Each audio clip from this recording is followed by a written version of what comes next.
Yeah, man. Thank you. Yeah, this was a long time coming. What was really a long time coming was that December 2nd show. That was a big one. That's kind of why we're here, right? Yeah, dude. Yeah. Cheers. That's it. Jay Sarge for the Thank you, sir. Heck yeah. No, man, there were so many dope people involved with December 2nd. You guys, most specifically, you guys really brought the music. That was one of the big level ups for everybody in the community, right? It's the live band. And then, taking their music and putting it in a format to where, GMG's, triggering, the stuff that, the live band couldn't play. So it's the full, you're getting that full feeling of a track that you made with a live band. Yeah. It was awesome. I thought it went perfect. Yeah. And I wouldn't have expected to go that perfect, really, because the last time we did it with Swiz, which was not the time before, but it might have been many before when you had the Fox. Mm-hmm. They had I think you did like 3 or 4 different groups, maybe 3, and each group had 2 songs. So Highway, so you had 8 tracks, Dirty 10 Rats. tracks, yep. Yeah. But there was no beat. It was just the band. Which was really cool for me as a producer when I got there to hear my beat being replayed by what they could, muster up what they wanted to. And it was dope. It was different, but dope. Yeah. GMG, let me have you put that mic a little closer to yourself, brother. Yeah. Sorry. No, you're good. But this show, last thing I want to say about how good it was having the beats underneath it was, I felt like it still kept their musicianship on. Like I didn't lose any of it. Ian on the bass, Leo guitar, Swiz keys, Alex and Sam. Sam's the man. Man, the vibe was good. The way they played on everything was just so good. It was fun to witness it, man. I'm telling you. And back in the day, when we were backing everyone then, like you said, it was different, but it was fun. That when we first started backing other MCs, other than Garth, because I was making beats and Garth would be, they were for him, so it was easy to do his stuff. But yeah, to hear oh man, it's just different. It's different. It's cool. And I was like, fuck, I don't want it to be different. I want it to sound like your shit. Right. So it took some time to really regroup and establish myself in that vein and really get to, all right, how can we really, make these tones and thankfully for technology, you know what I mean? We can pull up sounds, you know what I mean? I got to put the prop in, we can pull up certain sounds and what's even more, and again, to fast forward this way, this was definitely the first time where we're okay, we're not only going to back a bunch of MCs, but we're actually going to bring their beats to life for them and have their beats playing because their fans are going to know the songs. Yeah. There is that element of an artist and their fans want to connect with the song that they listen to on wherever they stream their music, right? And with the limited time we had to practice with all the artists, you really only got one touch, and it kind of kept it where they could show up and practice with their vibe and the structure of their song. That's mainly because for them to remember whether it's 16 or 8 bars in the chorus and the bridge for how many tracks? 40-something. 40-something. Yeah, over 40. It's ridiculous. And in the short time you guys did that work to break the music down into what you're talking about, and that was it wasn't even 2 months that you guys. It was about a month, maybe. It might have been about 6 weeks between it. We met. Yeah, we met. The band met together. We all just got together at Ian and Richard's house. And we just talked about it, and we listened to the tracks, and we all just kind of took basic notes. And we're okay, we're all on our own to go get this stuff down, because we're going to have one rehearsal with everybody. And those rehearsals, there were 2 of those rehearsals, though, right? There was one day that only 6 or 7 artists were available, and on the second day, 15 were available. So the first day was a little easier because we could spend a little more time with each artist, and we were kind of getting used to each other. But the second day was all business. You know what I mean? It was and if hey, any of the artists that were on that show that showed up for the rehearsals, that are going to listen to this should know that that's not usually how it goes. I'm realizing after listening to the interviews. And everyone's man, the band, how cool the band, it really feels good. You know what I mean? Like, I'm a producer, these guys are producers. You know what I mean? Oh yeah. Come on in, brother. Yeah. Just started.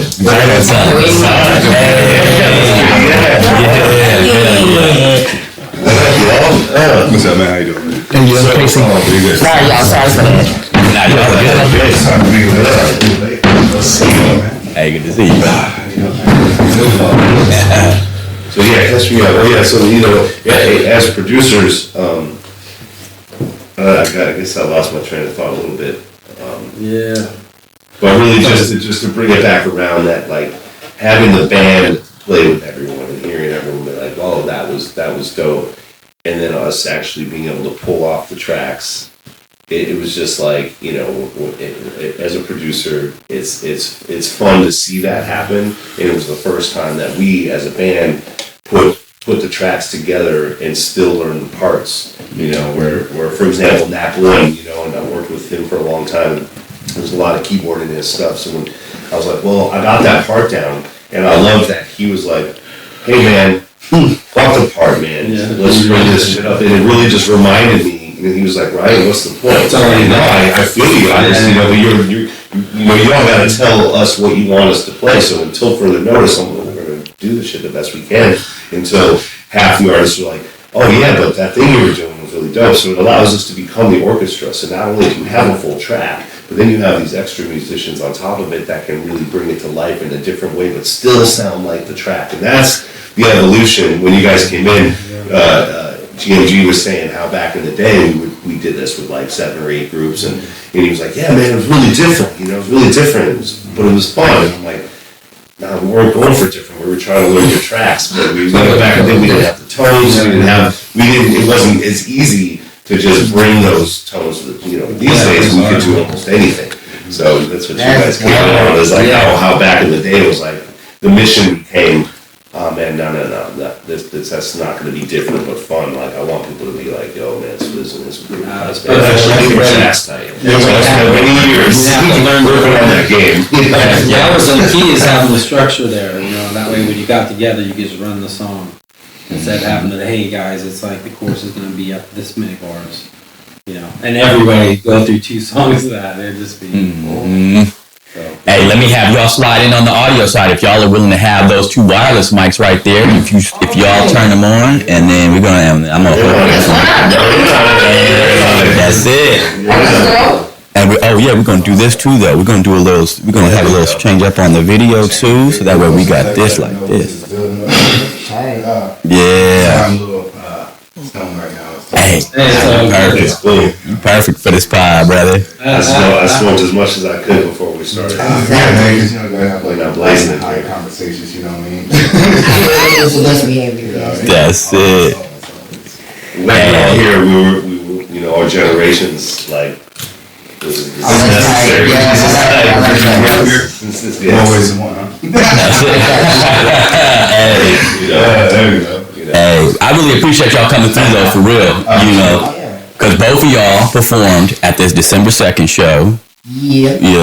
And so that's what we're kind of, one of the things we're talking about this evening. So, the brothers were just talking about, what their experiences were like. I think that, GMG's got some other stories too. We really do got to get into it, man. Just from your perspective,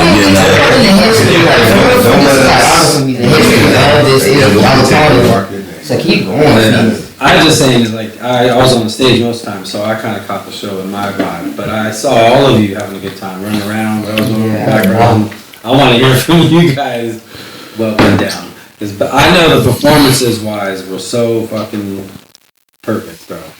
I sick as fuck. I'm glad he thinks so, because I'm like, every one of them, bro. Just hard on yourself. I'm just honest with, hey, listen, being human is wonderful, but it's not easy, you know what I mean? So, but we held it together, and it was seamless. Like, I think we all went off stage being like, oh, damn. Even though I was like, that was dope, and you're like, yeah.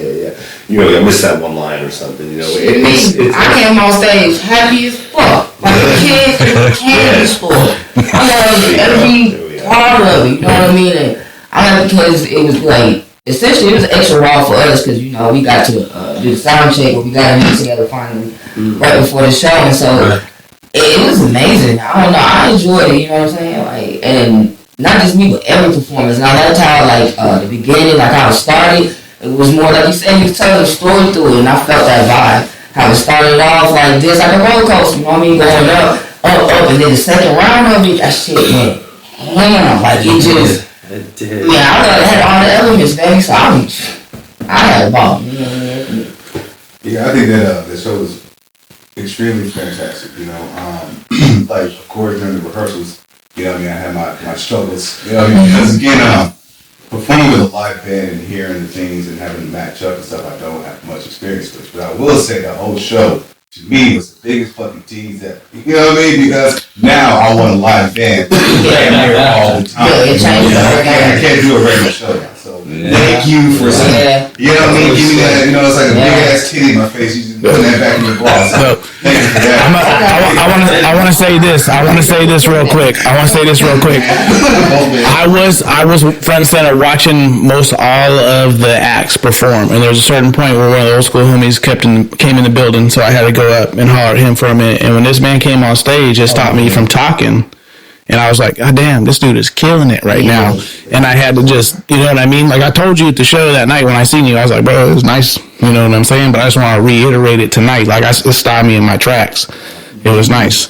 Everybody came, but that one right there, because I was up front the whole time, you know what I'm saying? But I stepped away for that minute, and then it pulled me back, you know what I mean? So, it was dope. The crowd got into it. Oh, yeah, man. No, they got into it. I was in the back watching them, and I'm like, oh, shit, he getting it right now. Everything, yeah. And the funny thing is, and Swiz will kind of like, you know, chime in on this. Like, during the rehearsals, though, I was so fucking mad because, you know, like for the first time, just like again for a while, I'm like doing this shit by myself. You know, I usually shout out to Track out there, Lady Reno and stuff like that. I'm performing with him most of the time, and like he was like, okay, man, it's like I'm not gonna be able to make it, so you're just gonna have to carry the load for me. So I'm just like, bet. So I'm, you know, that day up because again, like, you know, that's my guy. You know, like, you know, we collaborate on everything, and so.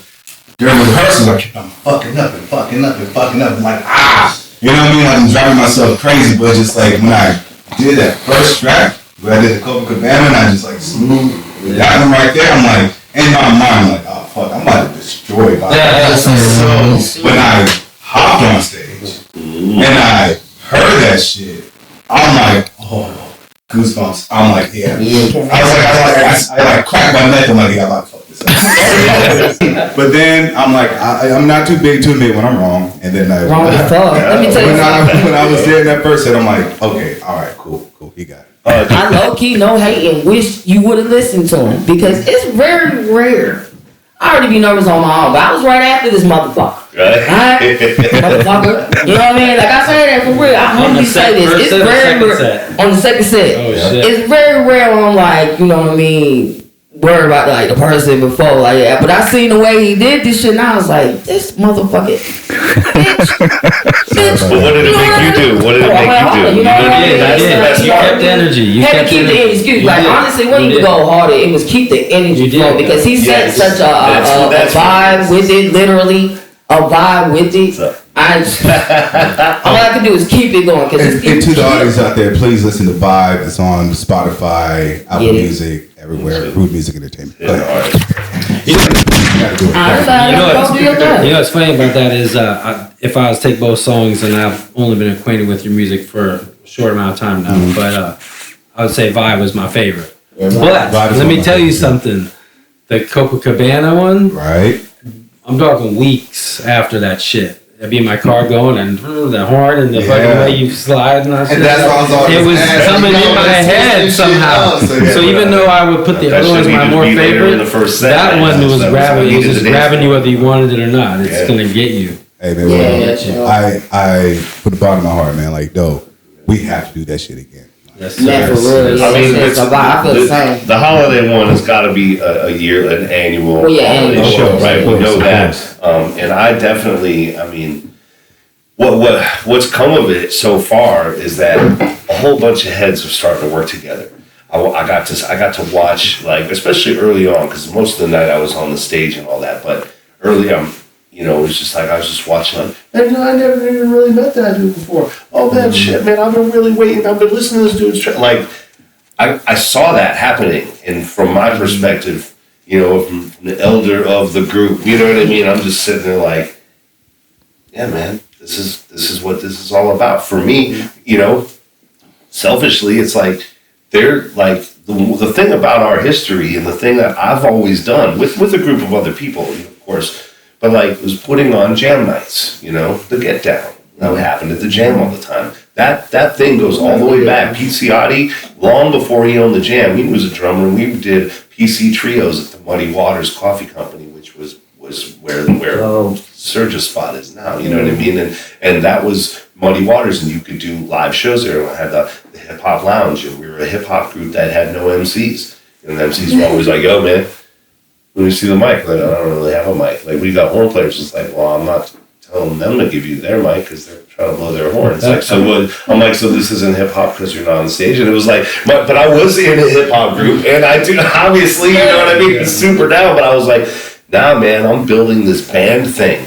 Yeah, I'm the only one here doing that right now until Area Sound, you know. Yeah, he had no mic for MC, but it was a. It was like it was hard to do, but it was like it was our own friends. It was like the MC's like, yo, what's up? I'm like, nah, man, this is where hip hop hangs out. So hang out and listen to the beats, get your recorder out, sample it on, just fuck, man. Just like we're just trying to get this thing down. And we had my Triton that I'd be running my Triton beats and have the band playing along with it. So that was in the year 2000. So when you think about what we did the other night, like that's what we did. Like, but it was like evolved in such a way that I never really thought about it. We just did that for fun. But I mean, by the time I did that, I had already recorded with like 10. You know what I mean? So like that's why I feel okay about it. Like, you know what I mean? Like we had already played reggae on the river. And that's the other thing. It's like about how scenes built, right? To get back to the point of what happened here, like the Get Down, the Acid Jazz experiment. There were different things that happened over the years leading up. And every time we had a little jam scene of players coming out, within 6 weeks, there were like 4 new bands.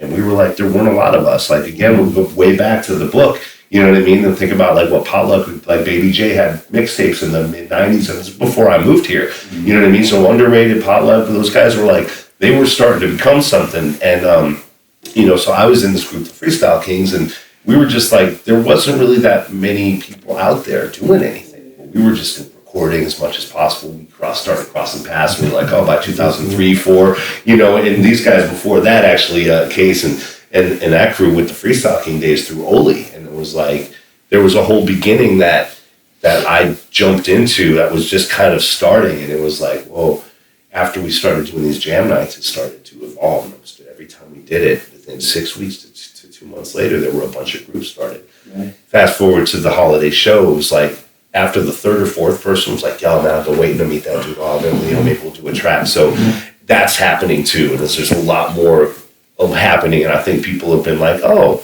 okay. Yeah. This is just my version. That's what I got to see happen. So like you guys all have your own version of how this went down. And again, like I definitely, because one of my biggest like strikes about the local hip hop scene is like this weird sense of competition instead of being collaborative. It's always talk about it. It is just weird because like, I don't think they're not seeing they're missing the forest from the trees. They're definitely doing that. You know what I mean? They're missing the point because like it makes more sense for hip hop artists in Humboldt County to work together, to create together, and like, you know, go out to the world and across the nation, represent Humboldt in that good fashion, that collaborative fashion. And that would bring more attention here. There's more revenue here. You know, the domino effect after that. But when a lot of hip hop artists got their heads so far up their asses and chasing their industry dreams, let's keep it going. Let's talk about it. But heads up their asses shit. I disagree with that. I disagree with that so much. It makes sense on both sides. It makes sense. Brain and it's gonna bring more money. You have to have an ego to be a rapper.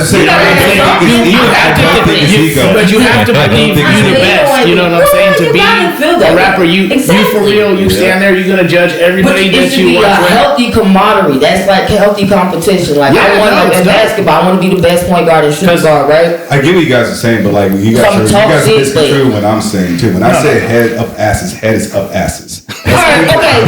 Break that down for me, sir. Let's keep it in being because asses. Okay, so like here we are. We're in a very defensive state, like period. You know what I mean? Mm-hmm. And everyone's chasing the whole. Let's go viral. Let's get these numbers. Let's share these numbers. And It's all about my numbers and getting my portfolio up, getting my hype up, getting all this is just like this fake ass industry ass image, and that's what mentality too. So I'm not going to say all of these artists got their heads up their asses, but I will say a lot of them do. Let's keep it a bean. But like since doing that show, a lot of them kind of realized like, oh shit, I seen a few of them doing like collaborations and stuff like that. That's cute.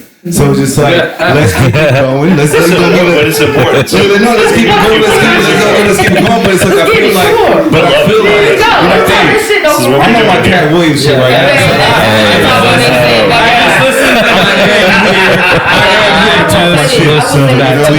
because I know I'm always a positive, but I'll get into the game with you, like, because once you point, like, when I'm in the zone, I'm in the zone. So, like, at that show, I was focused on what I was focused on. I was loving the fact of this coming together like that, and the fact that y'all put all the songs together. In my mind, you know how I be. Deep appreciation for that. Okay, right. But then, like, the flip side, me and him, he chopped up, and, like, I didn't even pay attention to, the fact that on the second part, I guess some people might have left before doing it again or something. I don't, you know what I mean? Like, honestly, which I found to be mad. I don't know. I didn't find that out. I didn't even realize mine when I was hosting, right? I'm putting it out because clearly, like, where he at.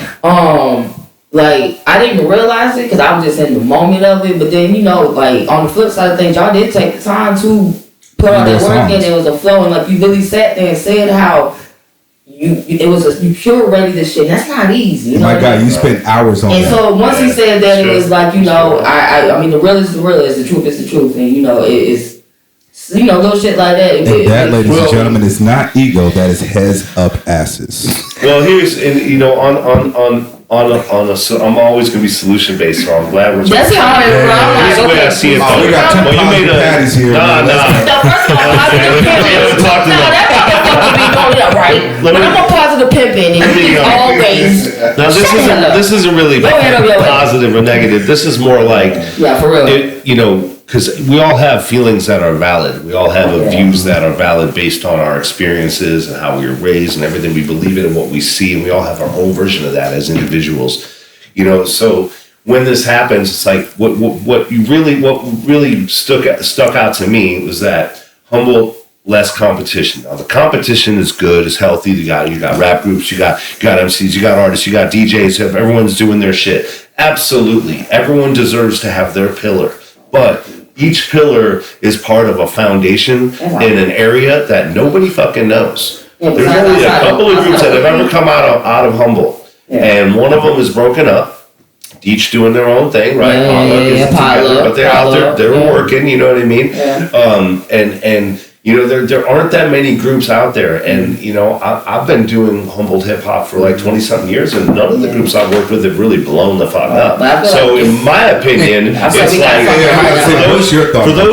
for those who want to blow up, that's cool. Now, I came up in a time where blowing up, nobody gave a shit. I'm the one that I think gave a shit the most because everyone was just like growing weed, and we were in the studio. We spent hundreds and hundreds of hours making songs. Why did the Dirty Rats have albums and albums? Why does K-Set? Why did we have tons and we have thousands of songs between just the three of us and the people we roll with? And then people are like, and when we do ciphers and all that, it's like, I don't care who doesn't cipher. I don't care who lives into not. Like, I understand why it shouldn't and whatever not, but for me, it's like, we're trying to make songs and we're trying to get our name out to the world. We're trying to get Humboldt hip hop. Like when I look at Netflix series Hip Hop Evolution, and I'm like, it's definitely time for some Humboldt hip hop because we've been doing this for a minute. But the truth is, shouldn't we be on there? Yeah, man. I don't know, man. Actually, I'm not talking about talent. I'm talking about. You talk about the love of craft. You talk about the motivation. You talk about the purity of the art. Correct?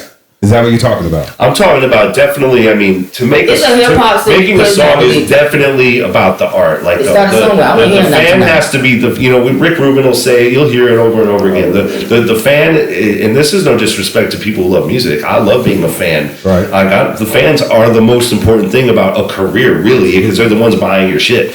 But to make a track is less about the fan and much more about the song. Like, you look at a canvas, I am not worried about what this person's going to think of what I did with this track. I'm just trying to make a song that feels good with the people that I like working with, or with someone who I've never worked with before, listening to their shit and really trying to mold something and come up with something that feels just as good but still feels like some Swizzlo shit. So it really comes, for me, it comes from the love of doing it, but on the business level, Humboldt needs to be more together, in my opinion, just as you said on that particular thing. And the competition is where it's at, but the going out as a brand, like the same thing could be said about the weed, man. Wine works, you know what I mean? How many people actually educated on That's what I was about to that side of say. it? I was I'm definitely being about to say 100. that. I'm smart. I know a hell of shit, but like I'm an artist. You know what I mean? When it comes to this music shit, you know what I mean? And I'm learning everything along the way as I go, not trying to focus. So it's like, Are you talking about like the business side? like the of it? business Yeah, side that's the of hardest it, you part. know what That's I the mean? hardest Like part. I know how to hustle and go out and get it my way, but then when you bring in the business, that's when shit get politics come in, and you gotta stay on top. You know what I mean? It's a lie. Like I'm trying Image to and create. everything. Right. The music just Contracts. And it's the fact that like, let's really keep it a bean here that fans out there, they really don't know what they want until we give it to them. Yeah. So just like and that's been like my tip, because like we see a lot of local artists trying to imitate industry sounds without creating their own sound. And not only that, and we could tell who is like chasing the clout, because some dudes be out here, we're a hip hop group and we do rap, but now they're out here doing pop songs and indie songs and switching genres, which is not a bad idea, don't get me wrong, but you are purposely disrespecting or discrediting one craft and trying to switch up because another one's like more of a market niche for you. It's more of a market for that type of music in this area, which is the business side. I understand it, but it's disrespectful to hip hop. You see that piggybacking off of hip hop. It is piggybacking. That's what to you're do saying. You're something talking else. about piggyback. Of course. Dilutes it for sure too. Dilutes it. And I will say this. When it comes to like the hip hop market here in Humboldt, right? It definitely needs more educated listeners and more educated fans. And I feel like we're failing as artists by not put teaching yourself them. in that. No, you're not teaching them. Come and talk to yourself, because I'm teaching all the time. Where's your music got on Spotify? First of all, baby, follow me on SoundCloud, but I perform in real life, and my music do shit. You ain't fit play. That's the business side. See, we just talking about that. That's what I need business heads for. But And this is actually I perform. My music. It touched my heart when I get up there and I get the opportunity to do it. These people feel me. I ain't out here talking about no cliche shit. You feel me? I'm really not. So me and you always feel different on the fan side of it. My fans come because they fuck with me, and I appreciate that. I ain't thinking about it like you said. Now. No, let's say you want appreciative. I'm just saying, if people want to jump around and try to piggyback, hip hop is hip hop. You know what I mean? You know we not competing. I'm doing what I do, and if that's what they want to do, clearly it ain't. You ain't doing it in secret, because motherfucker calling shit out. But I don't know. I don't let shit like that bother me. Like, it is what it is, but it needs to be addressed. The education is staying true to self, though. At the end of the day, and I talk my shit. And hey, I want to say too that this is the perfect segue into something that was one of these interviews that happened backstage at the December 2nd show, right? So Swizzlo was just talking about it, right? So he's been doing this around this community for 30 years, and he's just been moving. You know, he's been really moving it forward. And so one of the interviews, shout out to Young Rowdy, we all know Rowdy. You know, I want to say it again. Shout out to Rowdy's manager. Hey, man. Clip this up right here. Rowdy's podcast episode was streamed more than 3 times more than the next episode before it. So he just killed the podcast this year because people fuck with Rowdy, right? Yeah, it's too real quick. I know. Oh yeah, I know you good. His name Rowdy, but he don't like. Hey. No, but that makes sense. They fuck with Rowdy a lot though. Yeah. Now they do fuck with Rowdy, and so. During his backstage interview, you know, one of the things he said is that Humboldt County Hip Hop needs more youth. And he made a statement about gatekeeping. Okay. Now I want to make it. I want to say it like this. You know, I've said this before. You know, it's time to get into that conversation. But so, you know, you getting rebounded? I think, you know, there's going to be this situation. So Swiz said it. You know, like he said it at the party. The scene is not yet on. Like there's no lens on this scene yet, right? So there's going to be people that are going to try to whether it's place blame or try to figure out why is it like this? Like, you know, hey, we got dope people around here. Why is it that the scene hasn't been on? You know what I'm saying? And then they're going to try to figure out, and, you know, people are going to create villains, you know, put names in their head. Well, this person's responsible. This person's responsible. We got to move past that, and we got to start working together. That's the problem. You know what I'm saying? I mean, there's one thing I can say to go way back to Greg Mack, right? You know who Greg Mack is? No, because you know, y'all. I work for him. Okay, I moved in 2016. Educate me. I love it. Greg Mack, the Mack Attack. He put Dre on, right? It was the basic story. He played Dre's song on, and it blew, and it became.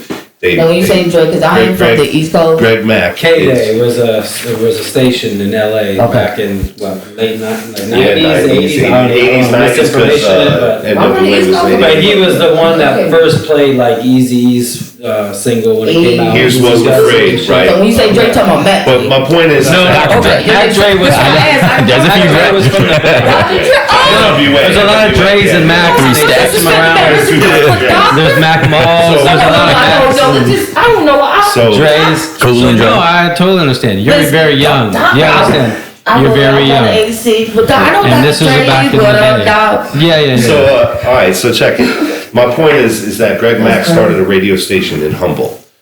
And it blew up a small. It was the first time Humboldt County, not to cut you off. No, please, you work for him. You know. I mean, I'm a nerd of hip hop, love, you know, growing up, whatever. And it was the first time living in Humboldt County that we had hip hop music. You know, as it was a big deal in the daytime. Even though, mainstream, because the only way you could catch, the only way you could hear hip hop. But it kind of sucked too, though. Let me just say that. I hate to put that. I don't mean. No, man, put that shit the fuck out there. Talk about it, GMG. Talk about it. Let me get to my point, because the point is about what we're talking about. I'm gonna hold you on where you at, though. Come back. Anyway, long story short, he got shut the fuck down. Okay, this is my point. It came in the So you know, it's like, why is it out there, right? We're gonna stay to the point. Many years ago, this is, you know, and it was like bands like Potluck and the Freestyle Kings and other local groups. Garth Cultivader were starting to get songs on the radio and getting some real noise by a guy who had stations in other states. It was good for all of us. It was good for all of what would be. But the powers that be, however that went down, shut it down. He was Asaad. He's like, Brian, I love y'all. Man, you know, he's like, when I met Dre and then they had a ripple. When I come to Humboldt and I got to know some of y'all MCs and your band, he's like, there's a ripple. And that ripple went away. And we've been on our own, doing the best we can, not really having a great sense of the business. Everyone doing their own shit, right? Everyone doing, it's like, this has happened before.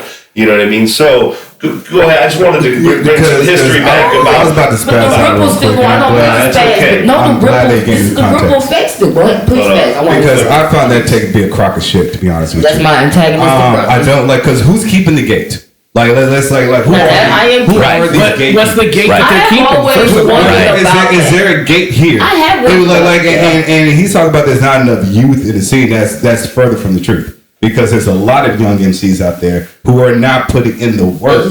Hey, talk about it.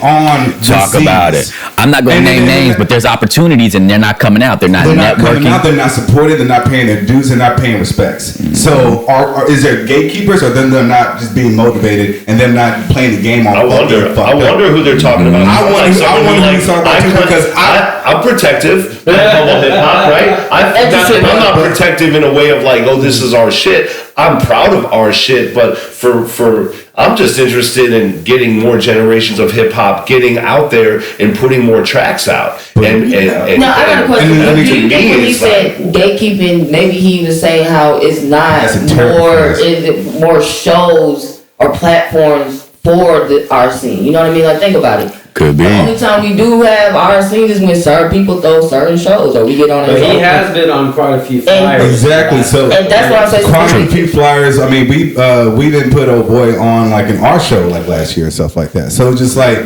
Again, who are these gatekeepers? I don't understand that phrase. No, radio-wise, radio-wise, that makes sense because you gotta look at the market here in Humboldt County and the population here in Humboldt County. We're kind of again like whiteness isn't a monolith, just like blackness isn't a monolith as well. Right. You guys have different avenues, different genres of music that you guys because maybe the reason why they shut down that show because the numbers reflecting hey a lot of people are not tuning in into hip hop and the demographic here ain't matching the genre of music. So that makes sense. Or maybe they want to but when it comes to the groundwork level, doing all the shows, making the tracks, going out, collaborating, getting some face on people, even if you do not fuck with their music. What you could do is, hey, I'm going to share your shit on my platform at least. Right. What I could do is show up to your shows and have my fans stay there for your, to at least, and we can all have fans. To at least check out your shit. I'm not promising nothing, but I'm going to have my people stay here so they can check out your shit. I'm not going to dip out and take my people with me.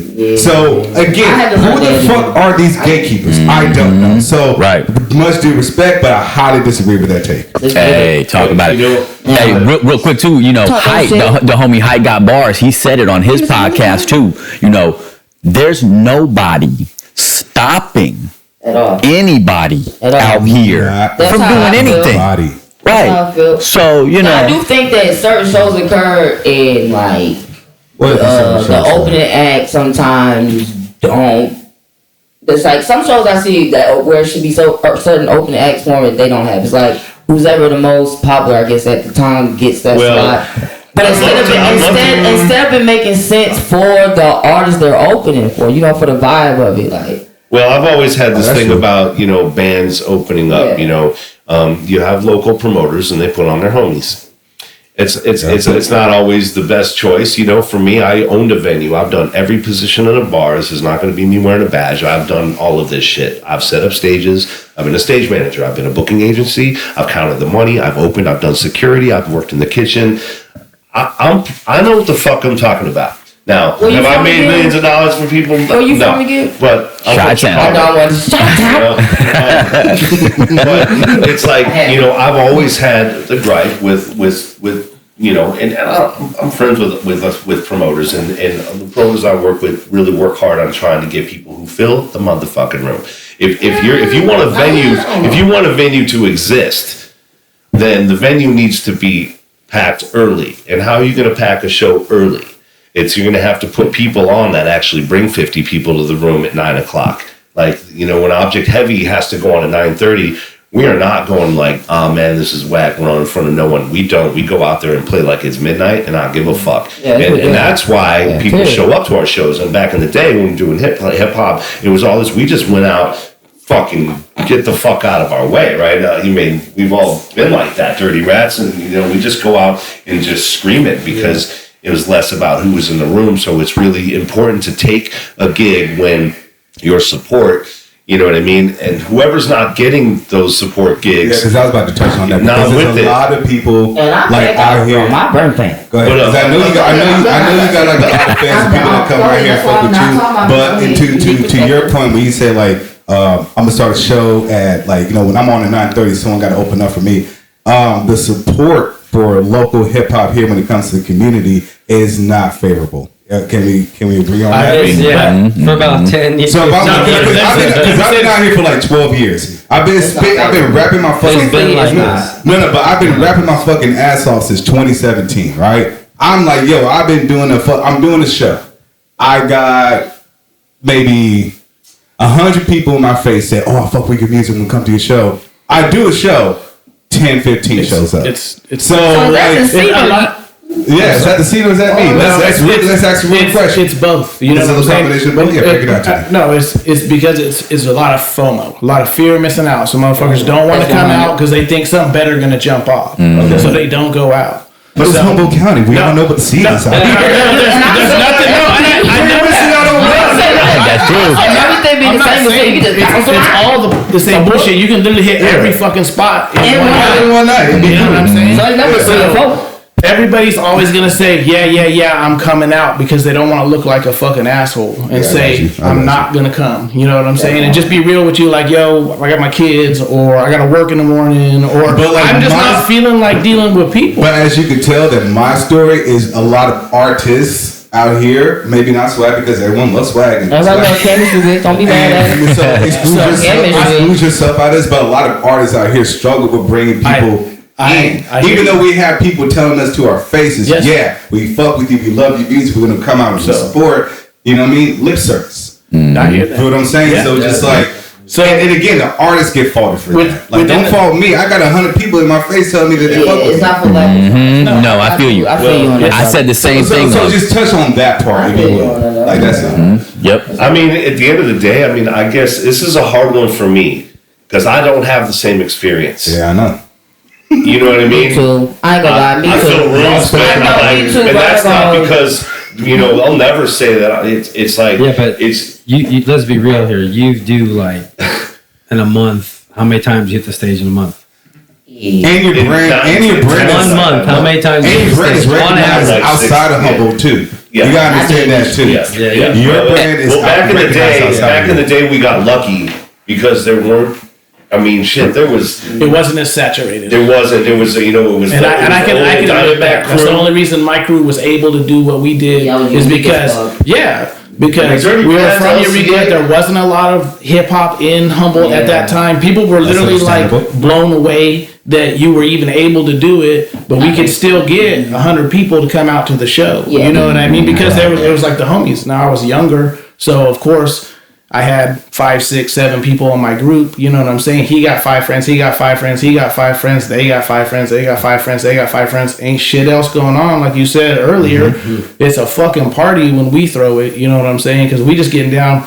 We just getting fucked up, and we having a good time. We didn't give a fuck. I can admit that my crew was not the dopest crew out here. I can admit that. Right. But we hustled and we worked hard. And we hung up flyers on fucking telephone poles. Loved your music on stage. Well, yeah, and our live performance, we came with it. You know what I'm saying? Like, no, I know, but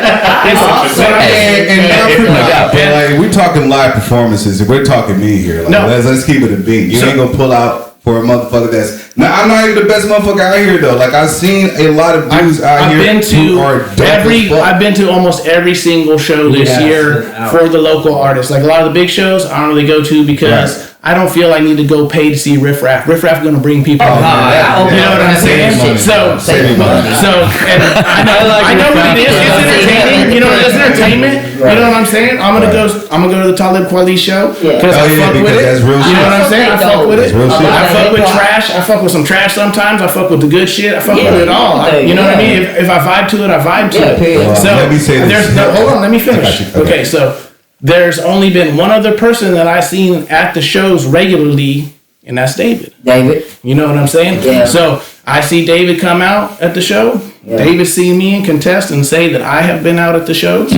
So I may see Swiz at some. I may see Kemistree at some. I may see Asaad at some. I may see GMG at some. You know what I'm saying? But everybody's preaching the let's go out and support each other, but then I don't see everybody out there. And I don't really give a fuck about, you know what I'm saying, the politics of it. You know what I'm saying? Because I'm not on the stage, I'm not rapping, I'm just there to support. So what I want is, I love hip hop and I want Humboldt to have a hip hop scene. Like, I truly believe in that, and that's why I go to the shows and I support. And even if I get put on the guest list, motherfuckers bless me with it, I appreciate it, I still fucking pay. You know what I'm saying? Just because that's how That's a real one. That's more participants. Of course, and with that, I want to make sure we say something too, though. So this is, I'm just making sure that we're talking about truth when we talk about these concepts and things. So I want to make sure there's something that said earlier. So that was one of the things that people need to realize, that was the level up. So Swizlo said he doesn't have a problem filling out rooms. I'm going to make this statement on the Hip Hop Humboldt podcast. This is not a knock on anybody, anything, any music, any people. It's just a matter of, Object Heavy is doing funk up out here. White people are going to tap in with that quicker than they're going to tap in with hip hop. Period. That's why you guys are filling out room right there, because white people are going to tap in. They're not going to tap in with the same way with hip hop. But separately, so that's the level up that you brought to the community. December 2nd, you brought that level up. You said, let's bring the live band to hip hop. Let's combine it and bring people out for the shit and get everybody stoked out. So you brought it out. Is there not a demographic for hip hop in Humboldt then? You know what I'm saying? Because like he was talking, I'm asking. I'm not saying there is, but there isn't. And let me just like clear some things up. Like, I should be able to say something after what he just said. Let me just run this one point to you real quick. Swiz. Like, hear that Richard Love shit? Hey, shout out. Nah. Richard Love knows all of them. So, no pun intended. But what I'm saying is this. What David just said, he hit the hammer on the nail.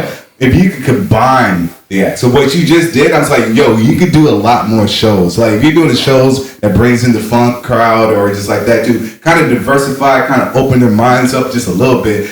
Introduce, like, pull Swag in for a song or two. How many Kemistree on here, okay? I'm not that homie Swag. Pull Kemistree in for a song or two. Pull Highway in for a song or two. Put Flo J in for a song or two. Bring us on the artist in maybe for a song for a song or two. But what I'm saying is this. If you could combine the elements, right? And not only combine the elements here, combine the elements outside of here too, to really like spark the interest outside so people can like travel here and just know what the scene is like here. Because again, Humboldt County has a beautiful scenery. And it's a very touristic spot, right? Yep. If we go out, we put out dope ass music, dope ass rap, dope ass funk music, and like these people are from Humboldt County. Let's go to Humboldt for the summer. Shit!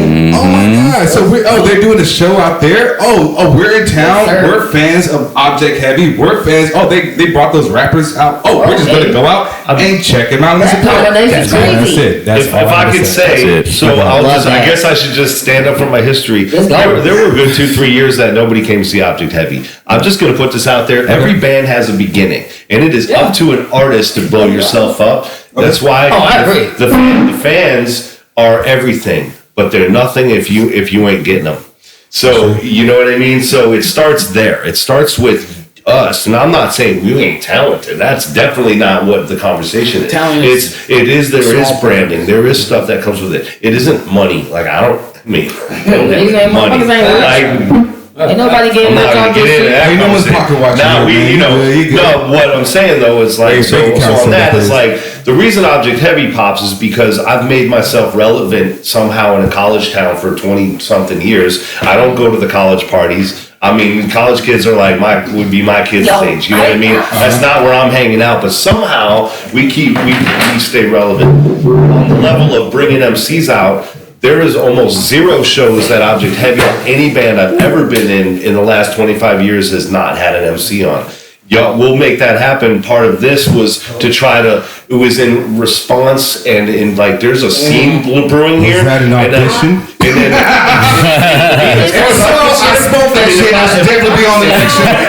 Hey. Well, I want to make a point though. When you're like, it would be great to have. I've had like Booty Shakin' now has Matt Will and Eli Fowler and Flo J and have become fixtures. Why? Because we kept bringing them on our stage. I'm totally feeling you, man. Like this is not new for me. Like having MCs on stage. Like we have songs in literally every show I've ever done. Like for example, mentaLCAse was not a hip hop band, was not a funk band. They were a jam rock band, became the band for Subliminal Sabotage, which is where Garth was part of that, and Eli Fowler, and Mika's son, and Paul. We were a rock band backing MCs. We got to, right? Electro dance funk band with Drago, right? Hella Kinetic. Darren, who plays with the Deadhead band that I play with, and all that. Who's on that album? Eli Fowler on a band that is not hip hop at all. So I feel you, man. I have put MCs on for years, and I'm with you. And we backed you all now twice. And I do have aspirations to back everybody if I could. I'm just not trying to be selfish, A. B, it's like other groups should start, like when Area Sound started, which is Zach Zigzilla. They were the next band. They started a band, and they came to the Red Fox, and it's like, in this community, it would seem that I'd be like, oh man, who are these motherfuckers? It was nothing like that. I was like, oh, fuck, finally, they're starting to get it. Like, I was listening to live hip hop, and it wasn't the Roots for me. I like the Roots, but I didn't get turned on to live hip hop because of the Roots. I got turned on to the brand new Heavies, Heavy Rhyme Experience, which came out in 1991. Grand Poobah, Jamalski, Guru.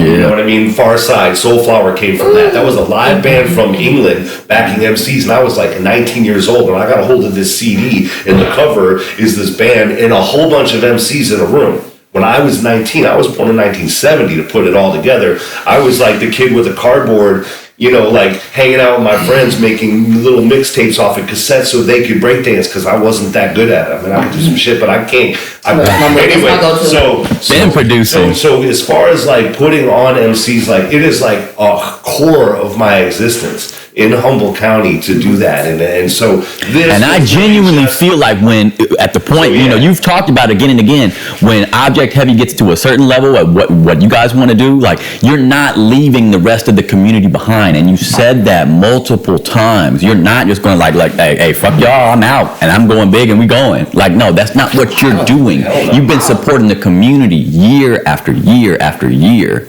I mean, that's why I've been in the studio with them, you know, still have to go put some keyboards on Casey's shit.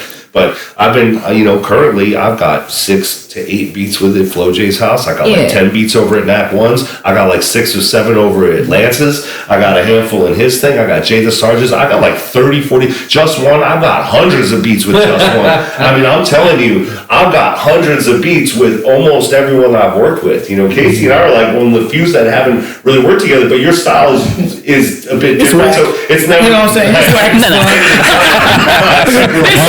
I'll tell you myself right now. You know what I'm saying? It's garbage. But I'm still one of those guys who's like, and Garth Cultivator is, you know. Nah, we're doing positive shit. I appreciate you. He's a gatekeeper, man. You have no idea. We can't even do it. I'm a gatekeeper. He graduated. I'm not supporting everybody's shit. I'm buying t-shirts and shows. I'm buying CDs and shows. Motherfuckers don't even know who I am when I show up. But I'm the gatekeeper. Motherfuckers don't even know who I am when I come through. But I'm the gatekeeper. Right. In order to have a gate, you gotta see what you're keeping. No, I'm not keeping nothing. I'm doing nothing but showing love everywhere I fucking go. If I see somebody, the first time I seen Kemistree was at the fucking Redwood Retro, right? Yeah. Okay, she probably don't even remember. No, I do. That was my first time doing it. I took my shoes off. No, it was, and I was like, I was there. There was other rappers there that I seen. I think that was the first time I seen Amani too. Okay, and I saw Kemistree, and it's the first time I saw her ever. I'd heard of her. I'd seen her name around. You know, I wasn't sure, and then I saw her, and I was like, God damn, she dope as fuck. You came up to me and said that. No, I went up to Dave's ear. I was like, bro, she good. She good as fuck. And then I went to her SoundCloud. I tracked her down, found her on SoundCloud, followed her, sent her a little message. Your shit's dope. You know what I'm saying? And kept it moving. You know what I mean? Because that's the way I like to operate in terms of. So if I'm gay. Oh yeah, no, I mean we all know that. You know what I'm saying? Like, I'm the biggest supporter out here for a lot of motherfuckers. And if I for real feel you, that I know. And if I for real feel you, I'll come up to you and I'll tell you, yo, that was dope. I really liked when you did this, because I'm paying attention to everything. That's right. You know what I'm saying?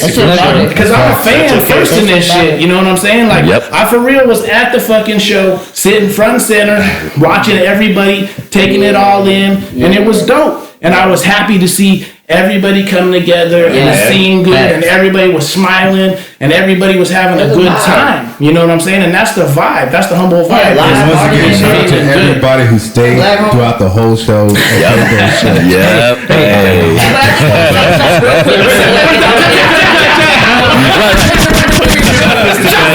I put something to bed real quick? I would really like to put something to bed real quick.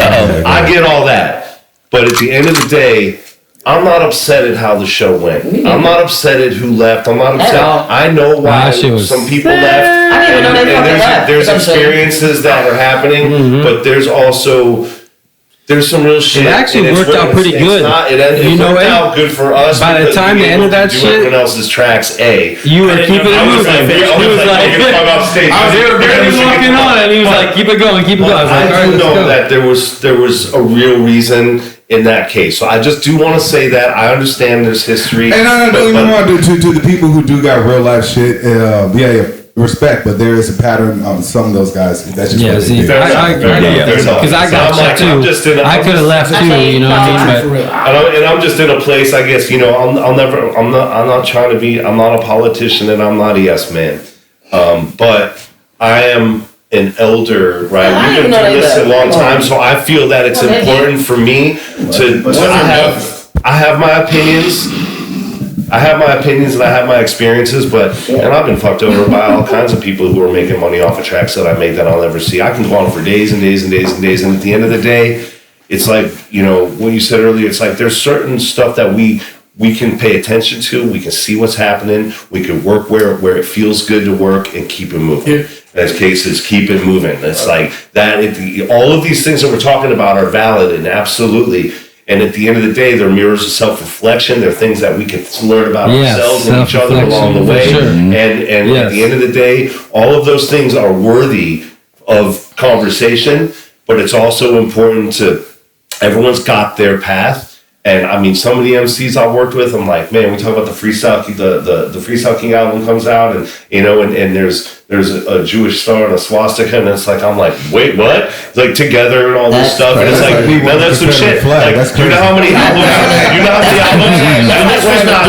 So let me just put that. But there's a picture of that. With a hat from Walmart. Let me just say something. Supreme. I don't want to leave that part of the conversation on those two. This wasn't my bad. No, I know. And I mean, I'm raised Jewish, so it's like I don't practice Judaism. I'm raised Jewish. I believe in it. I'm happy for my family. You know what I mean? But that was tough to see, you know what I mean? And imagine if you saw that on an album that you were already built. Let's just look at how many records I'm not about to sell. You know what I mean? Like, you want to talk about business? Like, I just brought this home. I'm like, hey, Dad, this hip hop album, I'm part of a new movement. He's like, man, you doing hip hop?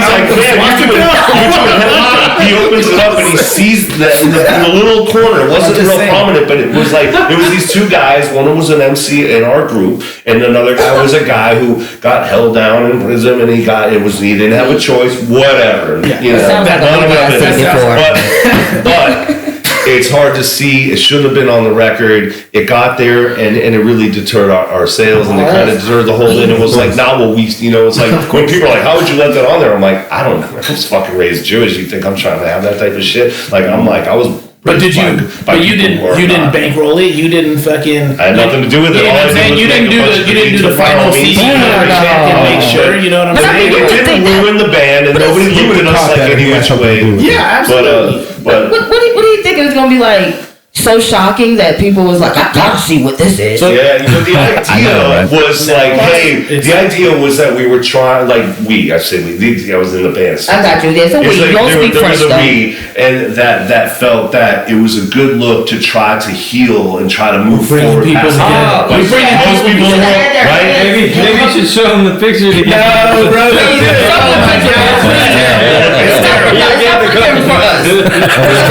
You brought it up. That's behind the scenes footage. Hold you. That was a crock of shit. Yeah, that was a whole crock of shit. What the fuck was that? Yeah, that's just for controversy's sake. We're going to try to appeal to people, but we're going to mask it as healing. Like, no, you're being a bigot, blatantly. It was a rough moment. It was a teaching moment. The band didn't exist back there, but after that, but the people who did exist, Garth came out of that. Had nothing to do with the people that were intended to do Humboldt Hip Hop stayed with it, as these guys could attest to, because the Eli follower, shit cases, and you know what I mean. Like we just moved forward. That was the point. It's like shit's gonna happen, and it's just like. We're all going to be where we're going to be, and the best thing we can do is continue to have these conversations, continue having these shows, continuing to get the band behind you if you need it. Like, I want to facilitate. I want us as producers to facilitate facility for artistry in Humboldt. That's a huge thing. So that's really the deeper point where you're like, yo, if you're putting people on or can put people on, how can we put more people on and try to bring this together more? As a producer, and I'm sure GMG will agree with me, it's like the beat ain't shit without a rapper on it. The rapper brings breath to it. I think you we'll know what I'm agree saying? Like 100%. You know what I'm saying? Like 110%. that's the truth. You know what I mean? Like, 'cause it's just a beat at the end of the day. Now I can jam out on a beat and feel it, and I listen to a lot of lo-fi. You know what I'm saying? And get down on it. I spit up a lo-fi. Yeah, that's what I'm saying. I even do. You know what I mean? And a lot of, sometimes that's just the mind I'm in. You know what I'm saying? But at the end of the day, the beat is just a beat. Without that extra, the soul in it, the heart, you know what I'm saying? It ain't a shit. song, it ain't a track. No, it's just a beat. beat. You know what I'm saying? I could have 100 beats laying around. Now doing get nothing. twisted. I can't let you downplay the beat because I ain't shit without the beat. See, that's No, that's but the that's- best. Don't get twisted. Check it out. Now I can go acapella off the head with nothing But because life is music. a good But beat. the beat speak to the Yeah, soul. that's the truth. A good beat can make a trash rapper sound good. Okay. But a great rapper can make a trash beat sound good. Ooh, You know what I'm saying? Yeah. I mean, that's was I mean, nice. Dude, look up. That was nice. Rude Music Entertainment. Not messing with you. Shout out to Track Man. He makes amazing beats, bro. So I'm just like, Yeah. You shamelessly plugging. Go plug. that's what you're supposed to do. You're supposed to have yourself. You're supposed to plug all the homies. You're supposed to fucking give shout out to everybody Hype their Got shot. Bar. Shout out to Al Bear. He just dropped his shit as He might well. turn- About to drop his shit. Did he drop it? Bro, It's coming. It's coming. Hell days. Hell days. You know what I mean? So go ahead, man. I'm being. No, that's cool. I got nothing to promote. You know what I'm saying? So I speak when I feel I need to speak. You know what I'm saying? You got that. And you know, so looping back to what Young Rowdy said. Shout out to Young Rowdy, right? You have something. I'm not to disrupt. Oh, no, I we- want to say after you. Oh, we got to get into it. So one of the things that I take away from it is, you know, I'm not even going to say that, like, you know, the energy was saying that Swiz was a gatekeeper, but it's just interesting for me. So I'm looking at all these cats that were just trying to make it, you know, just trying to move things forward and everything like that. He's talking about he's done hundreds of tracks with people around here. Somebody said that he was the gatekeeper. Right. That was the shit. And he hasn't even gotten his name. Oh, no. Hold on. I didn't say that they were saying he was. I don't know. I didn't say he was in there. Actually, like, wait a minute. No. They didn't say that. I'm saying, but you haven't even gotten. I was never. Right. Like, who is it? Right. But you haven't even gotten your name. You're saying you haven't even gotten credit for hundreds of tracks that you've been on. So that's hard to say that person's a gatekeeper. Rowdy ain't never done a track with Rude Music, and that's a problem right there. Hey. But I did go over I better be listening to Lance's house a few times with Leo, was hoping that some shit would go down. So tracks on the computer. We barking up the wrong tree with, you know, that name out here. Shout out to Not a Clue, but So I mean, just to clarify, I've gotten credit for almost everything I've been part of. It's just that sometimes, like back in the day, like for us, like when Spotify first started happening, like in all the Garth's tracks, like we never really cared about that shit. No, I'm the one who was in bands that toured, so I could go and try to, you know, get out there and make some noise because I wasn't out on the hill. That was my thing. It's like, I'll be the face of this shit. I'm not out on the hill. You guys are all growing weed, have kids and shit. I'm just like, just keep it going and try to make some noise. Literally. But yeah, you know, it's like so I've gotten credit, but we never cared. So when those tracks get finished and they get put out, you know what I mean? Garth often paid for studio time. He paid for food. He would make all the shit happen. He's like, yo, I paid Tech 9. You know, I talked to Tech. You know what I mean? So the stuff that's out there with different MCs that I came up with, I don't really feel like I got taken from. It's just more that we didn't have the business down and didn't care about it.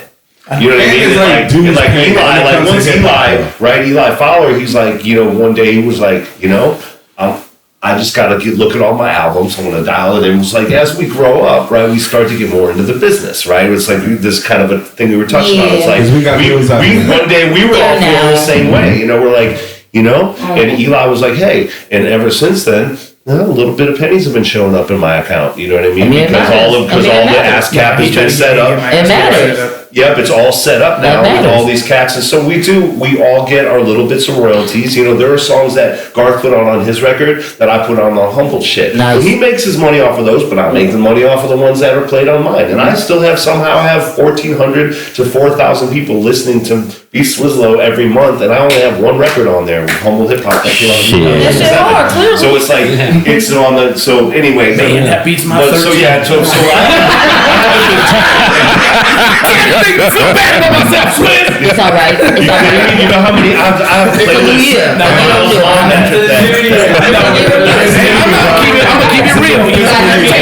It's taken a long time to actually put shit out though, and actually track it and get that's new for a lot of my crew. You know what I mean? It's a new thing for us, even though it was just all about we don't need the industry, we're independent, and this is Humboldt Hip Hop. This is a weed shit. We don't give a fuck. You know what I mean? This is some trash. I was trash shit. The industry. You know what I'm saying? I don't need none of that shit. I'm like, damn, I wish I would have been paying attention a little more. And done my paper right. Because I wouldn't be sitting here with nothing in my hand. You know what I'm saying? When we didn't care about that shit back in the day, and now there's a whole new movement, which is that's what it is all about. To touch on image and what it's like and getting stuff out there.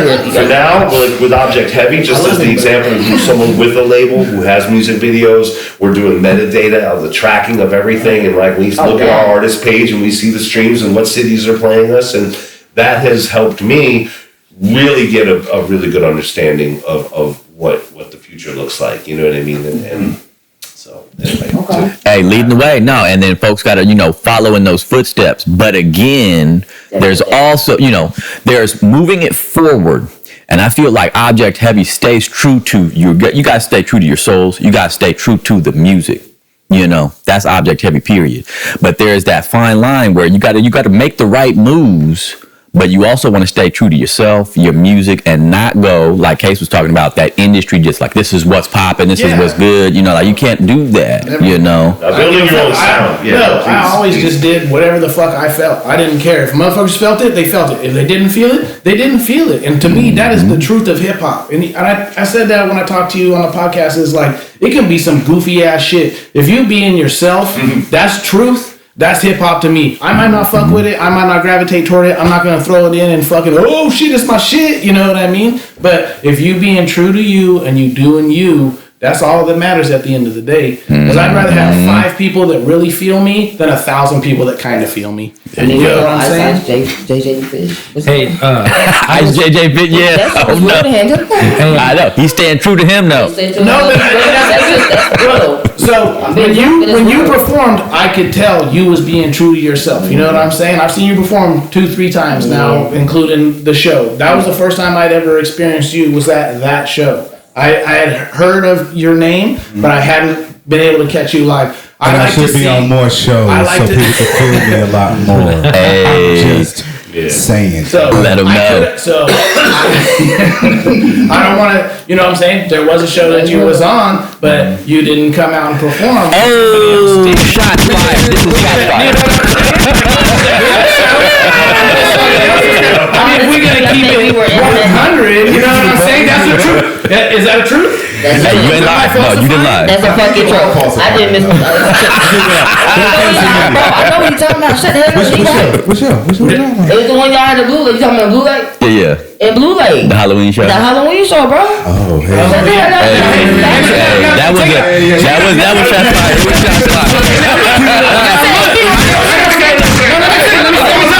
That's my one show. I ain't mad at that. You know what I'm saying? I totally understand. I could have experienced it. Now, I watched Hype do his thing that night, and I went up and I told him, bro, that's the hardest shit to do because I've done it. Get up and perform for nobody. Yeah. You know what I'm saying?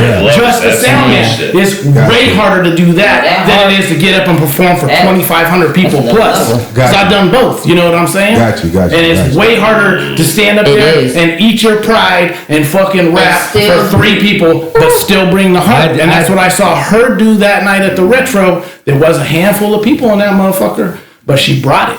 And it automatically made me be like, she's real with it because she's bringing it with 5 or 500. You know what I'm saying? And to clarify that, don't get me twisted. If there's 5 people, 3 people, 10 people, I saw it. Whatever the fuck it is, it's gonna be whatever the fuck it is. I'm sure you brought it. I goofed it up, fuck that one. No, but that's holding me accountable to my shit. So I appreciate that. I appreciate that. You dog popping, chill out. And I just want to go ahead and say, I don't mean no push respect by it. You know what I'm saying? That's the truth. But it is true. But just like, and that just goes to show the amount of support that I agree. Me and Gabe was the only one standing there to the end of the night. Dude, they won the fucking package, bro. The guy that won all the cartridges. That's what He got lucky. That guy got so lucky. The first show we did at Louis for the birthday bash. That was fun. That was fun. That was there. Time now. Hey, and what did I do? Yeah. Got there, performed my shit, rock that shit. Same small amount crowd. So it doesn't matter. You didn't see me there, so you got me for my little. I got you for your. You know what I'm saying? But I did have to dip early. You were the headliner that night, I believe, or you went on last or Height did. I went on last, yeah. So I had to dip right around Height set because kids, bro. I ain't gonna lie. You got it right back. GMG's been waiting.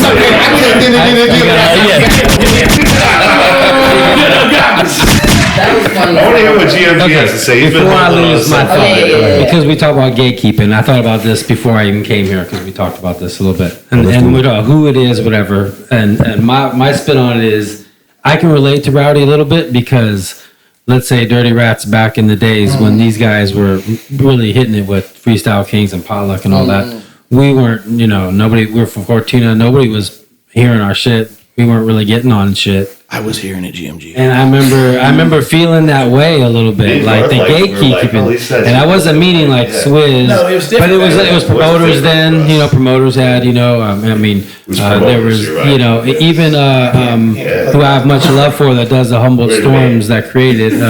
Kai's J? No, You're talking about Jay Montez? no, I'm talking about the creator. Oli, yeah. Much respect, much love to Oli. But again, he had people in his pockets and he could get at, and he got at us. But anyways, my point is, I kind of feel where Rowdy could come from a little bit.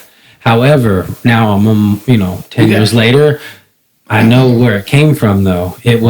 I wasn't getting out though to a lot of the other dude shows. I wasn't going out. I saw Subsav, I saw LCA, I saw everybody, but it was when we did shows together. I wasn't necessarily going out myself to these spots and being there and shaking hands and be like, dope, your shit was dope. It's different. And this is a span of 10 years, right? Now I'm starting to try to get in that realm of doing it, but I think it's not the gatekeeping. I think it's really when you turn back and look, and he's young now, right? I was young then too. So you always think somebody's on your, someone's fucking you. Someone's not giving you what you need. You're trying to make your push, You might even think, no offense to Franco, who was in our group, very talented dude, but even at the time in his own group, he thought he had so much talent more than anybody. He was kind of having to push himself in that realm, like I might leave early. I don't know. I'll explain it, but he's in himself. He's at his level. Maybe we're a little bit lower in the echelon, maybe not as important. But anyways, my point is that I think Rowdy maybe down the road, and I hope he makes it big, but he might get to be like me and look. It wasn't so much gatekeeping. It was just that, am I doing like what you were saying? Am I going in and do I see you in the crowd checking out the shows, right. From a longevity of time? And now maybe when I am going to get a show, I might ask you to get on a show. And I spent years at the shows. To be young, because I remember when I first moved out here, I had the same train of thought. But my thing was, it's like, oh shit, I'm a dark-skinned black man rapping out here in the white space. So that's why I thought the gatekeeping was at, in my mind. Yeah. So going, time going on, it's just like, I understand it's much bigger than that. It's more complicated than that. It does play a part, but it is more complicated. But what I'm saying is this: there is no gate to keep out. Yeah, that's true. You set that gate for yourself. Go to South Carolina, go to LA, go to the Bay. Listen, I started out doing this rap shit when I was fucking, for real, 19 years old in New York City. Talk about gatekeeping. Yeah. That's the max. Yeah. So as soon as I got the fuck out of that jungle, and I just started moving around, and it's just like, hey, yo, man, people are just not really in tune to what's going on in their own backyard. They're so busy looking at what's going on in the world they're not focused on what's going on in their backyard. They're not paying attention to all the artists there locally who got That's why. That's why. Because ain't that our job to make them look in the back? That's why. You can only yell. No, it's not. But that's why Humboldt County. That's why Humboldt County, those viewers have always been that way. Is you could be here in the backyard doing it for years and years, putting out albums, doing shows, being on point, knowing your shit, nothing on your backgrounds. You're all your vocals out, and they won't co-sign you or back you until. New York knows you, LA knows you, the Bay knows you. Then come back home, and then they will show love. You could be the best hip hop artist in the world, but your family in Humboldt ain't gonna come out to see your shows unless you already co-signed. Oh, they like you over there. Okay, we like you now. Yeah. And what's up with that? You said something like you're like, hey, and there's a black man here making something in a white man's space, right? Now I'm a white dude. I do hip hop. I can never. This isn't a monolith, so I understand. So let's keep it there. Like no. Hold on. Just hear me out. Hear me out. This is more my point. Is that what you say is true? I can never have that statement. However, when the Freestyle Kings became a band, we went to the mentaLCAse, Southern Humboldt. We went to play the show, and a couple of the engineers come up and they're into the show, and they're like, "This is your side project?" I'm like, "Oh no, this is like this band's actually blowing up, man. Spank is cool. Spank was the funk band that all the kids liked in town. Freestyle Kings were blowing the fuck up. We were all playing show Summerfest. We were doing shit together and filling spaces. And the engineers were like, "Yeah, I love the toy band." Like the other one better. There was a changing of it. There was nobody giving a fuck about hip hop. There was a changing of guard at that myself. Point. Because the older white cats that didn't fuck with There's a thing there that we can relate to that. Like I felt that way back in the day. We can both agree that hip hop, the community in hip hop in Humboldt is a small community, no matter what color skin you are. So that's where and I always defer to my hip hop head homies that grew up doing hip hop. Like I grew up loving hip hop, but I've learned my role in hip hop, and I have my own stripe and my own thing that I can resonate with the elements. You know what I mean? That's what it did for me. That's how it saved my life. You know what I mean? I would have my own issues in the space that I came up in, right? And it's just all relevant. But but hip hop and the acceptance is always been a thing here. So when the Hip Hop Congress became a thing, it's like there's also no gatekeeping in the Hip Hop Congress, because the truth is the Hip Hop Congress doesn't exist to put on rap shows. We exist to start programs for kids and do things that are not about rapping and dancing. And all elements, of course, are crucial, but we're just trying to bring light to the street, because the powers that be that were like, yeah, fuck your hip hop shit, they're not really saying it as much anymore. It's starting to change. We're out venues are tapping in. Market in the middle of the fucking street. And there was no venues. There was no venues back in the day. We were really venues. We created venues. You know what I'm saying? We've come a long way. They wouldn't allow you feels like that. They wouldn't allow you to do rap or hip hop at half of the fucking venues in Humboldt. You know what I'm saying? Sometimes, you know what I mean? Not all the time. Wait, what was that point you brought up? That we had to go and guerrilla shows out and fucking. We had to make a venue. You know what I'm saying? We didn't have a venue.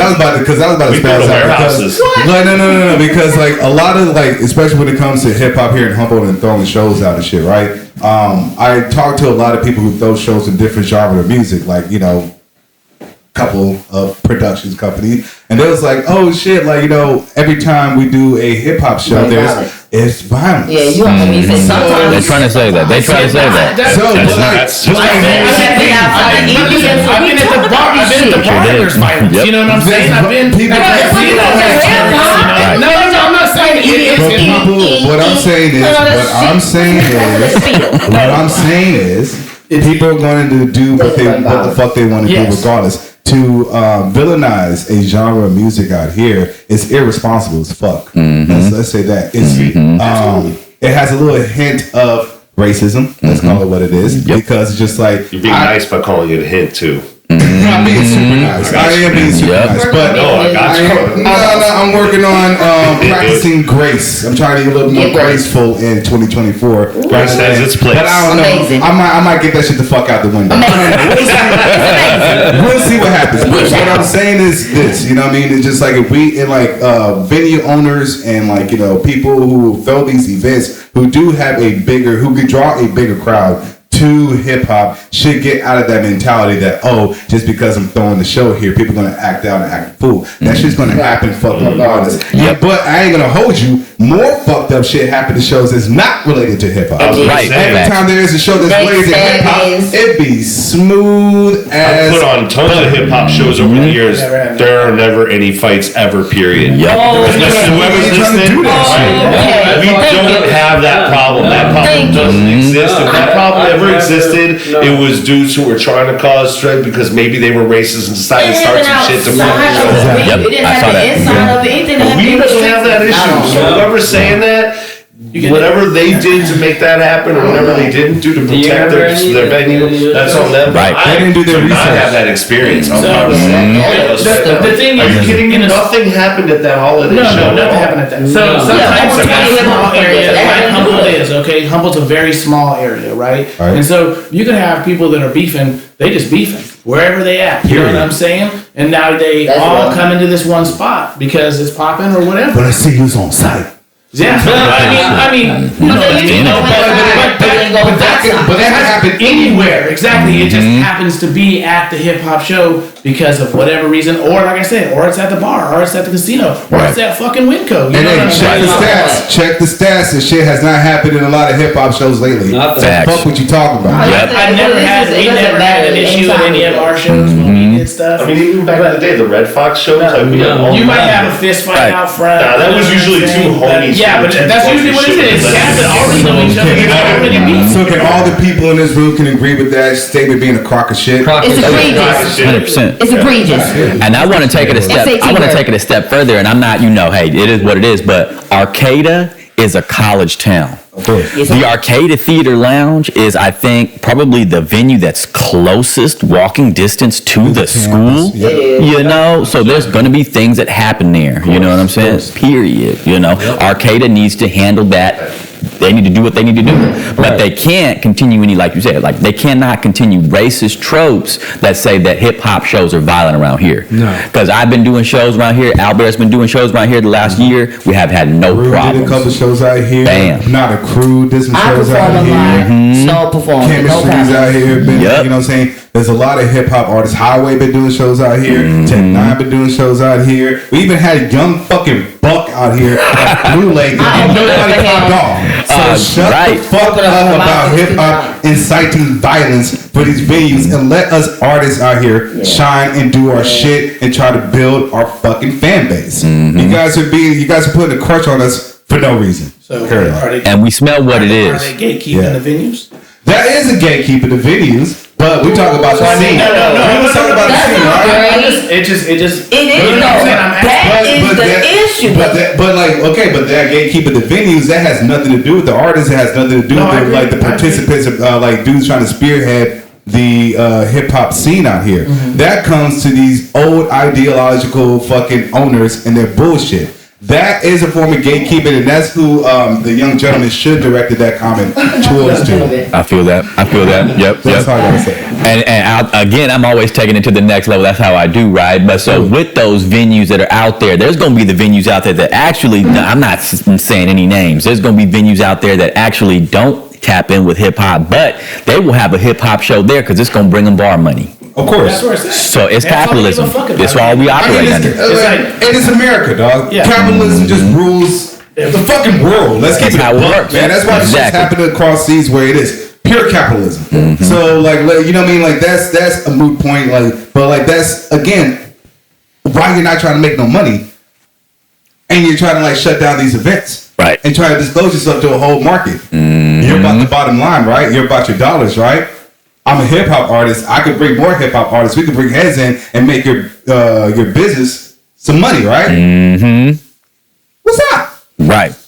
Hey, I could even say some things. I'm gonna pull back on it though. I'm not gonna. I could say some things about some venues. You know, hey man, I'm just trying to say when now at this point with Humboldt County Hip Hop at the wave that it's on right now, venues, you have to pay your talent. If you got Humboldt County Hip Hop MCs and DJs and stuff coming out, and you're not paying them, oh, then you're fucking the whole game up. How many shows I did for free? Right, right. See, and that's not cool. But that's one of the reasons why I started booking my own shows. That's one of the reasons why I would fucking pay artists that came and did it with us. It may not have been much, but whatever we made off the door, they got a percentage of it. That's it. See, that's the HipHopHumboldt model too. And we would grind. We would go out. We would hand out flyers, and you know what I mean. This is pre-internet though, so I think a lot of people nowadays they just they throw it out on the net, and they think that. Like all the homies are gonna be like, yeah, I'll be there.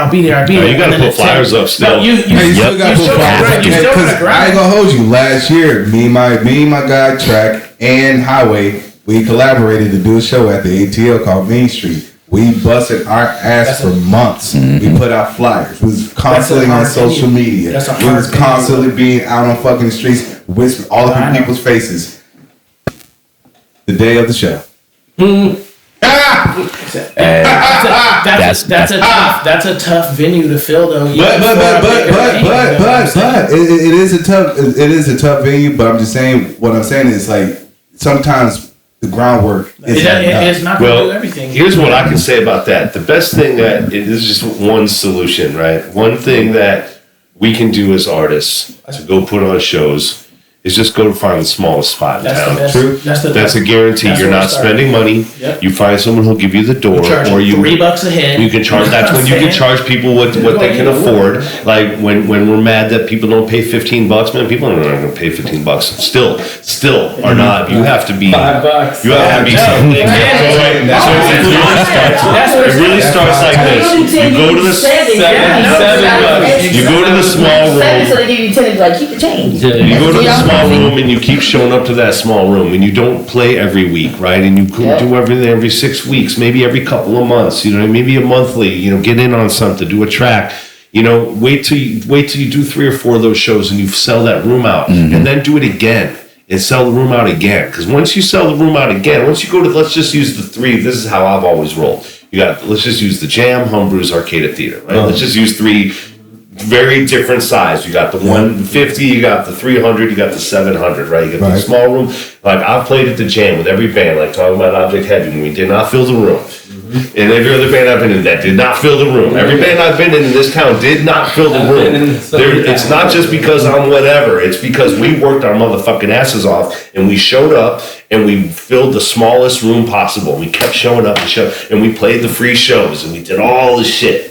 And we we drove down to Ferndale to go get on the radio station, even though we didn't have the gas to do. We did all of those things. And we played for free and we kept showing up and I started to go to shows and I talked to people and then people start coming to shows and then you sell it out and then you sell it out again. It's like, okay, we brought in 200 people 3 times now to the point where we have to go to another venue. And then you go to Homebrews, then you do that for a year until you can fill that room out. And some people don't ever get past there, and some people do. I've not gotten past there with most of my bands, but a few have. Object Heavy is an anomaly for me in my experience in Humboldt. Like I've been in a number of bands that have made some noise, that have toured all over the country, mostly regionally, Idaho, Montana, Colorado, and West. You know what I mean? But like this group is a little bit different, but this is because I'm surrounded by people who understand some of the business, are super hungry for the exact same thing I am. Everybody's in the same boat and wants mainly the same thing.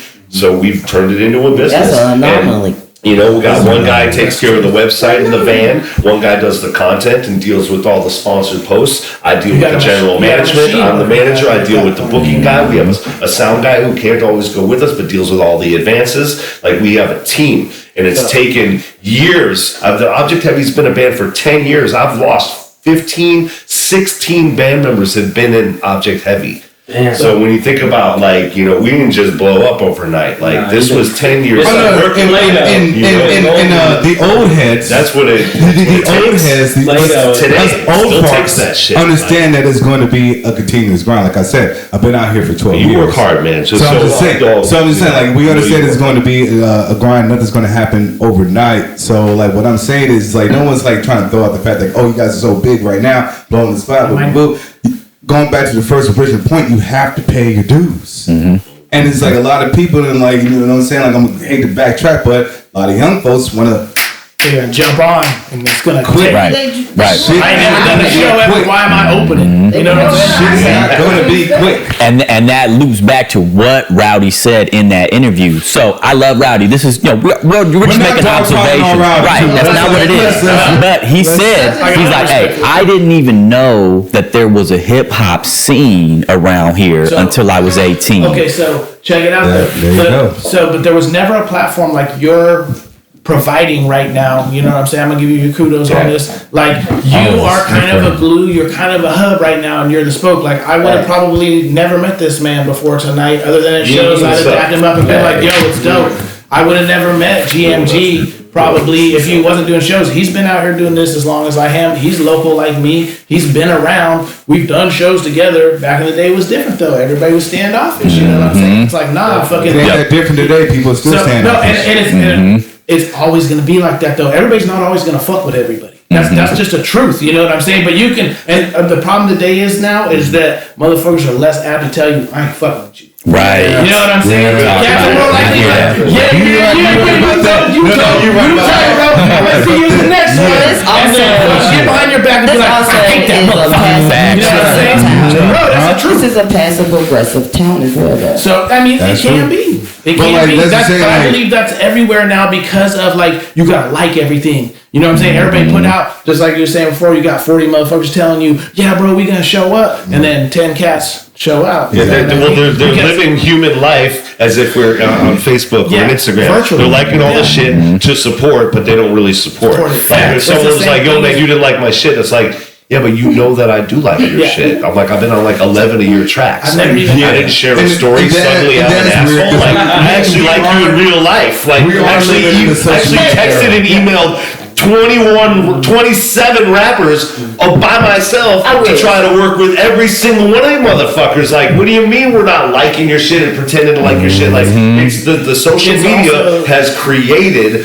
the monster. I what we do in what are we gonna do with that? So it's like the big likes show up in real life sometimes. It's like you were saying before too about like just being real about the whole situation. You know what I'm saying? Yeah, because like again, you know, I'm an 80s baby. You know what I mean? I grew up in the 90s. You know what I'm saying? And I went out to New York City. You know what I'm saying? I grew up with people telling me blatant truths to my motherfucking face. Okay? I grew up and I've grown accustomed to it. I've grown in love. Tell me the harsh truth. Please do. If you don't, that means you do not. That means you do not fuck with me for real. And that makes me lose all respect for you. So, like, what I'm saying is, like, this is a passive aggressive town. But like, I want, and this is what I was hoping that Rude Music was attempting to do: shake people out of that fucking passive aggressive phony facadeness, and just please tell your truth. Speak your truths. Tell people like, yo, man, like, okay, like, yeah, I don't fuck with your shit, but hey, guess what I'm gonna do? Because we're in the trenches together, I'm going to share your song on my shit. You know what I mean? Just because none of our artists are artists, even for fan, whatever. Fans going to do whatever the fuck fans do. I'm speaking artists are artists. There's artists out there, like, in this community, I'm not particularly a major fan of them. They drop some shit, share it on the story. Share, give it to the couple homies. I would even fucking listen to it because, hey, this track might be a little bit different than the last track I heard. The energy's not the same because... that goes to the uneducation of what hip hop really is. It is us supporting to each other, even if we don't fuck with each other sonically as artists. There's a respect. Right. And I just recorded an episode with Kemistree just a few hours ago, and I said this before on the pod. I'll say it again. Hip hop is about awareness. True. So if you're just out there sharing your friends' stuff or sharing people in the community stuff, you're spreading hip hop. That's hip hop. What's not hip hop is trying to do what I think I'm not, Rowdy made his statements, but when you're trying to actually gatekeep it, when you're actually like, no, and that's what I did. When I stepped into this shit, I said, I don't give a fuck about who I like, who I don't like. It's a moot point. Right, it doesn't matter. It should share everybody's, right? Because no, it's a good look. Because I may not like it. In retrospect, You may not like it. But guess what? One of your followers may like it. One of your followers may like it. One of your followers may like it. Right. There's 5 guys out there. One of them dudes got to like it. That's gatekeeping. Rowdy, that's gatekeeping. Right. When you're not supporting and sharing other artists and shit, that's gatekeeping. Facts. 2024, let's go. Share My 2024. shit, man, I'm trying to tell you. You too tall to be on your Cat Williams shit. Be on your William Cat. We gotta switch on. Hey, but, I mean, so we talked a lot about Rowdy, but so there's other conversations out here in the community, and since we've got this round table here, I really want to get into them. Harder conversations for some people. I don't want anybody to think they're targeted. That's not why we're moving out here. We don't do it like that. But there's a theme that has come up on podcast episodes, on conversations outside of the podcast, again and again, between the people that are running shows, are moving things, making things happen around here.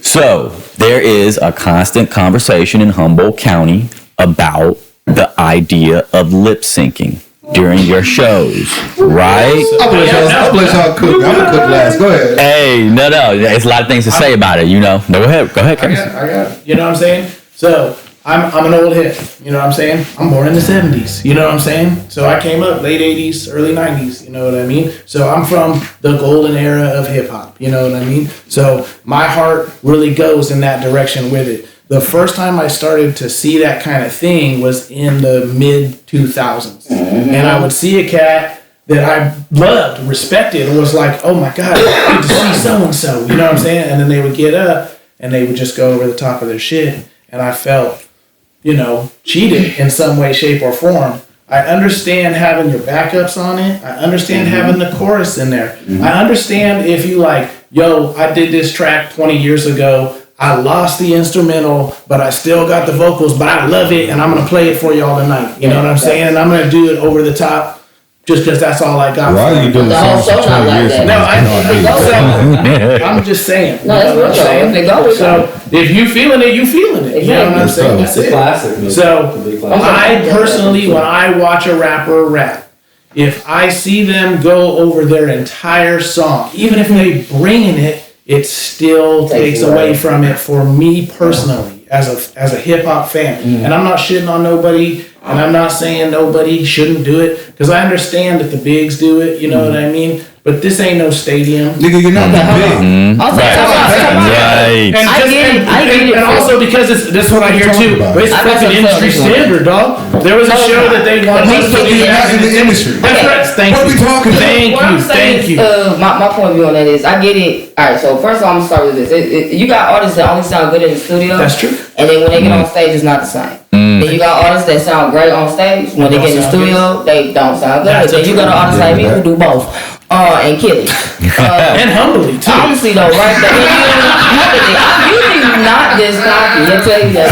I'm confident for real. She's worse. And I'm also telling the truth. These are facts. But then, even with the lip syncing thing, right? So in the beginning, everybody got to start somewhere. So sometimes you might need that backing. Maybe when I first started, I didn't have a studio. I just had it where I recorded. And my boy didn't know how to he was still learning how to do the background vocals for me and all that shit, right? So when I performed, it was the music behind it, right? And it sucked. I hated it. You know what I mean? I realized because when I was starting, other artists who were more, I guess, professional or whatever with it, they ain't had nothing behind them, and I love the way that sounded. You know what I mean? So you got to work to get to that point, and I did. You know what I mean?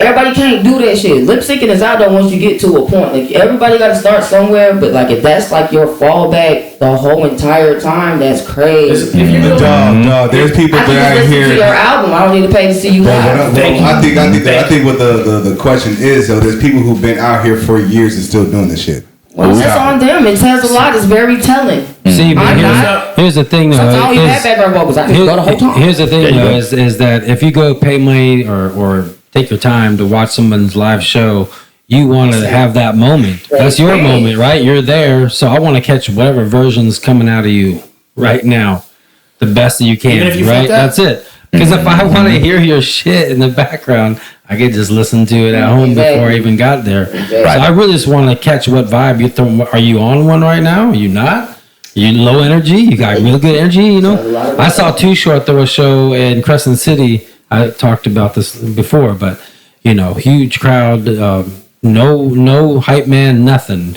No vocals, no choruses, and it was so live. It was so good. Like I heard every word he said. Everybody had energy. A master. Like, that's what I'm saying. So it's like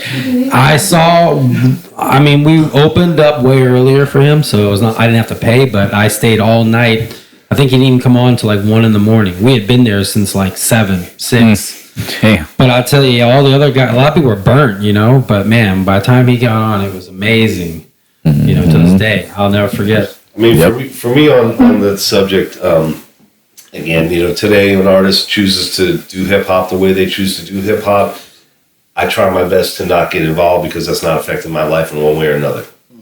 Right? I get it. You know what I mean? As an artist, I because of my belief in humans to have, be able to be human, I have to believe that they're coming from somewhere. Right? All that being said, you know, again, I'm a 70s kid. I'm like, the only hip hop I know are watching my friends freestyle and teach themselves to get better and better and better. And then fast forward to Freestyle Kings. It's like, we didn't always freestyle was the name of the band, you know, but Garth Vader can freestyle with the best of them. And then Eli Fowler is one of the top, you know what I mean, as far as I'm concerned, at least in this area, he is so clever. He'll walk around and lace everybody in the best way, say your name and rhyme it. Just like, and he's all that, man, and he's all freestyle all the time. And Knack 1, watching the Fat Bull Cyphers for the first year and a half at my store, no one was coming out to that shit. I've watched Knack. Knack will sit for 40 minutes and freestyle for 40 minutes. You know what I'm saying? Yeah, straight up, man. And so my school is, yeah, man, like we're not playing our tracks over anything. And when we go live, we've been working on this shit for so long that it's coming out off the top, and that's what's up. So, you know, and then there's the mentality of industry standard and all this stuff. It's like, it's just a disconnect in watching a music video, for lack of a better, or watching something happening to me, like that's what we should be doing, as opposed to learning the craft, mastering the craft. When I hear somebody in the booth and I hear somebody's record and I hear their track and I'm like, this cat can obviously rap or sing. Why would they need their lead vocals behind that? You already have the talent to do it. Why wouldn't you have the you know, because the words ain't real. That shit slang. So that's they didn't remember their fucking words. I'll even go as far as to say, like, I have a thing about, you know, when I see, you know, on stage with your phone reading your stuff. Oh yeah, unless you were a poet, even in the booth, like at least for my crew, with all the beats that we've made, it was really rare for any of the MCs to hold their paper up and read it while they were rapping. We did not record that shit. The MCs usually didn't get in the booth until they knew their story so well. So that was like, for me personally, when I see an MC, when I see Garth like get in there and just boom, lay it down, I know that I can feel that coming through the speakers, because you're living, when you're sitting there with your eyes closed telling your story, and you know that story so well, there's no way to unhear what's coming through your voice. So that's just my personal, like, when you look, I always say this, when you look at a dog and you're like, I love you, that dog is gonna cringe and go back, because there's like, what the fuck was that?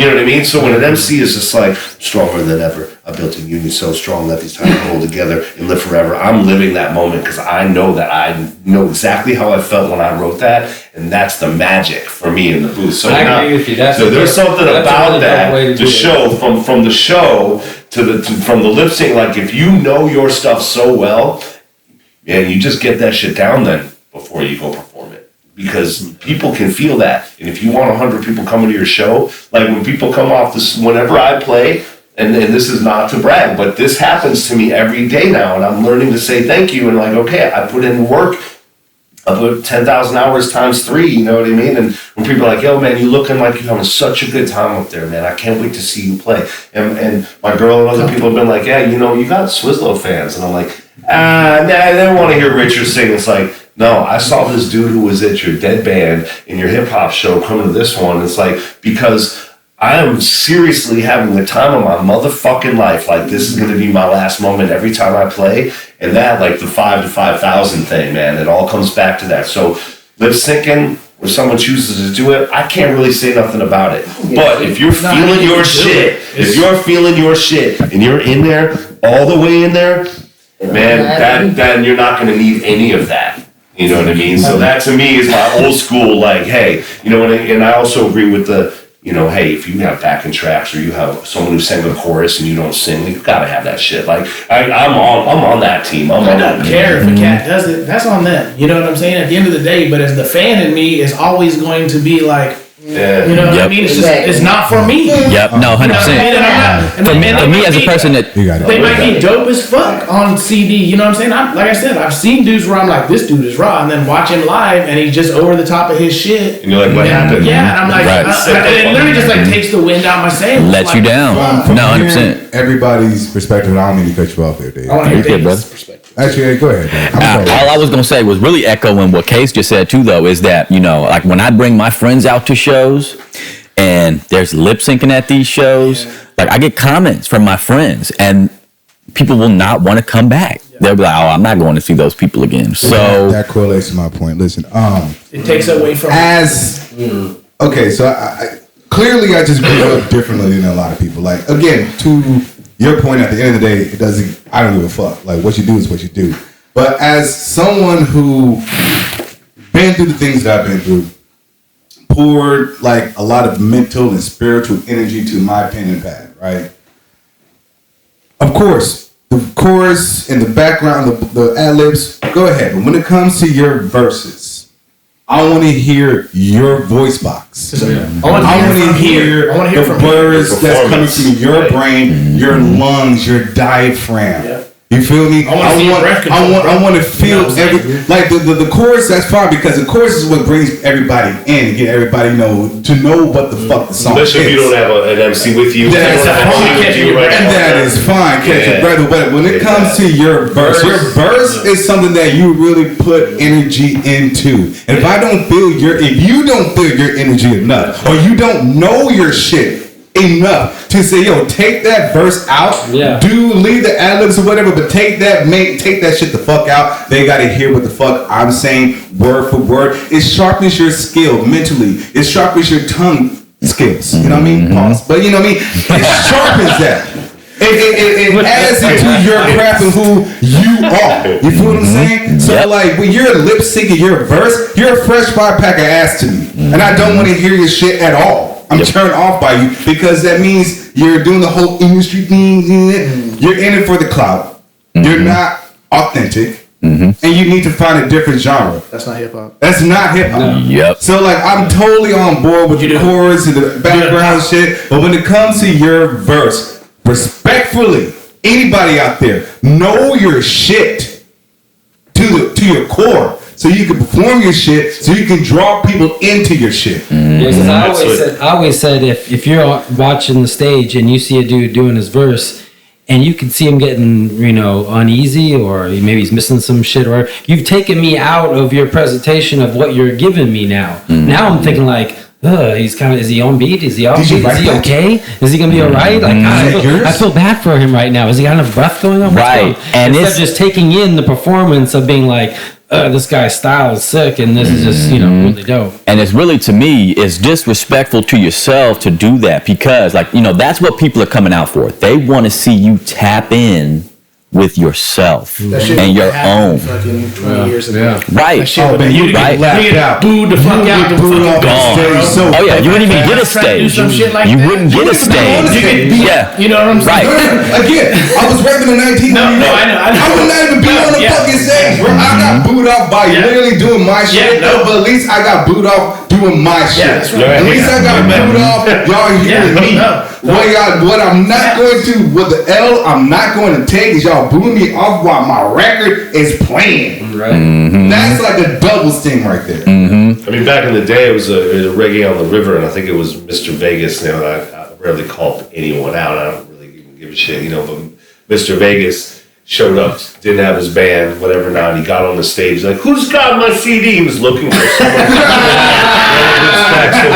And this was at Eureka and the River, and and we were like the one hip hop group there. I mean, there might have been a couple. I don't remember who was on the bill with us, but it was mostly a reggae festival. But there was us, and we were like, motherfucker just asked for his CD. There's 11 bands here that are all, you could have done anything, and you're like a really well-known reggae artist, you know what I mean? And it was like, yo, where's my CD? You gotta text somebody. I've seen those CDs skip on them. You know what I'm saying? Oh, yeah, that's you know what I mean?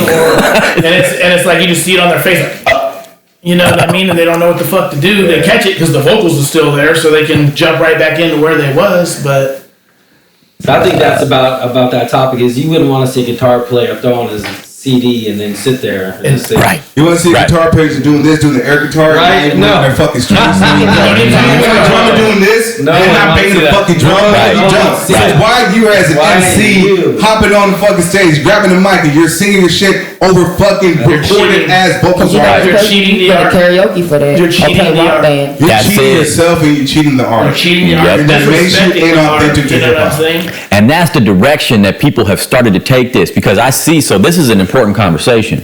And so separate with this conversation, okay, so we all have to operate on these social media platforms and this and that. Okay, so when you're posting a reel on just say Instagram, and it asks you for what is the theme, what is the concept, what is this about?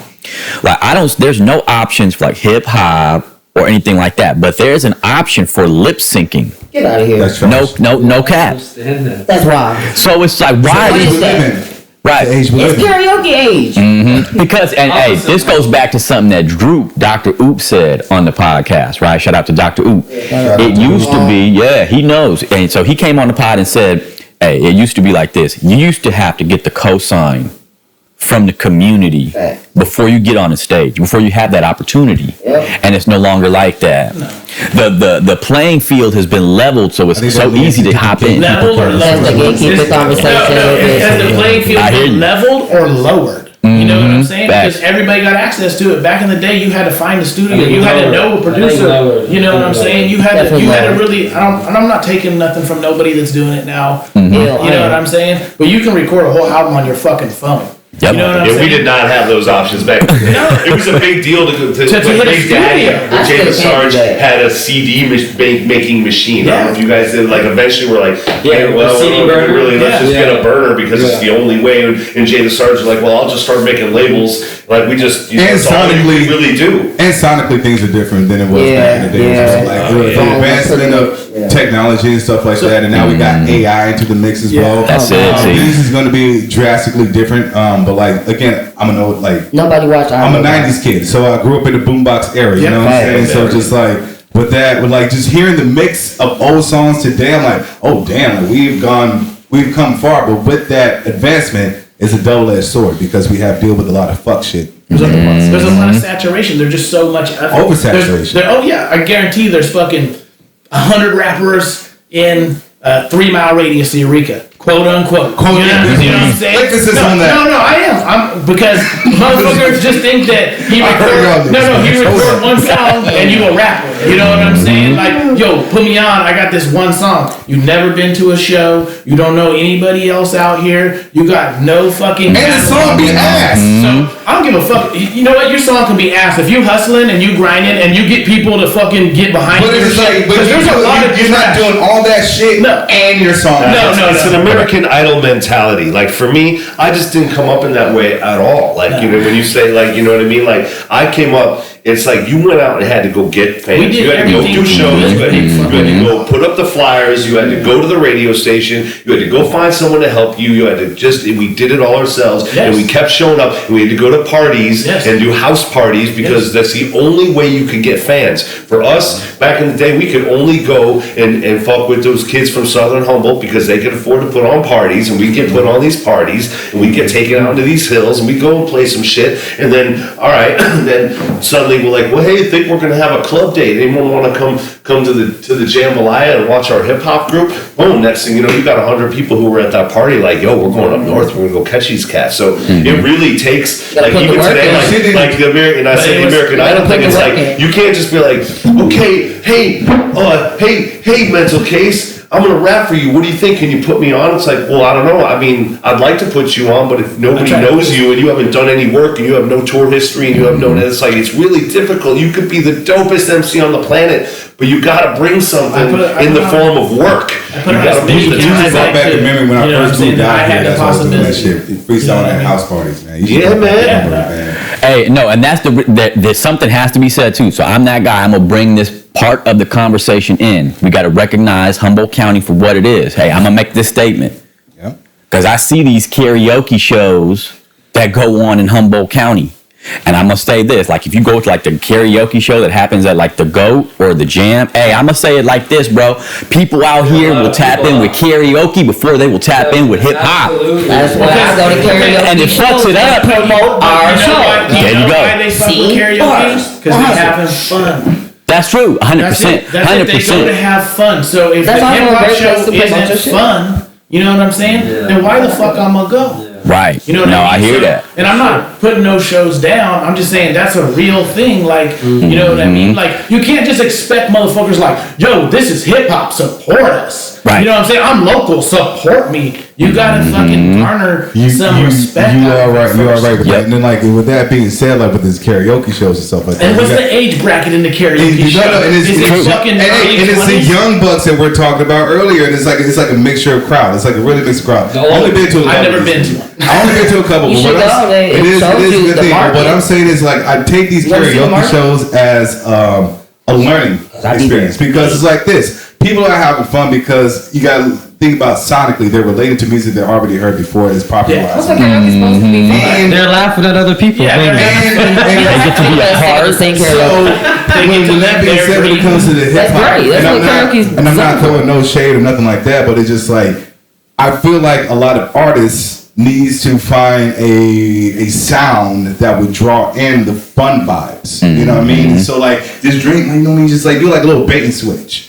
I think I've been on this podcast before talking about said bait and switch. So it's just like, but we know we're like old hip hop heads. We're firmly rooted on our heels. We stand at 10 toes down and 2 heels. I'm not doing that shit. But it would behoove you to learn how to like adapt to it. Like that's why, like, you know, Vibe worked out so well. That's why Copacabana worked out so well. That's why, like, you know, Bosco. I have a few songs that works out well because it brings those fun vibes, but I'm also staying true to the hip hop roots. It's like bridging the gap. And you got talent too, so that's another part of the conversation. I'm not going to keep moving on different things, but this is something I've said on the podcast again and again. So there is a line between a hobbyist and somebody who's real about what they're doing.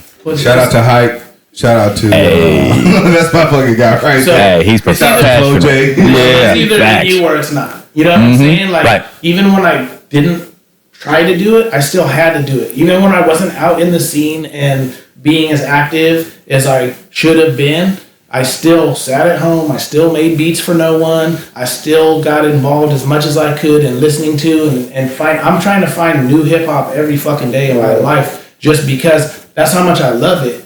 You know what I mean? Every day I'm trying to find new shit because I want to be up on it. I want to know about it. I just ingest it all. I've always been like that. I get the fucking thing and I read everything about it. Who produced it? Where did the sample come from? Who did the graphics? Who did this? Who wrote it? Well, you know. My big thing was who wrote it. So that's a big part of it. But there's so much more to it nowadays than just the rapper, though. Like, you got to be a lot of things. You know what I'm saying? You got to be in social media. Because I was saying on the podcast these days, like, I'll think, like, you know, everyone's trying to do the whole industry route, label route.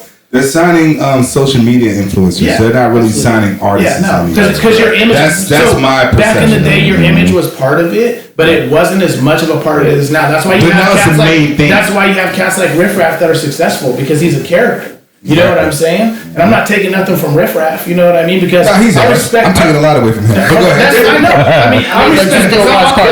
I'll use ICP as an example too. Right. You got to respect the fucking business of it. No. You got to respect the hustle of it. You got to respect the grind of it. Because there's a lot. The entertainment of it. That's exactly what it is. This whole shit is entertainment. Now you can be hip hop all the fuck you want. If you ain't entertaining with somebody, you can be hip hop all the fuck you want. That's right.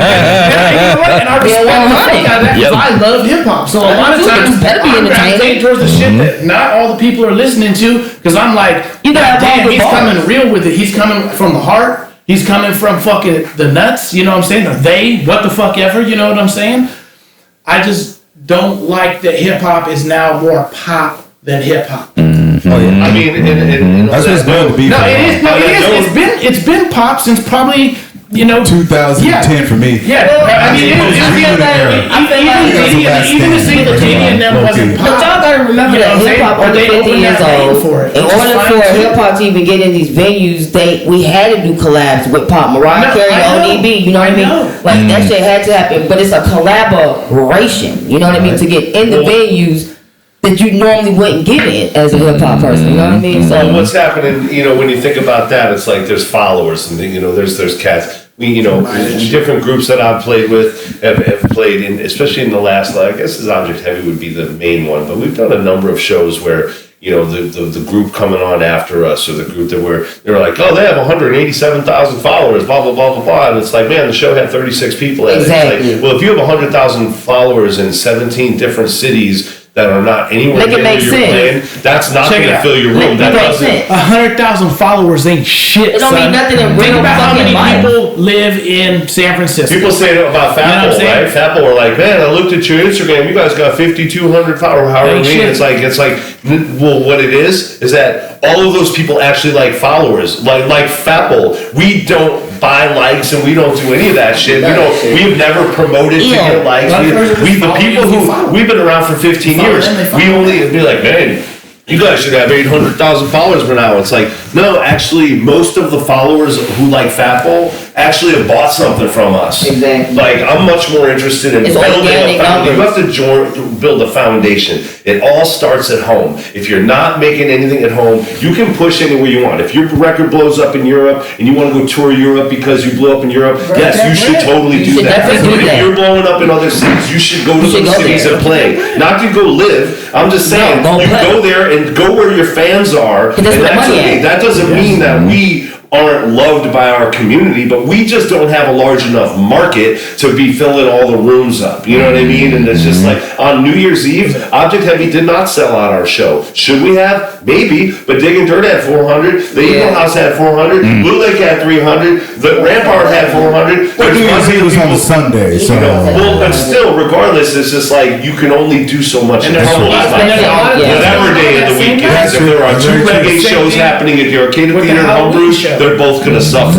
So when we saturate and we're just everywhere all the time, it's just never going to work, man. People get bored with that shit, and we are not a big enough area. So when we treat ourselves like we're in Chicago, New York, or anywhere else, or San Francisco, it's just not viable. It's like when ASCAP or BMI calls the bar and says, you owe us $8,000. It's like, you can't charge the Jambalaya the same thing you charge the House of Blues in Chicago. That's not really, that's not realistic. They do that, and that's just not real. That's not a real place. So for us, for our small community, it comes down to the foundation. Bigging each other up, supporting Humboldt hip hop, being down, whether you're cool with someone or whatever. It's like, it's totally important for us to build our scene together. Because I work with all kinds of people. Still work together. Maybe they like me, maybe not. I don't even know. You know what I mean? I don't care. I don't care. Like, if getting tracks done is like when someone is hungry, or I can tell someone wants to work, or someone's like, hey man, can we do something? I'm intrigued by that. When I see someone who's hungry, like, I get excited about that, and so. Like I said, to your point, like, I understand I got a kind of a brash personality, I'm not easy to get along with, but I'm just saying, but like, there is 2 of us here at Rude Music Entertainment, man. There is me and Track. So then, if you don't necessarily want to work with me, please work with my guy, Track. He does engineering, he does mixing, he does producing, he'll do the song with you. So, like, even if you do not like the person, whatever, the music and the potential is still there. We can still build on collaborating and going forth and doing all these moves. Like I said earlier, man. If y'all don't like if anyone doesn't like each other, do we have to? Like, as long as we respect each other, everything's cool. Like, my shit's respect. Like, as long as we respect each other, shit's cool. But like, I don't give a fuck if you like me or not. But if you want to work with someone and you find that there's a friction there, then it's worth finding out what that is. You make a track, and it's like, and then you're like, I feel like that'll be a fire track to do. We don't. I mean, shit. David and I have fairly different views about what's going on in the world right now. Yeah, we put on hip hop shows together. We talk on the phone all the time. We're building. We're continuing to build. We're not going to have the conversation of war right now, but you know, and I, you know what I mean. But like we talk very openly, and it's not easy. But we do it anyway because it's important, because I love him and he's my friend, and it's like whether you working well with someone and liking them are definitely two different things, right? To confirm your point, it's like there are people that I wouldn't necessarily spend all my time with, but I really enjoy being in the studio with them, and I like making a show, and I love backing them when they get on stage. I don't have to go out back and get loose or whatever if I don't want to. That doesn't mean the show wasn't dope. And honestly, I think if the two artists got like a little hint of smoke towards each other, it would be better for the music. It'd be better for hip hop. If I'm on the track with you, and I know you don't like me, I'm coming for your head, respectfully, in a respectful manner. I am going to try to smoke it without being so, without blatantly being obvious. Like, yo, fuck this nigga. Like, I'm not doing that. You know what I'm saying? But like, and I feel like it's vice versa. Like, you know what I'm saying? You should want to, like, you know, come after me. That's why I be like kind of poking bears, pause. But you know what I'm saying? So it's just like, oh my God. So what I'm saying is this, man, like, you know what I'm saying? Like, when it comes to the local, like, scene and the local artists, like, I think collaboration should be the theme in 2024 and beyond. Yeah. Do shows together. Do songs together, do a lot of shit together. Go on tour together. You know what I mean? Everyone's complaining about, I'm not doing a tour, I'm not even on here. I'm not doing shit. He's not doing shit. He's not doing shit. All three of us pull our resources together. Let's go out and do some shit. It's easier said than done. It is easier said than done, but I'm just saying. But like, at least get together and have the conversation. Be like, yo, we need a sponsor. Who do you know? Who do you know? Who do I know? Let's pull the shit together. Let's like at least get like a brain trust going on. That's my thing. Like I'm not saying let's get shit done overnight, but let's at least fucking start somewhere. Well, I can safely say that shit has been started long ago, and it needs to be rejuvenated. You know, there's new generations of MCs. Not even that y'all are a new generation anymore. No, there's a generation behind y'all. According to somebody, I'm old as fuck. I watched you guys pop into 15, 16, 17 area. That's what I saw. You know, all of you kind of popped. You know what I mean? It's like, okay, there's a new generation coming through now. There's starting, not a crew. These guys are making some noise. You know what I mean? And I work at a jam, so I saw people fill the room for y'all. It's like the college scene. You know, it's like, why are certain people popping? Because they got friends, and those friends are, they, not to say that we aren't talented, but when you get friends behind you, man, and our friends is old. I ain't gonna keep it. No, and that's hard. They don't have kids.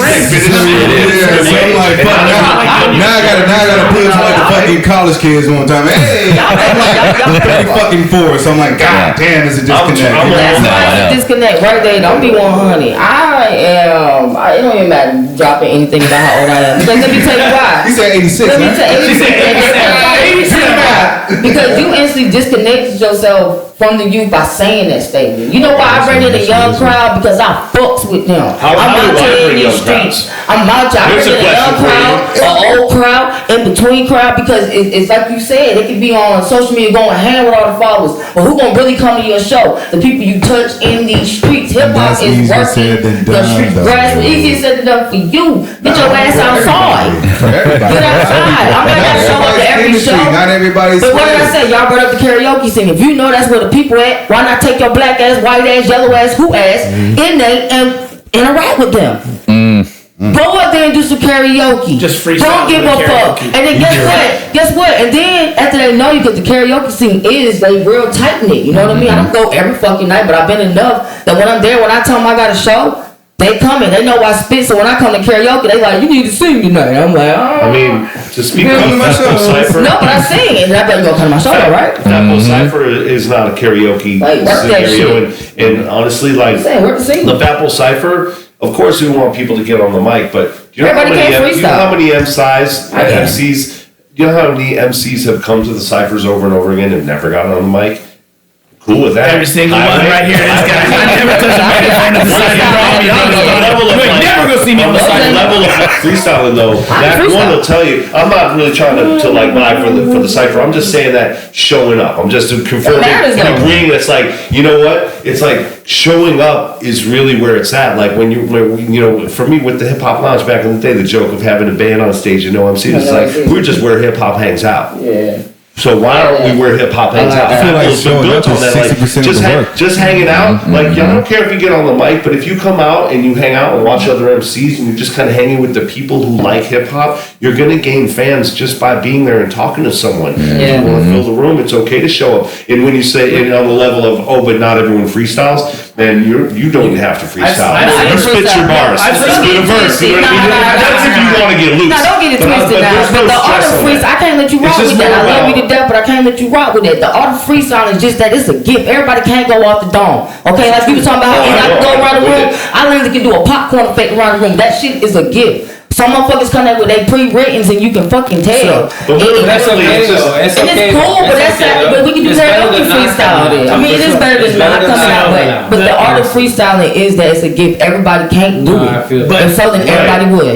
But the point. Go ahead, please. I was gonna say the one thing that I've noticed at the Cyphers as a fan, as just an outside person watching it, is it gives MCs who may not necessarily be really confident in their shit a spot to get up and just rap. You know what I'm saying? And feel comfortable that they're gonna get some support. Like, yes, we know back in the day it wasn't gonna go down like that, but this is a different time. So there's a part of me that watches some of the cats and I'm just like, you know what I'm saying? And there's other times I catch it and it's fucking magic. You know what I mean? And if you're not there to see it in that moment, then you miss the magic. And honestly, those are some of my favorite shows, is the ones that have been the Fat Bowl Cyphers, is because they're impromptu. I might catch some young cat because it's an all ages show that I ain't never heard of before, I ain't never known before, and he come out and he do his Sounds thing. like young Jonah.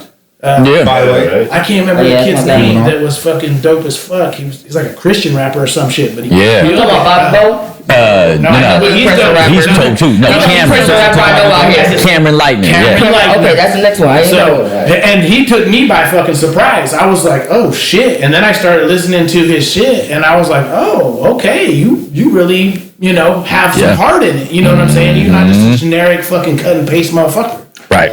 Right. So you can hear it. It comes through. It's not generic. And it goes back to something that Asaad said earlier too. So you got the opportunity to connect with people during a show, like Kemistree does. You go out to a show with Kemistree, she's going to connect with you, Or you can put yourself in a big pile of people that are out there doing more robotic shit in a day of A&I. And this is the age of A&I. You want to be looped in with that shit, or do you want to go up on a stage and show people you can connect with them? What do you want to do? There was a podcast that you did with the West Coast tour when I came through, and Bub was sitting here and he said something about basically like, I don't know when it became so cool to be too cool to holler at motherfuckers. You know what I'm saying? And just say like, what's up? And I've been this year trying to be more outside my box. Like, even if I don't know a cat, I introduce myself. They might not know who the fuck I am, and that's fine because I'm nobody at the end of the day. You know what I mean? That's just Southern hospitality, though. Speak better, but you are somebody. No, but I'm me. You know what I'm saying? But I don't give a fuck about any of this other shit. You know what I'm saying? True. I'm like, if you fuck with me, you fuck with me. If you don't, you don't. It's cool, bro. I'm gonna keep moving and do what I do. You know what I mean? Like, I'm gonna reach out and I'm gonna be like, hey, you wanna get together? You wanna do this? And if you wanna come through, cool. And if you don't, cool. It's not gonna hurt my feelings. You know what I'm saying? Like, I'm a grown up nowadays. 20 years ago, I'd get well, bitch, you wanna fuck with me? You know what I mean? Like, is it you think you better than me? You know what I mean? I'm not a vegan, son. So that's because of my own insecurities, though, and that's a lot of it is cats. Cats can't just step out of their own insecurity to be like, yo, what's up, bro? I fuck with you, dope. You want to holler at me? Whatever. You know what I mean? And I think that Humboldt needs more of that in terms of just like, bro, just humble yourself a little bit and fucking say what's up, bro. Get your head out of your ass. That's it. Sounds so snazzy. And we definitely have to have people coming out to these shows. That's the thing, right? So, if you look at the hip hop scene around here, if you just do a count of like how many people are around here that are doing hip hop, and with that gray line of like hobbyist versus professional level people that are serious about it, right? There's hundreds of people out here doing hip hop. Of course. So it's like, if we all started tapping in, it wouldn't be a question for these shows. They would be filled out every single time. Right, but so like not everybody's doing that, and that's one of the biggest problems. And see, with that statement right there, you said there's 100 people doing hip hop. That is news to me. That is news to me because so there's hundreds. I can count maybe 30. And most of them is on that flyer right there. Actively music though. No doubt. But you said that fine line between hobbyists and people who because there's actually cats committed that to I the craft. see at the ciphers. There's cats that I see at the ciphers that are there regularly that may not be considered MCs, like was Dre Meza. Dre Meza always gets up and raps. What's the other Dre dude? He always gets up and raps. Yep. I've never really seen them do shows. You know what I'm saying? Now, I've seen fucking not Dre Meza, but other Dre. I don't know what he goes by. There's a lot of Dre's out there. No, I know. He's always at the freestyle. If you've been to the fucking things, you know who I'm talking about. You know what I'm saying? So, and I'm not taking nothing from him for getting up and doing that because he's a hobbyist. He's a hobbyist. Yeah, and there's nothing wrong. He's getting better and better. Yeah, and he is getting better. The last time I reached out to him actually recently. Last time I seen him, I was like, nice. I saw him. So with that being said, I feel like a lot of these people need to step out and make themselves more known, like come out and support the artists that are doing some shit. Of course. Get some FaceTime with us so we know who the fuck you are, and then we'll, you know what I mean, there's more people. Then that 100 people be like more noticeable. But they don't want to do But it. they don't want to do that because they're what? At least I got a place to do it. I know. That's really it at this point. I've had a lot of people over the last however long it's been hit me up. Okay, so how do I get on these shows? And they've never come to a show. Exactly. So it's like they want the clout on it, bro. Right, exactly, right. Come to a show, I'm not on. That's right. Rapper, bitch. Bars. Motherfuckers need to know who I am. That's it. the mentality. I ain't got nothing on my Nothing on my side. And my SoundCloud ain't been up there in 5 years. The one song I did with my big brother when he was here. Right. You know what I mean? Like, the shit is fucking... It's crazy, and they're gonna get on my social media and try to shame me for not getting. I ain't even I'm glad I was listening to you. I didn't say it. Like, that was some shady. Did you just throw a palm tree? Hey, but that's it though. See, so we all have to tap in with each other. Just period. Because I'm gonna boil down to if you're not out there networking, even if you don't even move it to, we have to do community and all that. If you have your own brand as a hip hop artist, You gotta know your brand, first of all. you have to. If you don't have a brand and you don't know what the fuck your brand is, you don't know who you are, how are you gonna have somebody else know who you are? Right. And how are you going to know who you are unless you're out there looking at what's out there and looking at the scene and saying, who am I in this scene? Right? I'm not saying that you need to look at somebody else and say, okay, like I have to pace it towards them or nothing like that. Like you have to say, okay, I'm going to be out here, but are you out here if you're not even cognizant of who else is out here? That's something. That's the kind of thing that surprises me across the board when someone's like, and again, like, the one thing that Rowdy said, he says good stuff, and I really like his music, and I listen to what he talks about. Co-sign that. He's dope. It really did surprise me that, and he's like, I didn't even know about Humboldt Hip Hop, or there was a scene here until I was 18, and I'm like, and he grew up here, right? Yeah, but that's because there was a lull in the scene, bro. There was a lull in the scene because of all of us aging out in a way, and there was nobody. No, you know what I'm saying? There's nobody to take the torch. Like Highway is like fucking. That's like my nephew. You know what I'm saying? Like he came up under me. You know what I mean? Like I love that motherfucker. You know what I mean? Yeah, that's my dude. You know what I mean? Like for real. Kept the pedal. Yeah, but he's kept it. He's kept going, and he's still moving, and he ain't stopped, and he ain't giving up, and he still believes in it, and he ain't stopping. You know what I'm saying?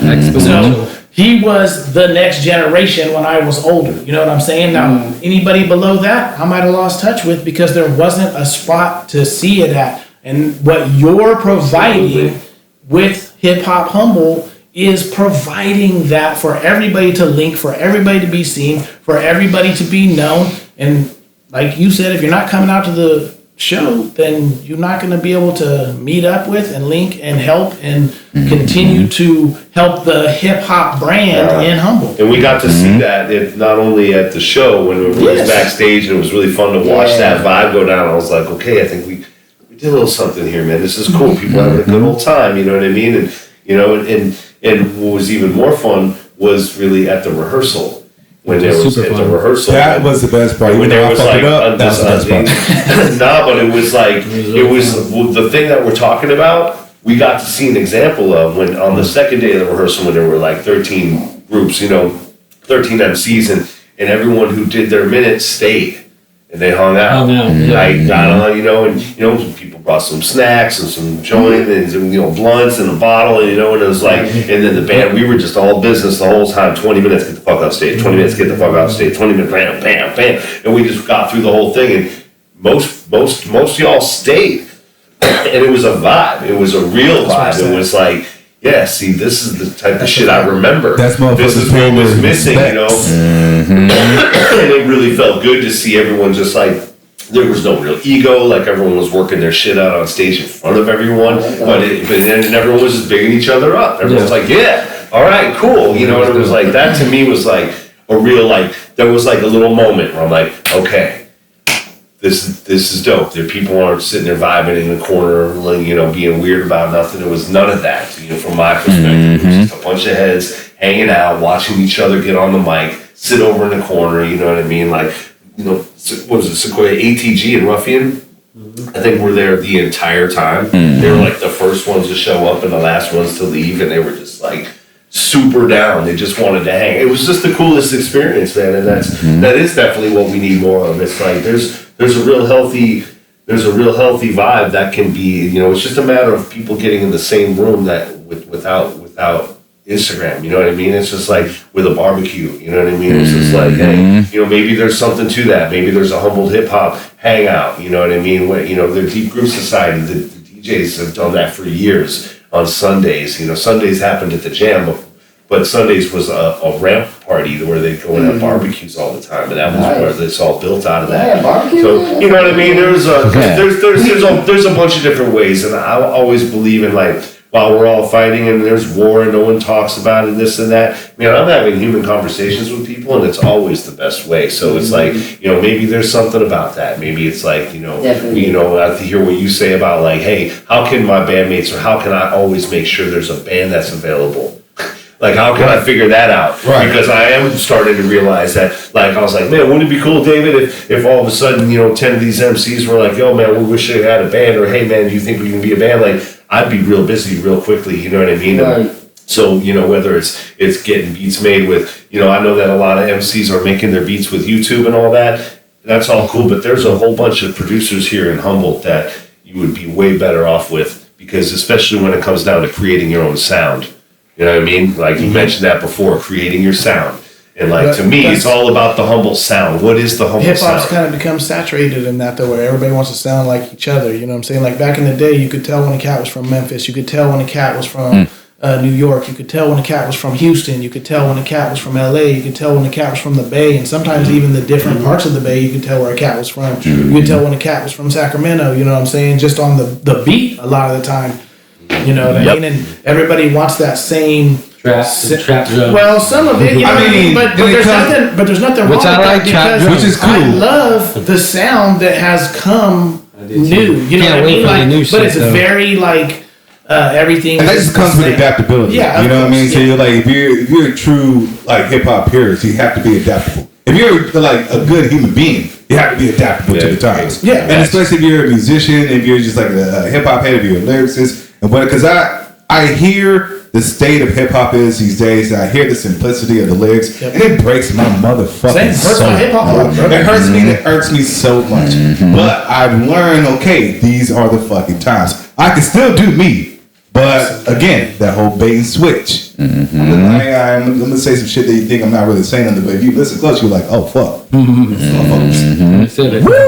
That was a bar. You know what I mean? I say these cops would kill me anyways. How many bags are sticking away? How many? Hey. So I'm just like, you know what I mean? Is you introducing some certain level of activism, because that's where hip hop kind of came from in the beginning. You know what I mean? It was a form of activism. It was a form of getting our message out across the nation to know about what's going on in our culture and our struggles in the everyday life of what we're dealing with. And you know what I mean? And for the most part, the poor whites was going through the same shit that we were going through. And that's why it picked up so much. Because it's so fucking relatable. And while I'm hearing hip hop these days and industry wise, it's so further from the fucking point. Yeah. It's breaking my heart. Yep, I feel you. And these local artists here are being heavily influenced by said industry. Not everybody, but they're out there. And I see people moving like that, and I don't like that kind of, because the thing is, it's kind of like the horse before the cart or whatever, whatever the saying is. It's like, okay, so like you're thinking about like, trying to get industry level clout, industry level status and everything like that in a scene that doesn't have a lens on it. So it's like, there's that interesting thing, and it's like, like I'm gonna take it back, and hey, like I said, me and Swiz, we had a lot of conversations about different things. I'm holding everything to account, and so one of the things that Swiz says earlier is that, okay, so then you have to like work to, it's hard to bring numbers out. That's one of the things we've had like this whole conversation. It's hard to bring numbers out. That's one of the main things, right? Okay, so then if that's the case, then the thought is, let's go to a smaller room and let's, pack that smaller room out. Okay, so I agree with that plan. And then, the goal is to move it forward. But at what point are you not growing to move yourself out of that smaller room? And then at what point are you just moving that forward and it's cap? Like when you're only focused on the optics. Sir, how wrong am I to say that that's cap? That it's just bullshit. That's what I'm saying, because like to piggyback off that point, but like what you say, like I started out with not a crew, right? We packed out the jam, we went to the Humboldt, we went to the heart of Humboldt and the Eureka and stuff like that. Small venues and stuff like that, we packed it out. Me and Tyler do our own thing, right? We do it entitled. That shit was happened during the pandemic. Nothing was going on, but we still kept it active. We still kept it pushing, still kept it in like the music and circulation. People were still saying, yeah, I fuck with it, I fuck with it, I fuck with it, I fuck with it, I fuck with it, I fuck with it, right? Then we dropped our second project, and that's when we're like, okay, we packed out the jam before. We packed out Humboldt before numerous times. We packed out these small venues numerous times, and then we was like, we're gonna take that, roll the dice, and we're gonna do the ATL. And then we saw how much cap it was. So that's why I just, for my own experiences. No, it's true. You came out of the pandemic, and I know the three of us have seen numbers of generations go by. To me, I just like compare everything to the 4 years of college. What happens is that you have a generation. You have some kids who come to school, a couple older kids, and then a few bands and a few MCs come, and it's just blowing up and blowing. All these kids are coming to those shows, and then some people graduate, and this guy moves away, and then this band breaks up, and then these cats over there. Offshoots happen right there, except half of that movement went away. And if you don't catch them right at the beginning of the year to get those younger kids and those seniors, the seniors will be like, oh man, not a crew. Like everyone falls off here at some point. We all have a drop. They've all gone away, and it's all based on the kids who move away and the people who graduate who decide I want to be here forever, and then they can't get a job, and they last for 2 or 3 years, and then they leave. I've seen it 6, 7 times now. 4 years over a 25-year period. Every 4 or 5 years, it's like they all disappear. We have to build them back up. Like some of us are like, oh man, how come nobody came out to this one thing? You know what I mean? It's like because you guys have been around a long time and no one's really seen you in the last few years. So maybe in your case, right? I watched Not a Crew be really dope because I was usually behind the bar during those years and working at the jam, and then it popped. People graduate school, a couple people move away, some shit goes down, whatever happens. I'm, just like, boom, the pandemic happens, we come out, we're going to keep it going. Right. But 2/3 of your fans either moved away, had kids, or just out of the fucking loop. So that's has nothing to do with your talent or your push. Or your brand. Don't get it wrong, I never personalized the ups and downs in the market and how people when people like say they go, oh, I'll fuck with you, they don't so I never personalize it. I'm just like I'm kind of pointing out the hypocrisy behind it. You know what I mean? So it's like I feel like I'm in a valid standpoint by me pointing it out. But when it comes to like my talent and stuff like that, when it comes to like there's a lot of talented people here. This is what's so fucking frustrating about this scene is so much talent. so much potential. Not enough collaboration. Not enough. Okay, we understand that the market goes up and down, and there's people who are moving out the area. Why not? We're going to these areas out there with them. Why are we just staying stuck? I don't, for lack of a better word, stuck here. And we could again, wherever I go, I'll be like, what's up? I'm Asaad the artist, Rude Music Entertainment from Humboldt County. No matter where I am going, I am saying Humboldt County. So it doesn't matter, like, you know what I mean? So I think the people are getting things so misconstrued and so fucking mixed up is they think they have to stay here to build their shit. They have to build from the shit here, but it is quite the opposite. You know what I mean? You're mobile. Our talent is mobile. Our potential is mobile. It doesn't have to stay stagnant in one place. No, it's necessary. I mean, the truth is, like, every band I've ever been in, we just eventually were like, okay, we did a few shows in town, and we're starting to gain a following. All right, we got a couple opening gigs for a couple of bigger groups. They kept our number. All right, let's go down. Let's go to Ashland. All right, cool. Let's go to Santa Rosa. All right, let's go to Ukiah. Let's go to Weaverville. You know what I mean? And then let's go to Tahoe. It starts to into Reno, and you got to build your radius. And it's just years and years of doing the same thing over and over again. This shit doesn't happen overnight, folks. You have to grind. You got to connect with people outside of the area too, and you got to bring them over here so you can get MCs in Reno. Your boy, you know what I mean? Right. Got to get you over there. Yeah. Repping Humboldt Hip Hop, and you got to get him bringing a few of the crew from there over there. We do this all the time. It's gig trading, like Boot Juice, right? There's a band that we tour with, and we played December 30th in Reno. We opened for them. December 31st, we played at Brews for New Year's Eve. They opened for us. We played in their market. They are headlining. We played on our market. We're going to Thursday. We're going to play the Independent in San Francisco, and they're going to open for us. And then we're going to go to the Starlit Room at Harlow's in Sacramento, and we're going to open for them. Right. And then on that Saturday, they're going to go to Morro Bay, and we're going to go to Talent, Oregon. Right? So we're doing shows with people out of town, gig sharing, doing shows with people from other areas, getting known in their areas, they're getting known in our areas, we're hooking them up, they're hooking us up, we share the back line, like, hey, you guys don't have to bring a bunch of shit, you're already bringing a bus and a bunch of shit, we got the bass and the drums, you guys just show up and we'll work it out. Like, that's the best thing you can do, you know what I mean? Like, get a few groups together, Highway, he linked up with a few different people along the way, the gas station came out of that, right? He met a few MCs, and now he's going over to Reading. Oli did that, he was bringing crews over to Reading. We have Big Daddy was like, okay, we're going to bring producer Reading. All the bands I've been in, Mugatu, we're going to Idaho, and we're going to play these two bands from Montana. And it's like, and that is the magic of the whole thing, especially if you're willing to put in the 5-year plan. It's got to be a 5-year plan, like any business, a restaurant, anything you own. I'll tell you, it's like you need to put in. You're gonna hit the road, and you're gonna play for nobody. For nobody, you know what I'm saying? We still, like, when we go on tour, and you're gonna hit the road. And we have play 1 or 2 gigs, and it's gonna be dope as fuck. You know what I'm saying? We have exactly. If we're going on, let's just say we're doing 4 days. Let's just like take it from the very beginning. We got a Wednesday, Thursday, Friday, Saturday. Wednesday, we're gonna make like $400 and not have anywhere to stay. On Thursday, we're going to open for this band and get $700 because we have some fans in this area. Friday night, we're getting $2,500 because we've played at this place and we have a ton of fans. Saturday night, we're making $800 because we're going to open up for this other band. Well, Wednesday and Thursday and Saturday were a little weird, but that $2,500 show have helped us break even on the hit. Yeah. So if you can go out for a few days, get 1 gig that pays well, the rest of it will be paid for, and don't be afraid to sleep on the motherfucking floor or ask people for a place to stay. They even have apps that are like couch surfer apps that you can go into cities. You can go and you get street team. It's not, but it's like, damn. Those Airbnbs are getting costly though. Those are all the times in your life. We got apps that say, hey, stranger, come to my house.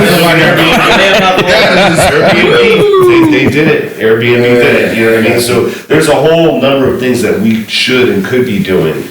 You know, when it means getting out there, it's like it's going out there. At the end of the day, it's a fucking job, and you gotta get up and you gotta do the job every day. I mean, we gotta get up, make yourself make music. You gotta get up, you gotta promote yourself, you gotta book your shows. Unless you got somebody doing all that magical shit for you, you gotta do all that shit yourself. And most importantly, man, build a persona. You know what I mean? Because I feel like a lot of like, again, they're clout chasing and they're doing the thing they're just shown to them, and they're mimicking it and not doing nothing original by themselves. You talk about building your brand. Part of your brand is your persona and how you appeal to people. You know what I'm saying? So a lot of people if you appeal to people, right. You know what I mean? Like I said, I got a brash personality. I'm not, the easiest to get along with. People like feel the type of way about me one way or another, but the fact they feel the type of way. That's the brand. That's the brand. That is the root brand. See, I as an artist can explain my brand. A lot of these artists out here cannot explain their brand.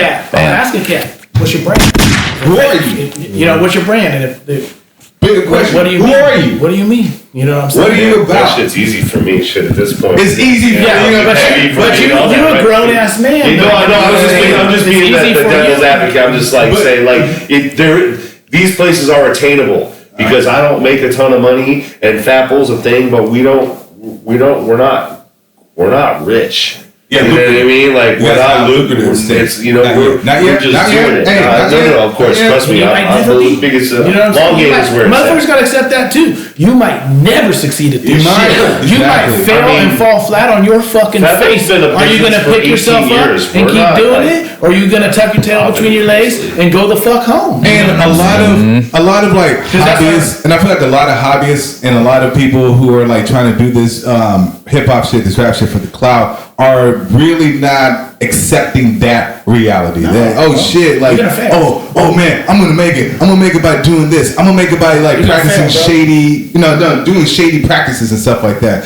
You know what I mean? I'm like, people in the industry do this, the whole lip syncing shit. I'm gonna do everything the industry does and I'm gonna make it. But like, bro, you probably not. Like, I understand my talent. I understand my gift. I understand the fact that my shit may never be heard by nobody, period. I understood that shit the first time I wrote my first rhyme. I was 7 years old because I grew up in a single wide trailer with no fucking doors in a dead, smack dab middle of winter.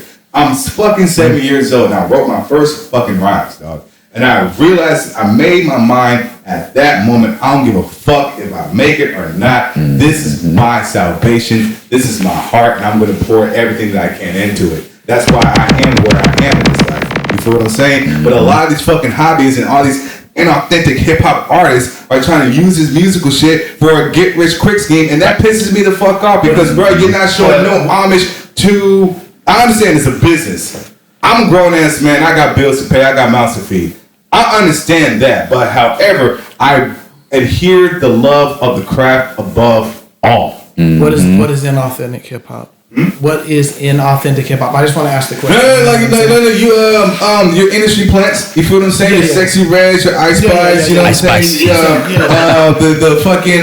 The inauthentic hip hop is people who are using this shit for the clout chase because they want to see, you can spit a rhyme or two. You're hella good at rap. Their little fucking friends group are just hyping their asses up and thinking there's somebody and some shit, and they really like are buying into it, but they have no idea where the core of hip hop is. So then they're not really hip hop at all. They just pop at the end of the day, right? There you go. So why even give them the lane of saying they're inauthentic hip hop? Just say they're just pop. They're pop, but they trying to portray this image that they are hip hop.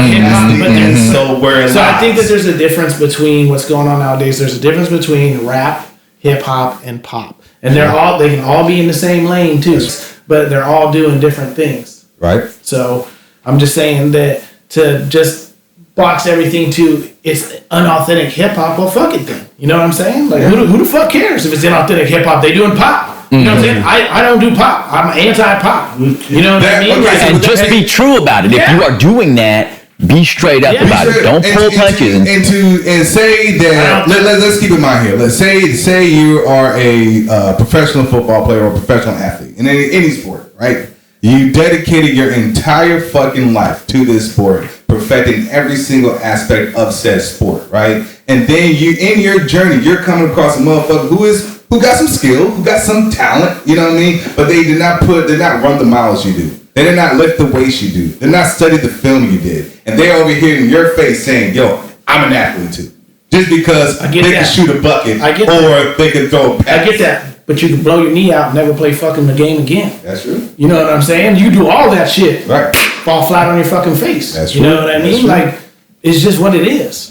I'm not combating that, but I'm just giving you a different perspective. I feel you. Yeah. Like, you know what I mean? Like, I'm very protective of what hip hop should be in my mind. You know what I'm saying? But I'm also, like you said earlier, I'm also accepting of that I'm an old ass man, so it's a different lane now. Right. I don't know what the fuck it could be. There's shit that, like I was telling him, that my nephew listened to is not necessarily for me. Yeah. You know I'll tell you what, but that's where the hip hop weeds has always been, because I'm old. I am the oldest in the room. Just You older than Swiz, bro? Really? I'm oldest. Oh, You are? But my point is, I'm pretty positive. Let's not get into this. 1965. Let's not get into this. We're not showing each other. But I will I'm the say- youngest in the room. That's all I'm the youngest in the room. Hey! But I will say though, since I've been on this journey, and this has been, early 80s, that it's always changing. The good news for all of us in here is that it really has lots of places it still needs to go, I think. That it's waiting. It's just waiting right now for someone to do something that might be a little different or better. But maybe this conversation be that someone. Maybe we are that someone. Maybe this conversation There's be people that out there something. that are You know what I making mean? money and successful at this that you've never heard of, that are grinding. You know what I'm saying? And they might make what you consider trash. You know what I'm saying? Or I would consider trash. But they grinding and they working and they putting in all them extra hours. Yeah. Where, like you were saying, the athlete doing all the other shit. The difference is the athlete that don't blow out his knee and works harder, he still beats that dude out at the end of the day. Hustle's always going to win at the end of the day. What I found- The knee can heal. No, Let's keep that in mind I know, now. but you know what I mean? You get back up. Luck plays a little bit into it too, and catching the lightning when it comes in the bottle too is also, because if you miss the lightning, you missed your spot. I know one thing, the content that's been just driven for a while now is definitely starting to get boring, I think. Maybe not. Maybe, I don't know. maybe What's your perception of said content? Like, what do you? Well, what let's do you put think this. it is? Say on a given night, last night, I was with my daughter and family. We're watching TV. We watch shows, music, whatever. Every single thing, every show, every movie, every music. It's all. And I'm not against sex. Sex is amazing and wonderful and great. Gotcha. I have it regularly. I'm not against. I'm not like, oh, I'm gonna go. Fashion But what I will say is, though, whether I'm taking all your girls or I sell the most drugs or all that, which I definitely can relate to because I've been around it, and I'm not saying I'm against that content, but what I'm saying is it's just getting to a point where we need something else soon because it needs to be this shit has just been through there are other things, but it's, that's too not much. what's being shown. So there is a lot of good hip hop out there, but you have to find it. It's not being put in the algorithm for you a lot of the times. You know what I'm saying? And that's my stripe with the fans out there. You know what I mean? Like we I see a lot of people, and then it's not just the artists. It's a lot of people like fans and people like, oh, I keep on hearing the same stuff. All the rap music just sounds the same because you're not looking. That's a really key part. So I feel like fans out there, people who are loving hip hop, especially like fans out here in this community, you know what I mean? Like really do the extra mile. Don't just wait for a notification to pop up on your phone. Don't just wait for someone who just pop up a flyer or anything like that. Go out of your way just a little bit. Because me personally, all right, I listen like my hip hop, my Spotify, right? I do not listen to whatever is being thrown in my face. I'm gonna type in a random letter, hip hop, and I'm gonna look at all those artists in that letter. I'm gonna go through, just click a song, hear a song, go through artists. I never heard this artist before, but he got it going on. You know what I'm saying? I found some fire shit That's a in cool way that to do it. process That's of cool. going out of my way just randomly. If you're out there randomly searching, please search rude music. But moving right the fuck on, searching R first. But what I'm saying is it's the lack of going out of your way to search for You don't have good hip hop. But you don't have. It's not that hard. No. You can type in a letter and really come up with in the 1,000 same- results. In the same token, there's so much, it's hard to really find things sometimes. Then there's how so much of a much. fan are you really? No, but then there's so much. It's like, so I'll catch myself sometimes on Spotify, and I'm like, it's like same thing sitting there going through Netflix. I got hella shit in my queue I've never watched. You know what I'm saying? I got hella shit saved on my playlist that I haven't got to yet because came across something else that maybe this is dope or maybe this is cool or maybe I don't know. There's a lot of going back to like the fear of missing out. Not so much of missing out, but like there's always something better. There's always something new every day. How How many hip hop artists come out every day on? But there's 365 days in a year. How many There's 52 weeks I'm not in a against year. it, You know what I mean? bro. Like, but I see what you're saying. Like, people get like distracted. People like, you know what I mean? Like, they find something the next, you know, like they got ADHD to a certain extent. Yeah, of you know course, what I mean? Because it's so oversaturated, right? But what I'm saying is, huh? Yeah, right. 3 seconds. Exactly. But what I'm saying is this, man. If you got an hour in your day, you're taking you're in the shower, you're at the house doing chores, you're in the gym, or you got like an extra hour or so yourself. It's not that hard to really like pick a song and just listen to some shit for an hour randomly. A lot of times I'm going off of other people's playlists. I just grab other people's playlists. I also told David, like when I came on the podcast before, I play SoundCloud Roulette, where it's like basically I take the bar on the side. You might like this artist. I click on that artist. I listen to them. Maybe I like their shit. Maybe I don't. You might like this artist. If you like so and so, boom, I click on that and I fall down a rabbit hole. And I ain't gonna hold you. Sometimes you will find some gold in a random shuffle. Of course. But it's just like, again, it's taking that effort because I'm a fan. Before I was an artist, as a child, I was a hardcore fan. I used to go, me and my older cousin used to go to record stores. I would go record diving. I would grab CDs and all, just random CDs. Every Tuesday. Just random ass fucking Because I didn't know what it was. I'm looking at I don't know what I'm listening to. But Sam Gooding, when's that coming out? MTV shit, I'll be like, when that shit drop Friday, there. Totally. But what I'm saying is this, so it's like I went the extra mile for something I love.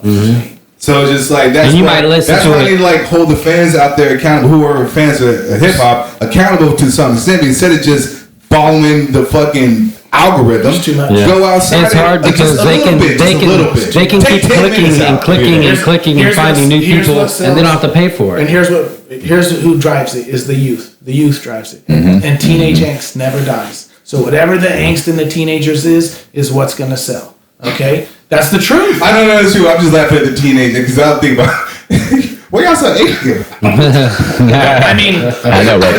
You got a teenage son, right? Yeah. Why you so angry? Yeah, he ain't got it that bad. You know, come on. That's the truth. That's the truth, though. The teenage angst never dies. It's hard. You know what I'm saying? And then you get older and you're like, the fuck I talking about? You know what I mean? It really shows, though.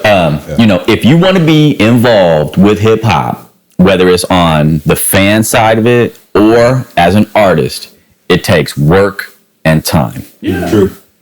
So don't think you're going to hop in. Ice Cube just said that. You know, we talk about 10,000 hours a lot. You know what I mean? Like, you can't expect to put in less than 10,000 hours and even have, like, your brand, yourself, your talent, your brand built. A chip in the game, you won't even be in. You might get lucky and get the opportunity to have somebody who is somebody that knows somebody that can come across your shit and be like, oh, you kind of nice. Why don't you come over this way and we'll set you up and we'll take care of you. Now, if you're smart enough on your business and not get fucked out your money, then it's a good grind. But if not, then you're just going to be another cog in the machine that comes and goes. That's right. That's almost like the goal for a lot of these cats. That's something that Asaad was talking about, right? It's, you know, folks just want to, you know, you just want to blow up. You want to go viral. Microwave it. Right. And they literally got TikTok heating the shit up. Motherfuckers deciding what goes viral and shit like that, right? So it's at this point now where you might not even expect to put any time in, but you just want to, like, you have a dope little crew and they're going to push it and they're going to help you go viral, and you want to just go viral and like escape the entire work and time and process. And it could happen. And it could happen. You just said Ice Spice, right? You go get you have something that drops viral, goes viral, you get a 360 deal, and then, hey man, like, I mean, one 360 deal is going to give somebody more than they probably ever had in their life separately outside of that. So they're going to do that. To do like a quick callback, that who the algorithm of the TikToks and the Instagram and the social media, those are the gatekeepers. Hey. You are your own gatekeeper. You get fed your algorithm because you like it. If you on the gram and you into fucking big booty bitches, you're gonna get lots of big booty bitches. Shout out to the big booty bitches. how mine is. So mine comes with a lot of fucking record samples, and it comes with a lot of live drummers, and it comes with a lot of fucking producers working on MPCs. Your algorithm, yeah. And then my other algorithm is motherfuckers getting slapped and motherfuckers getting in fights and fucking, because that's what I stay on. When oh shit, you know what I mean? Oh, what's he doing? What's this? What's this? Yep. You know. So you are your own gatekeeper at the end of the day. You don't want that in your algorithm. Fucking scroll past it faster. Quit watching motherfuckers get slapped in the face. Or you know what I mean? You know what I mean? They got like a little, but I would never hide big booty bitches on. No, I mean, Hey, that's a trap. That'd be a trap. Bees right there. I don't know why you said that, bro. I love bees for that, bro. just saying, that's in the algorithm. You know what I'm saying? I know what I see in mine. You know what I mean? I love big booty bitches and good bars. All right, that's my. Hey, that's an algorithm. That's an algorithm. But that's the truth, though. You are your own gatekeeper on that shit. I think the best way to gatekeep it is to shut it the fuck I off. think right now, whoever's going to shine through in this like convoluted space that we're talking about here is just somehow your music's got to be in this time fun. Yeah, you gotta Whether it be, whether have a bunch of sex or non-sex or speak some truths or whatever, if it's fun and it catches a vibe and a kind of a trend, that's what's going to pop.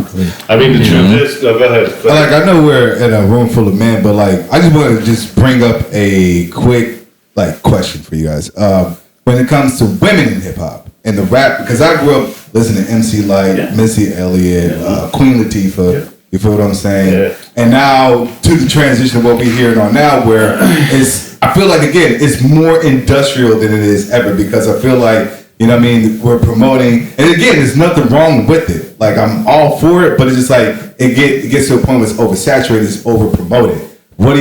Am I off in that assessment, or what are you guys' thoughts on that? Because I want to hear female MCs. There's Rhapsody, there's Queen Tiara, there's Scarlett. There's good, dope female MCs who got actual substantial bars that not just talk about how wet their pussy is. And that's kind of rap that I want to. But it's like, again, like, you know what I mean? I don't have a daughter, but like if I did, I wanted to put like, you know, the Queen Latifahs in her world. I want to put the Missy Elliott's in her world. You know what I mean? Like maybe a little splish splash of Trina. You know what I mean? Splish splash, but she had a strength. My back. That's cute. Bro. And it's splash of that, but it's just like, again, when it comes to like, it's not promoting, it's throwing the balance off, and now people are saying that women are running hip hop. That's not hip hop.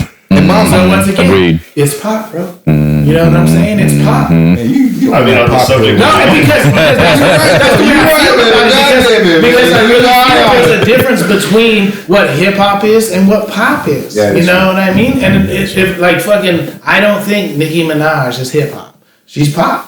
You know I mean, Nicki Minaj is like a mixture of both. To be I'm honest not- with you, I- But she can spit though. She can spit. her But fucking ass off. I'm I not ain't gonna taking hold you. nothing from her. How fake it is. So She can spit. I'm just saying. In that terms of the way it comes off, the way it comes off more pop. And if you on the radio, you fucking pop. I don't give a fuck. You know what I'm saying? That's me. Drake is pop. You know what I mean? He's on the radio regularly. J. Cole is even starting to be more pop. Now his bars are a lot better than a lot of the pop that I hear. Oh, yeah, You know much what I'm better, saying? much better. I love J. Cole. I do too. You know what I mean? And before I just got one more quick question. What do you feel about? I mean, you write your shit, right? You write everyone right there. Nah, I got a ghostwriter. Okay. But me personally, I feel like, you know what I mean, like as a writer, you know what I mean, like I write my shit. You know what I'm saying? I write, you know what I mean? I understand helping out a homie with a couple bars or whatever the fuck, but I don't need 8 motherfuckers on one song. What are your thoughts on that? Having a multitude of people on one song. I do like the idea of collaboration, and again, like fresh ideas, but just like too much on, and you hear the song and you hear the product and it's so simplistic. You know, I can speak eight for minds doing. I can speak for that because I'm in a group with 6, 7 dudes, and sometimes you're trying to get a crew track and you want to get everybody on it, and the beat might be okay, and so now we're like 5, 6 minutes in.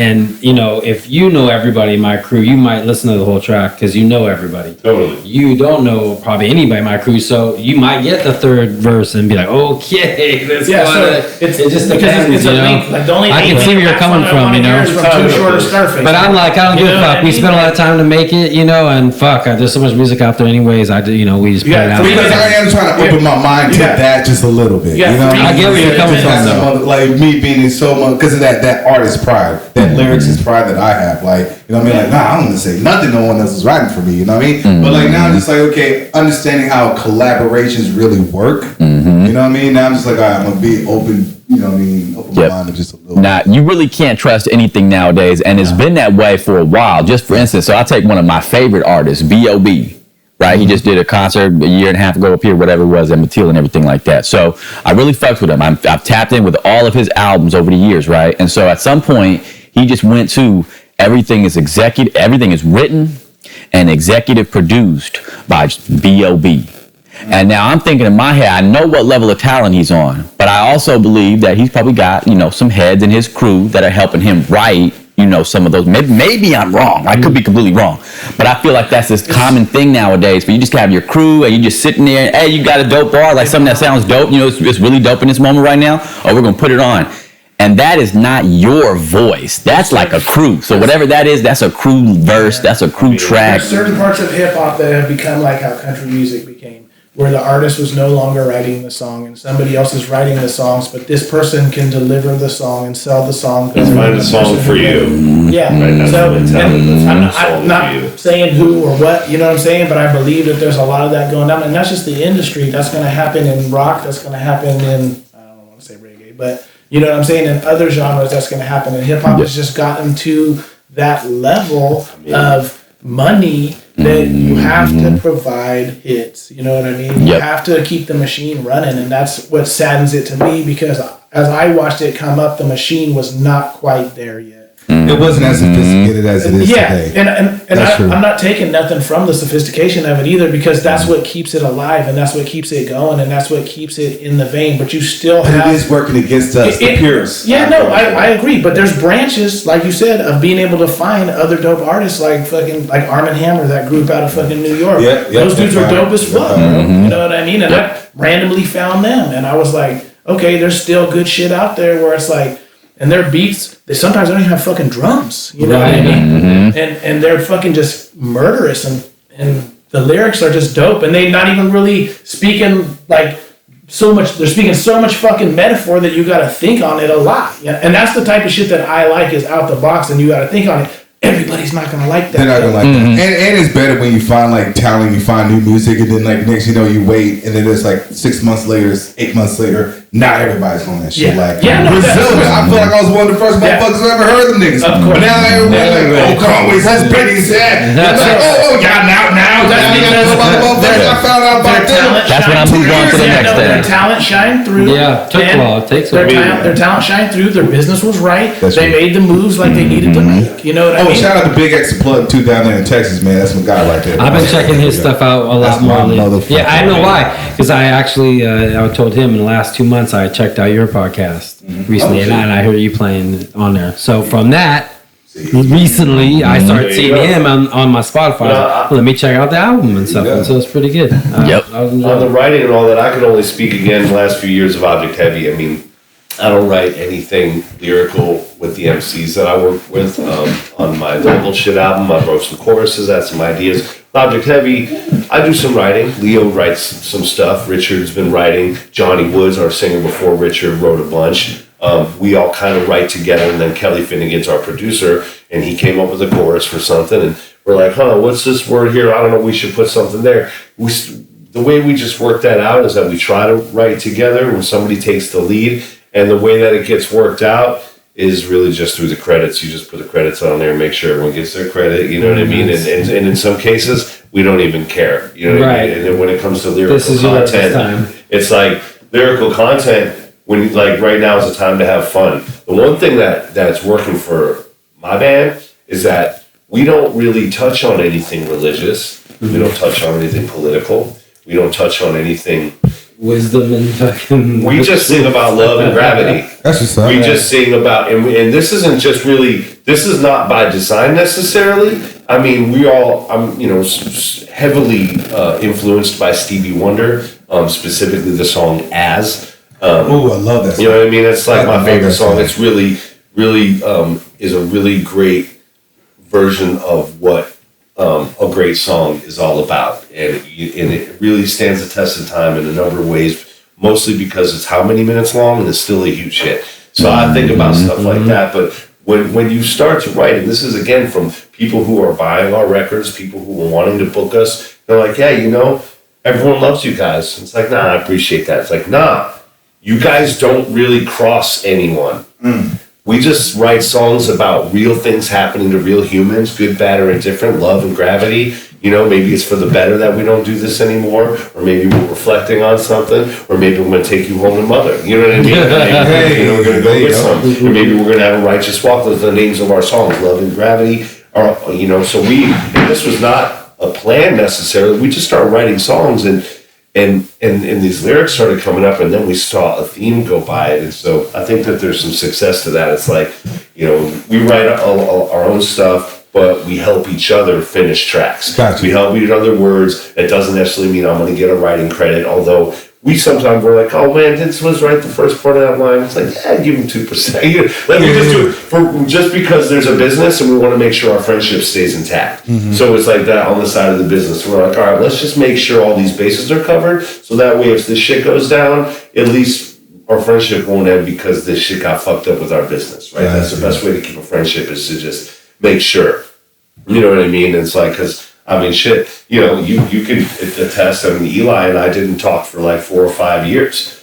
Attesting the shit. It was just a time. And, we all have our times in life, and in that time, he ended up coming up with a ton of amazing music with Casey, and then we all came back around. Eli Fowler was one of my best friends in life, and there was a time where we didn't really kick it at all or talk, and then we came back around. Garth, I haven't made a track with Garth in like over 10 years, although we've made all of our first shit together, and right now I'm working on an EP. I think you're working on, all the producers have just been given a whole grip of Garth Vader acapellas to go do whatever the fuck we want. I got 6 of them. Damn! Hey, yeah, shout out to Eli, man. You finally got my name right. We talked about that show. Motherfucker kept on calling me Asaad artist. I'm like, yo, Asaad the artist. And he was saying artiste too, which that was the way it's spelled. That actually, I actually thought it was that too. So I'm glad you said something on the mic, because I was probably going to say the same shit.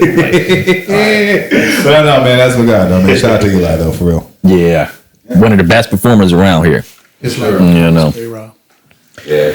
Hey, man, I was really impressed by Big Suave. Yeah, he killed it. I shook that dude's hand. I was like, wow, you fucking killed it. And give me a little sticker. The energy was insane. The enthusiasm there, man. It's like, I was like, it's nice. And a shout out to Verge. Speaking of going on first. That's my dude. That's my guy. Everyone who went on early, I called on the phone.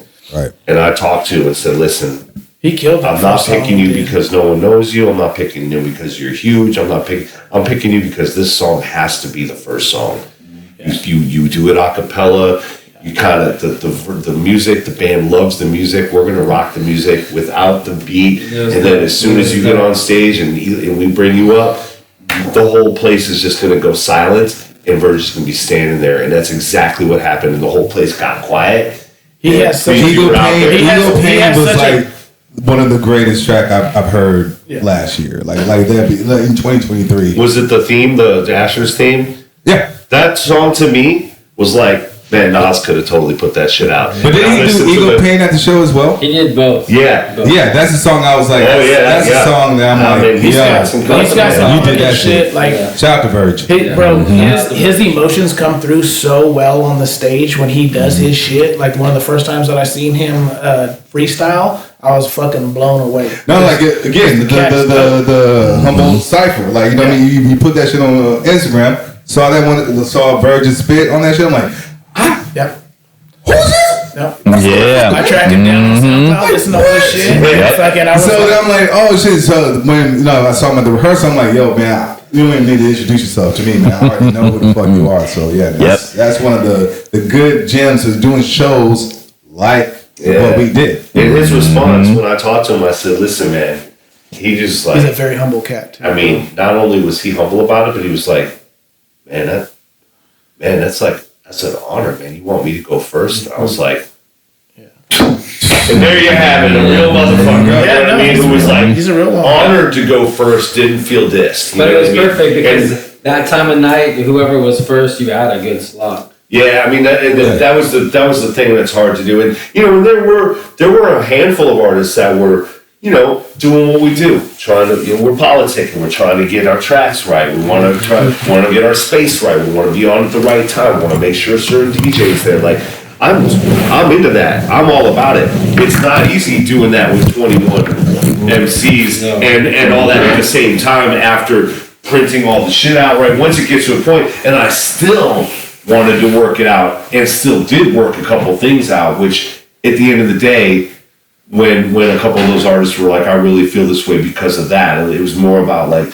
location and timing, and I was like, yeah, you know what, you're right. So I'm always glad to talk about this shit, you know what I mean? In your particular case, that song was so dope it had to go second in my head, so I had to, but it's like, it's hard, man, and everyone deserves to be on. Like it's like I had to. So while you're you're curating this playlist and like you're getting the feedback from the artists, like can you walk down how many ego outside of mine, because you had to deal with mine, was that a recurring thing that you had to deal with a lot of artists in their ego, but like, no, I think it should be better if we do it this way, and this is my vision, you're impeding on my vision. Like, was that did you know that you was going to deal with that going in, or was that something that you just dealt with while you was going through? I knew that it was going to happen because it's inevitable. Whether we're in the studio making a track, there's always something that's going to happen. Whether it's on stage at the sound check, at the rehearsal, in the studio, in the middle of making a track, there's someone's, I can't really figure out how this vocal works. Everyone take 5. I need to spend 20 minutes. I don't know what the fuck happened. I need to restart the computer. I need to, I wasn't really feeling this track. It's like, I wrote to this, but I don't really like the chorus. Like,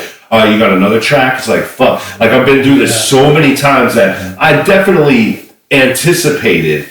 I just wasn't exactly sure how much because of how many people we were working with, and there were way less than I thought, and nobody was really bummed. Everyone who had a gripe, for lack of a better word, or had an idea of what made more sense, ended up making sense in most cases. So I'm, and this is a lesson for me, for someone who's leading a pack of leaders. When I'm running a band of all alphas and all MCs who all run their own game, how do I control all of that and control, again, the backward letter? How do I manage that? I'm a good manager. I know how to manage 30 employees if I had to. I've done it before, so. I thought it was going to be chaos. When you guys are I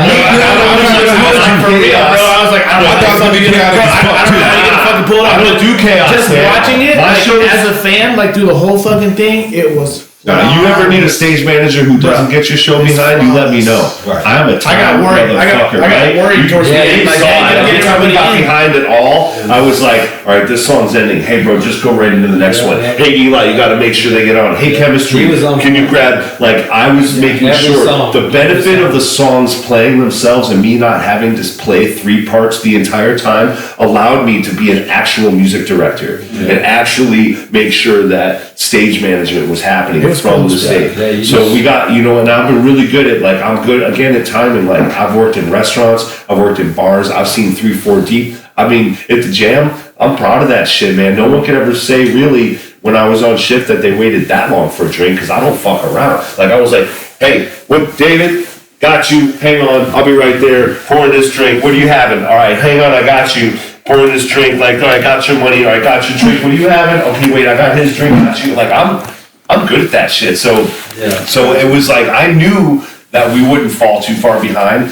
When we were falling far behind, we just mitigated by busting through the tracks faster. And because a couple MCs couldn't make it, it also lended to that, which took a little bit of time off. I still would have made it, but again, the blessings happen. Yeah, blessings abound, man. I was the real check my clock.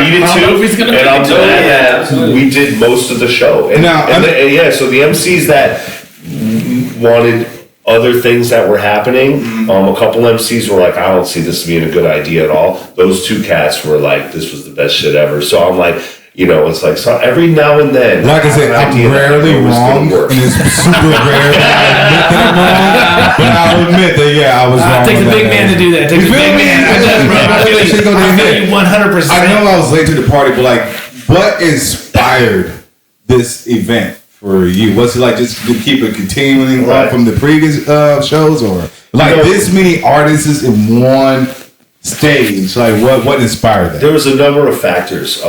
There's the first factor, which was I had a few conversations with some of the younger cats, you know, and some of my homies, and there was a little bit of a disconnect, you know.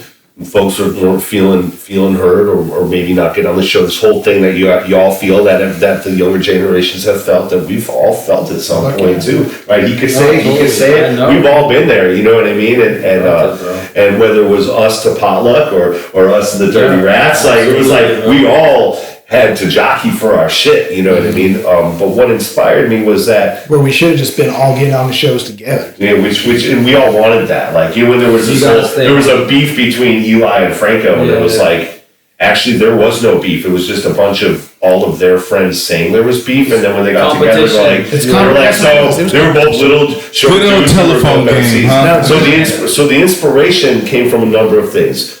I was like, all right, if there's a disconnect in our scene, then I know for sure that I personally have been the reason that I've connected numbers of people. Most recently before this was the Charlie Tuna, Rashawn Ahmad Scarab show, where I got Eli and Knack on it, and because of that, it blew Eli and Knack up in a different way to where they started actually getting on those shows. That helped that happen for sure with Booty Shaking. You know what I mean? Like shit. You know what I mean? So we kept showing up with this crew. It happened a little before, but it was like, I just kept showing up with these cats. And then, you know, and then it's like, okay, years before that, it would be, you know, whether it would be Dirty Rats or whether it was LCA and Freestyle Kings and Subsat, there was all these groups that were doing things together. And with the Mateel, there would be 6 or 7 groups, or, you know, and it was like, this is a thing that works, and it's important for our scene as it grows. So really, when I heard that there was a little bit of a disconnect, and I was like, what could I do?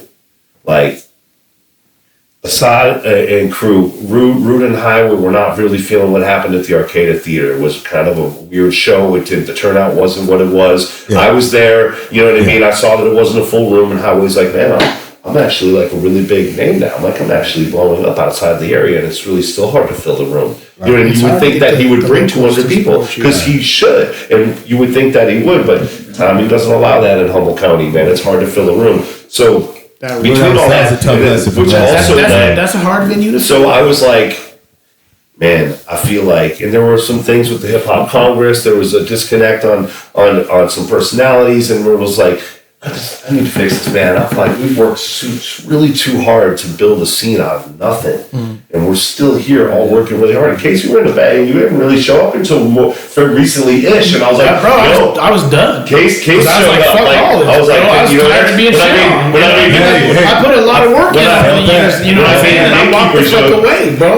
When I threw the gatekeeper joke at you, which I was kidding, it was more like, when you show up in the room and I'm playing, like, I'm for sure gonna do my best to be super dope, because I know, like, he said it, like, he's paying attention, he's watching this, he's like, and it's like, and I've always, like, these guys are cats that I look up to in totally different ways that I would look up to you guys, basically, on just, like, I'm knowing them for so long, and how many beats these guys have made, and how many people that are my friends that they work with. It's like, oh fuck, Casey's here. Look, I need to fucking get my shit together. Nah, we're good. but that's some real shit. Like, so the inspiration was, how can I'm coming to terms with the fact that I've built a name for myself. Beats Was Low has become a name, and I try to not be. My ego's right here. So, you know, like, I've reached that point. Like, my ego comes out on stage, it comes out when we're flexing, but I don't have an ego to sit and talk about that. Like, yes, I know that I bring people, and I bring people together well. I have a band of musicians, and if my bandmates can't make it, I got like 18 other musicians who will join me if I need to. I'm not afraid to do this shit. And I hit up like 30 rappers, and I wasn't expecting 22 to respond. I expected half to say, that sounds cool, and the other half to be like, that would be cool, and end up having a show with like maybe 7-8 people, Dirty Rats, you know, highway maybe, or maybe you guys would get down because we've been kind of cool with each other. But it wasn't like that. It was like when you invite everyone to the wedding and they all decide to show up, you're like, oh shit, we got to spend an extra $10,000 on wedding food because all of a sudden all the cousins are coming. Like shit, like that's a good thing, but it's like shit. I wasn't prepared for that, so I was a bit overwhelmed. But it happened, and I was like, man, I hit up Ian, and man, everybody responded. He's like, well. What do we do? I'm like, well, we'll call GMG. I'm like, right, he's putting the beats together. That way we can figure out how are we going to do 42 songs. It was my own doing. I have notes for months and months, and I wanted to put on a show like this for a couple of years. And ever since the Charlie Rashawn Scarab show that was sold out in 2021 without really pushing that hard, Booty Shakin' pushed hard. Those guys have names, but it was a show to remember, and it made me really hungry to do it again, but with just the locals. And I felt like putting on the show, not in the order of how many fans you have. I didn't want to just have Highway and Dr. Oop or, Reef, who's got a lot of plays and got a lot of juice right now. And no pun intended. Like, those guys are popping in their way. And, I didn't want to just put a particular crew on last because of that. I wanted to put together a mixtape. This is the Oh So Heavy mixtape. This was my idea of what would sound dope together. And if Verge goes on first in the first set, I'm going to make sure he's on at midnight in the second set. So when you guys have your show at the Arcade Theater and you're like, fuck, nobody's here anymore, I want to create the antithesis of that. Okay. So if you go on, later in the first set, you're definitely going to get some shine. And if I can get you on midway, now you're like, man, I played for people in both of my songs. So when half the cats were like, I'd just rather do my songs, it's like, okay, well, you can go on at 9:15 and then you'll be done for the night. Or you can do a track, pretend we're at the Grammys, we're doing Hamilton. I'm taking your songs and I'm creating a hip opera. And I'm going to tell you when you're going on, and it's going to be great. So just trust me, and you're going to go on when you go on, and you're going to be seen by all of the Object Heavy fans. Anyone who knows who these cats are going to get to know each other. You're going to get to know who these other artists are. And fans who, like me, are going to see it in the first set. The people who go home early are all going to see everybody. And everyone who comes late is going to see everybody. Mm-hmm. So everybody on this bill got seen by as many people as possible under this model. Yeah, that's a good So that's the inspiration came from how do we turn Humboldt hip hop out on a bigger level? It has to happen at some point. Like, I'm feeling more of a mentor, again, I'm in my 50s. Like, am I really, how relevant am I, to a college town hip hop scene? Yet, my band, Object Heavy, has won Best Band for the 5th time in 7 years. That's right. Sometimes you go and vote for your shit because that's what marketing is. There's a whole point. Let me tell you, you want to make some noise for Humboldt hip hop and wonder, go fucking put the ballots in. You think the president doesn't vote for himself? There's a whole business. There's a business behind it. Absolutely. And it's all about advertising. And that doesn't mean we're like jacking votes and stuff in the box. But you got a passionate But you have to be, if you want to, like the first couple of years. Don't join on Capitol Hill on us, folks. Please don't do it. Don't do it. But I learned that from the Freestyle Kings. Humboldt County Freestyle Kings won Best Band after being a band for like 4 months. Talking about Kevin Hart being talking about planting, or whatever. Whether that's true or not. The Freestyle Kings blew the fuck up overnight because of a few small things that happened, including us winning Best Band of 2000. And I had lived here for a year and a half. That was the perfect storm, though. It was a perfect wave. Yeah, it was good timing. Really good timing. You know what I mean? Because there was not a lot of hip hop. You guys had the live band thing going. You guys live were entertaining as all get out. You know what I'm saying? Yeah. So we were all and I'm not saying it wasn't good. You had talent. Yeah, you were talented. Yeah, it wasn't some lip syncing shit. It was like musicianship, people spitting, freestyling. And a live band is always gonna win over getting up and rapping over a beat. And that's to talk about the inspiration. After once you do it, it's hard to go back. I would not be remiss. Like, if you ever need me to come through and do those couple songs again, just say the word and I am. But in the same token, you need to reach out and find motherfuckers to just be a band for you. That's the way you feel on it. That's you know what I'm saying? That's like, it's hard though, because once you start having Man, that band that he assembled though. Well, yeah, that's the top tier of the top tier. You know what I'm saying? That was like some Avengers shit. But we're not afraid to get down, man. And I got a roster. It adds a whole you know. other element of bullshit once you have more people involved. Because I assume that you probably just 1, 2, maybe 3 people in your clique. You know what I'm saying? Most. Yeah, and so there's all. I mean, at one point it was 5, but even that was too much. That's too much. I've been there. You know what I'm saying? You know what I'm saying? He's got a bunch of fucking people in his shit. So the more personalities that you add to it, the more babysitting you got to do. The more schedules. There's more scheduling you got to do.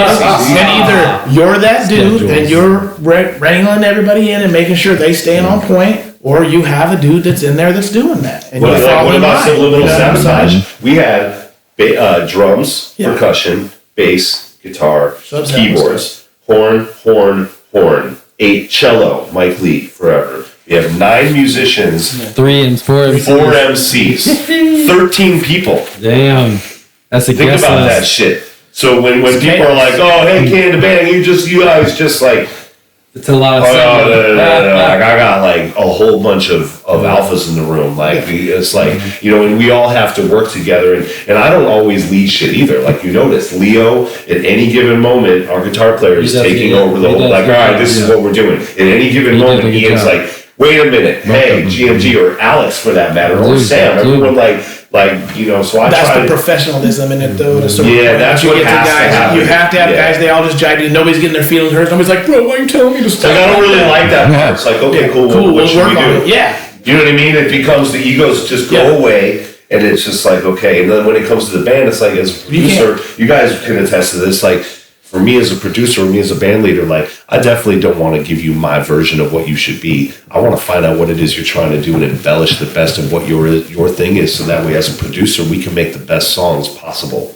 And make the best performances possible. Of the song. We did good. It's all about the song. That's the thing. It's not about the fans. It's not about the charts. It's about the song. What's best for the song? Hey man, we don't really need keyboards on this song. Am I gonna fucking just get pissed? No, I'm gonna go smoke a little fucking joint out back real quick and be cool. And be like really happy that to watch my fucking boys and my girls just fucking lay it down. You know what I mean? Like when Richard leaves the stage at the end of a night, he's not mad that we didn't be like, give it up for Richard Love. It's like, he's just like, yeah, man, that was dope. We got our accolades, and now the band is taking it out, and then the whole place is going nuts. And it's like when you're, not every pitcher needs to finish the game. You know, you still get the win if you pitch 7 innings. You know what I mean?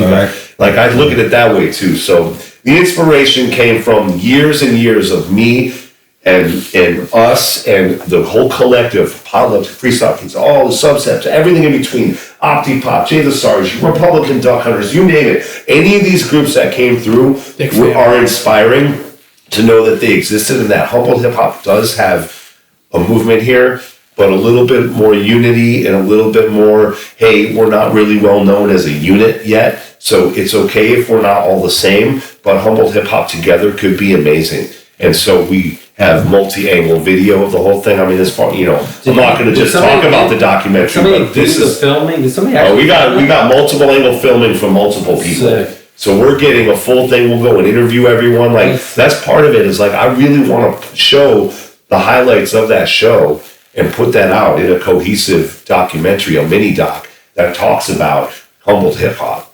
You know, put me in a documentary, goddamn. It's like, and that's one thing.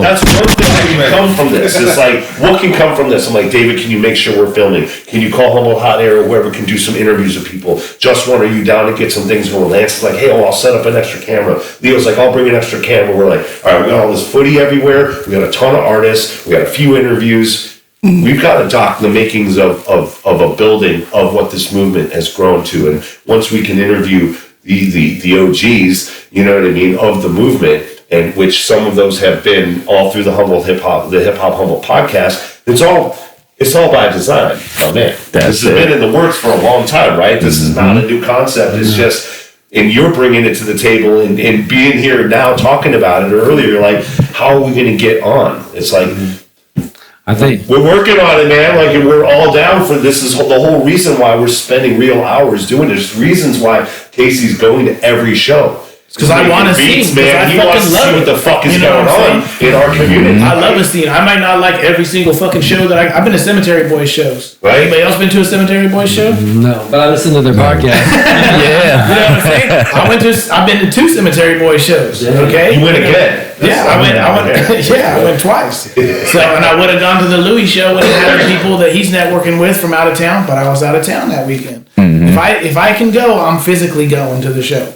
That was my rule for 2023. You know what I'm saying? That's been my rule for 2024, man. Fuck it. That's it. Hey, a lot of folks need to be doing that same thing. It has Go to be to every that. goddamn show all year, bro. And pay at the door, even if you on the fucking guest list, bro. Pay the $5, pay the $10. Because you know they paying the DJ. Or they paying the fucking artist. What the fuck ever. Or maybe they popping it on. And artists put so much money into putting on these shows. Like, have you spent $100 on every show? Shit, bro. I'm trying to tell you, Main Street Target Marketing League was a loss. We took an L on that. But you know what I'm saying? That's part of. I can show you more L's than wins. You know what I'm saying? But I still come and do the thing, you know. Fuck it. But I'll be honest, if it wasn't for him having me on the podcast, I wouldn't have known about all the other groups because I started following him on Instagram, and then basically it showed me all the shows that was going on. Then I started following other artists, and I'm like, oh, they got a show too. I'll go check that out. Try and do the cipher because I want to see it. So if I'm going to preach about we all need to come together and we all need to do this, then I need to do everything in my ability to do that, to have a scene. Because if there's nobody there, there's no scene. Motherfuckers can rap all they want. Motherfuckers can put out music all they want. Motherfuckers can blow the fuck up somewhere else. That's cool too. You know. I think the momentum, if we can keep the momentum the way it's been and keep on it, it's really hard for any area, LA, San Francisco, to stay always on. So if we can keep going on, we had a lull. Solid. We did, and I think that's we're part of the lull a little bit too. But yeah, I think if we just keep doing it, this place is so fucking weird, right? It's its own. It's its own. It's very unique. And if people do get behind each other more, including me going to more shows, and just I think something will happen here for sure. Oh, it's bound to because of all this energy and all this like truth for speaking to power, man. It's inevitable. You know what I mean? Like, and even though despite like my gripes and my little complaints and all that bullshit, I know I'm just saying it in the moment of that frustration. But like I know like there is the end game in sight. There's going to be a bigger picture. There's going to be more fruition, more opportunities that's going to come through because of my passion and my not my passion. I was going to say your passion is, but my passion for others. Man. For others, I want you to succeed. I want my God to succeed. I want you to succeed. I want Swag to succeed. I want David to succeed. I want the people around me to succeed. My passion is not only for me; it's for everyone that's around me. And I think that's unique right now, honestly, because I got people in Arizona and Germany and different places, and it's not real common to have a small place like this have this many people kind of looking out for each other. I mean, look at the family you've created, right? Every time there's a show, you can guarantee that probably he's going to be there. Maybe Swiz might be there. Case yeah, going to be there. 2024, I'm being there. Hey, that's it. Definitely have something unique going for sure. So I give it that.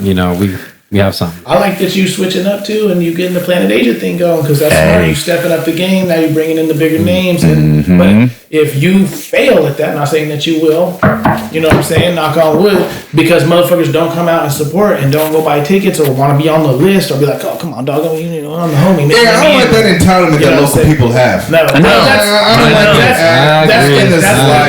that's shit disgusting. Just because you my homie doesn't mean that I'm gonna play you win. That's everywhere. I just said. Back in the day, we just said there is no guest list. You know what I'm saying? Girlfriend's paid to get in. You know what I'm saying? Wife's paid to get in. You know what I'm saying? There ain't no guest list. That's all we ever said. There is no guest list, bro. Yep. Because we have people. Even if there is. There is no guest list, bro. There's no guest list. That's the best way to do it because then you're not hurting nobody's fucking feelings. Yep. Real people's gonna come out and support you and be there to fucking hold you down. You know, the truth is, and if you want to get business about it, that guest list that may be available from the venue, regardless of how we treat it, then you get to bring out 3 publicists or people who are going to write about the show or give you a good review, and now you can actually save a guest list for people who can help lift up your career. And that's where your guest list should be. And that's when you get fans for life. That's where your guest list should be. You know what I mean? Promoting. And that's what's up. And I've been on the guest list, and I take it sometimes based on my money scenario.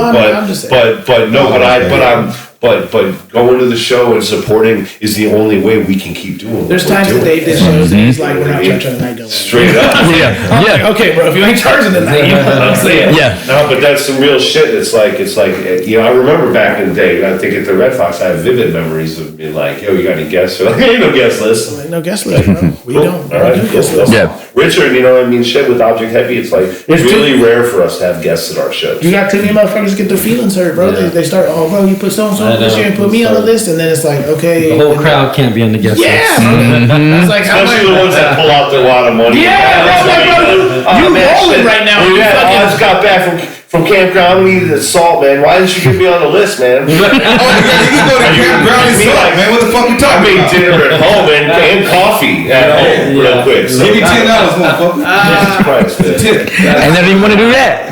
People, and no disrespect to any of these guys that can afford it and want, they want to be with the crew. It's it makes you feel realize that. You know what I'm saying? It makes you feel down. They don't even, that's my boy, he got me in. That's the cat who doesn't do music at all, who works really hard. But he's your biggest fan, bro. Who's always down and is your biggest fan, is like, yo, man, you got me on the list. It's like, oh my God, are you kidding me? You just like, we're just telling me about how much money you made this week. But it makes them feel special. But it's such they're in your that's all. I just explained it. I'm like, that means more. Goddamn I'll buy everybody drinks. They'll be like, no man, I got an ounce of weed for the DJ, and I'll buy everybody dinner. It's like, I would rather you just pay the ticket, because then we'll get the minimum guarantee and maybe get a people don't get it. And I wanted to on the subject of not getting. I think I didn't get to touch on this.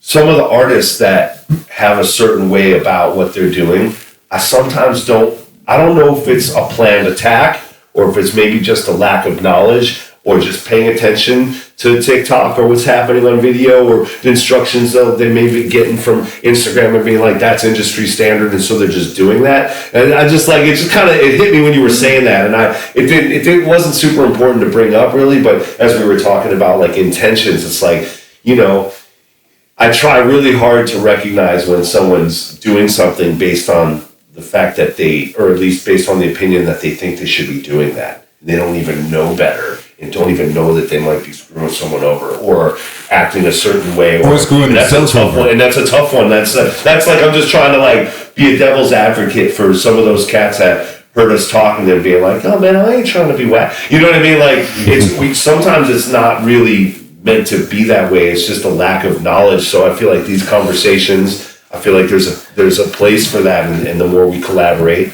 and the more we continue to push the movement of what's happening. Like, I've asked a couple of MCs, and I should ask you too. I go over to FloJ's house, and I'm fiending for MCs to come over and sit and listen to a beat and just write while we're finishing the beat, and then record the song while we're sitting in the room, and then have a song finished, right? That's the best. That's the best, bro. You never put together a beat, and a month later, I ain't speaking to anyone who hasn't heard. When you know what I mean? Like, but like, that's like a thing that needs more of a get. Instead of just sending emails. You know, now, here's what I want to. If you're not feeling a beat, don't fucking take it. You know what I'm saying? You're not hurting my feelings if you're like, this ain't for me, or I don't like anything. Other ones. You know what I'm saying? If you don't like anything, cool. I'm okay with it, bro. You know what I'm saying? Don't take a beat if you don't like it. You know what I'm saying? Like, if you're a rapper, only take beats that you really for real gonna feel, and especially if I'm giving you a beat for fucking free. Right. You know what I'm saying? And then you're just gonna tie it up, just clogging up your space. Yeah, and then I'm like, okay, well, that beat's dead to the world now. Thanks, bro.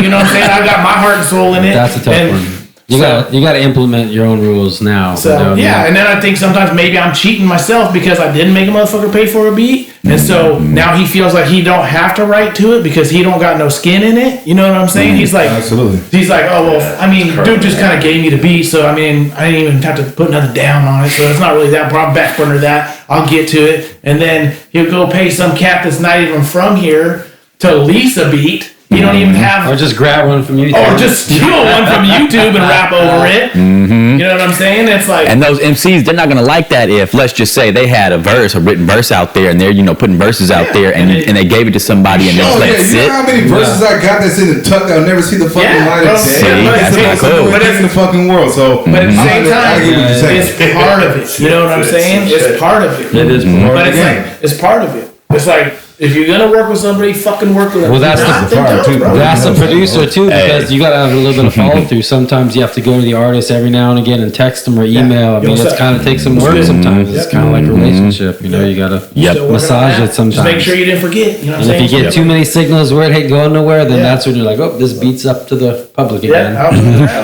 Fuck it. Yep. Same with verses, whatever. Yeah. Yeah. Can't just let it sit unless it's whacked. Then I guess I mean, let it everything sit. likes wax, so it's gonna say.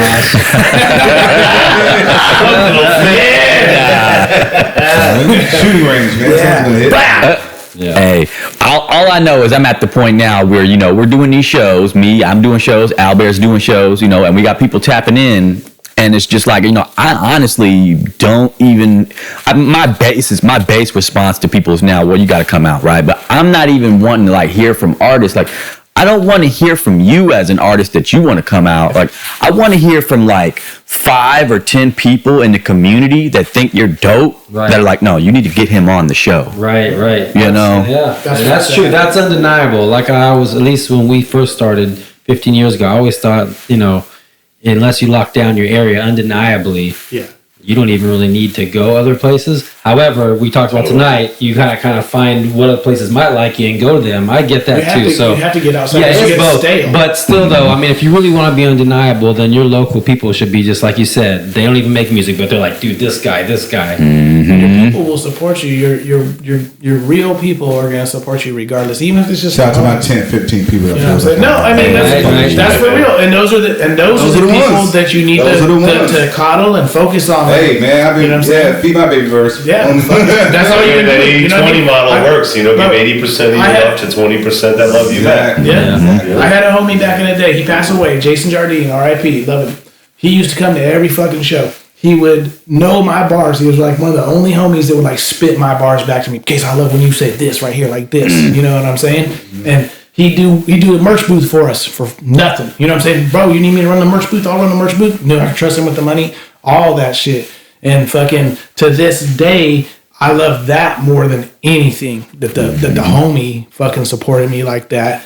But I was focusing on this cat out here that don't fucking know me. Like, how come he don't like me? Right. You know what I'm saying? He's not moving his head. Well, that's a business sense to tap it into, because again, we have to appeal to people that we don't know. Don't get me wrong, I am appreciative of the 10, 15 and stuff like that, but I am still trying to get that 75. Bro, and I'm gonna tell you this, I'm not trying to get all 75. Maybe let me get 60 out of that 75. I feel you. So let me build my shit up bit by bit. So just but right there in that whole area, it's it's a different strategy. Yeah. You know what I mean? So just I, as an artist, was so emotionally attached to Of course, shit. of You know what I'm course. saying? Yes. So when we don't get that instant gratification, that instant love, that instant we feel the type of way. It bruises that ego. So that's what my man said. My ego's out here. My ego's out here too. Last year has been it's been a huge transformation for me. The failure of Main Street, the failure of our project, appropriately named Ego.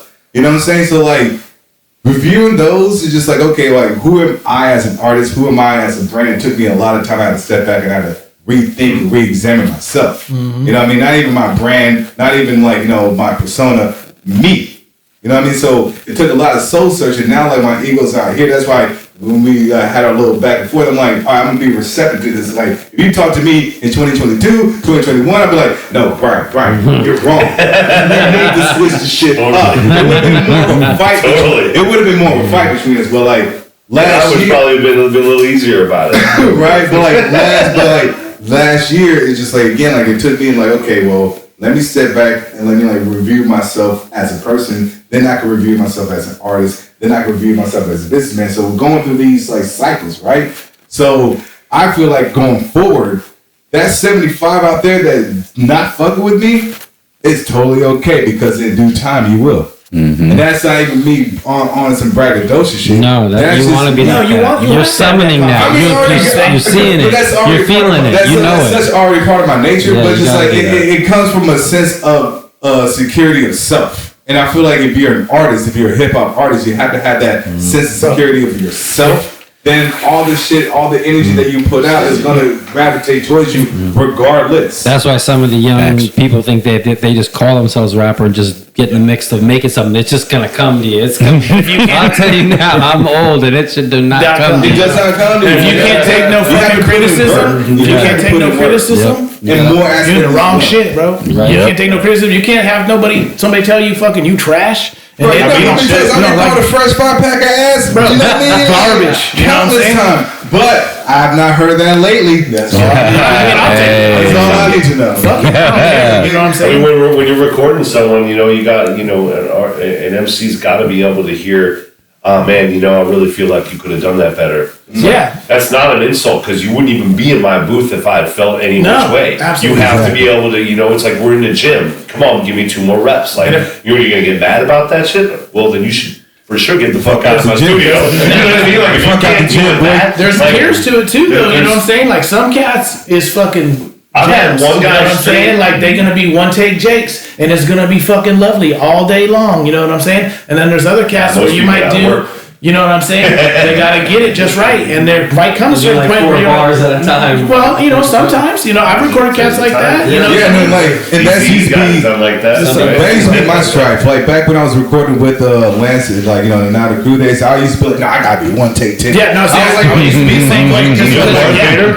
Garth would not even allow Garth or Eli. They weren't even. They were like, "Oh, should keep that." We're like, you can record it if you want, thinking that we might get a take, but you can probably just not record for the first 20 takes, because I'm not recording anything until I get my pipes cleaned out and getting this shit right, and I put the book down and I'm in it. Like, that's like the MCs that I came up with. They were not trying to do it in one take. Period. They didn't that's where I'm at. The more the better. Yeah. Because every time it's gonna get better if you're really working on it. You know what I mean? And that's where I'm at. Because when I was working with doing the Entitled and the Ego Project, that's where I'm like, yeah, man, let me just get in there and get out, boom, boom, boom. But now, again, due to my fucking mental, just rejuvenation, shit like that. My approach is like, man, I'm gonna take this shit 6 bars at a time. Yeah, you know what I mean? 8 bars at a time. Feel it for real. Maybe I fuck around and do a different voice every here and now. Then now I'm getting more comfortable with myself, and that means being more comfortable as an artist, and that means growth. Do you feel that gives you a better product doing that? Yeah, no, it gives me growth, because instead of just pressuring myself to do shit in 1 or 2 takes, now I'm just like, you're making love instead of just fucking. You feel what I'm saying? I don't fuck, bro. But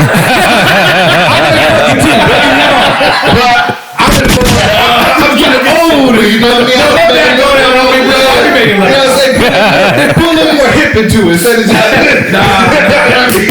like a fucking rabbit, bro.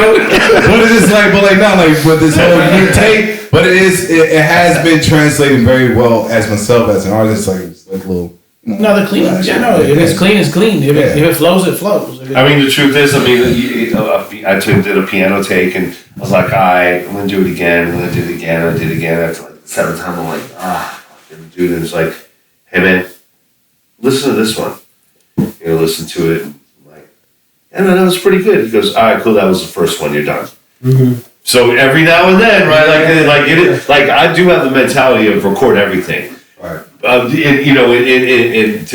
be a devil's advocate in retrospect to what I said about Garth and Eli and crew, but that was the mentality, is get it down so tight, because we didn't have to budget the studio. That was the thing. We were able to be in there, so it's not like we were paying for studio time. We could actually work on a track. We didn't have to be at work at 7 a.m, except to maybe pull some tarps and then go take a nap. You know what I mean? The vibe was way different. So getting a song done was, you really got to work on that vocal. You said something about how it's like you put out Ego, and then it was like you thought that you were handling that shit. It was really the beginning of a transformation. Yeah. When Object Heavy put out our EP called Transitions, we had just transitioned out of a number of musicians, and that EP had everyone who'd been in the band except for a couple people all the way up. I'm like, all right, we finally got through this transition.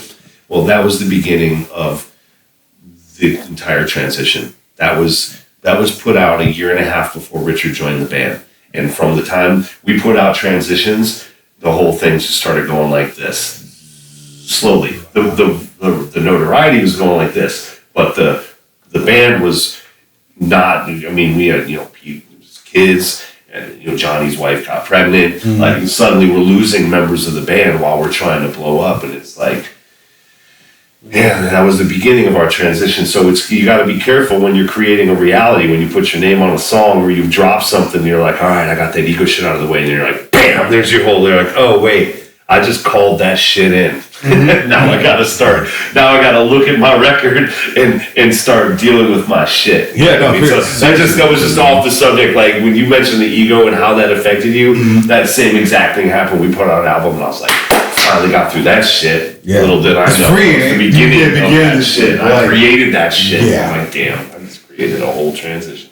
Hell yeah. And the transition for us came from, when the cow is halfway between sitting and standing. Ever driving on the road, you catch a transition. You know what that is? That's what we thought we were going to call it, because on our way to Idaho, one day it was our first trip and with this group, and it was like we saw a transition. We saw a cow kind of do a half sit, and we're like, that's a good omen. That is new to me. I didn't know it was a good omen. I never heard that before. Y'all never see a sitting cow. It's a good omen. You can see a sitting cow and a standing cow, but how often do you see a cow standing up or sitting down? Transition. That shit is more difficult. Out here it's a little easier because the people in the cuts are like, I see that shit every day. Hey, that's what's up. Hey, I know that the community is going to be looking forward to the next big show. The same one. I don't know. I'm not going to call it. I'm betting that it probably happens this year. The Hip Hop Holiday Showcase is going to happen again. Come on, holidays. Plug the Planet Asia. Once plug it, bro. Plug that shit. No, I definitely, y'all got to come out to Planet Asia. Like, that's a requirement. Thank you. And I really want to echo something that Asaad said earlier, because I feel 100% the same way. I've been doing these shows. I said this on Swizlow's episode, the Swizlow's Sessions Part 3. But hey, me and Albert, we've been doing these shows. I was having a consistent hip hop night go on from July till November. And, I have all these friends, that's saying they were going to tap in, saying they were going to come out and everything like that. And then those friends didn't show up. And so, seriously, y'all, I really need y'all to come out to this Planet Asia show, to this one that's coming up next week, at the Blue Lake Casino with before and after Talib Kweli. It's important to show respect. And I'm not even saying respect me. I'm saying I'm moving out here to push the culture forward. So you're coming to show respect for the culture.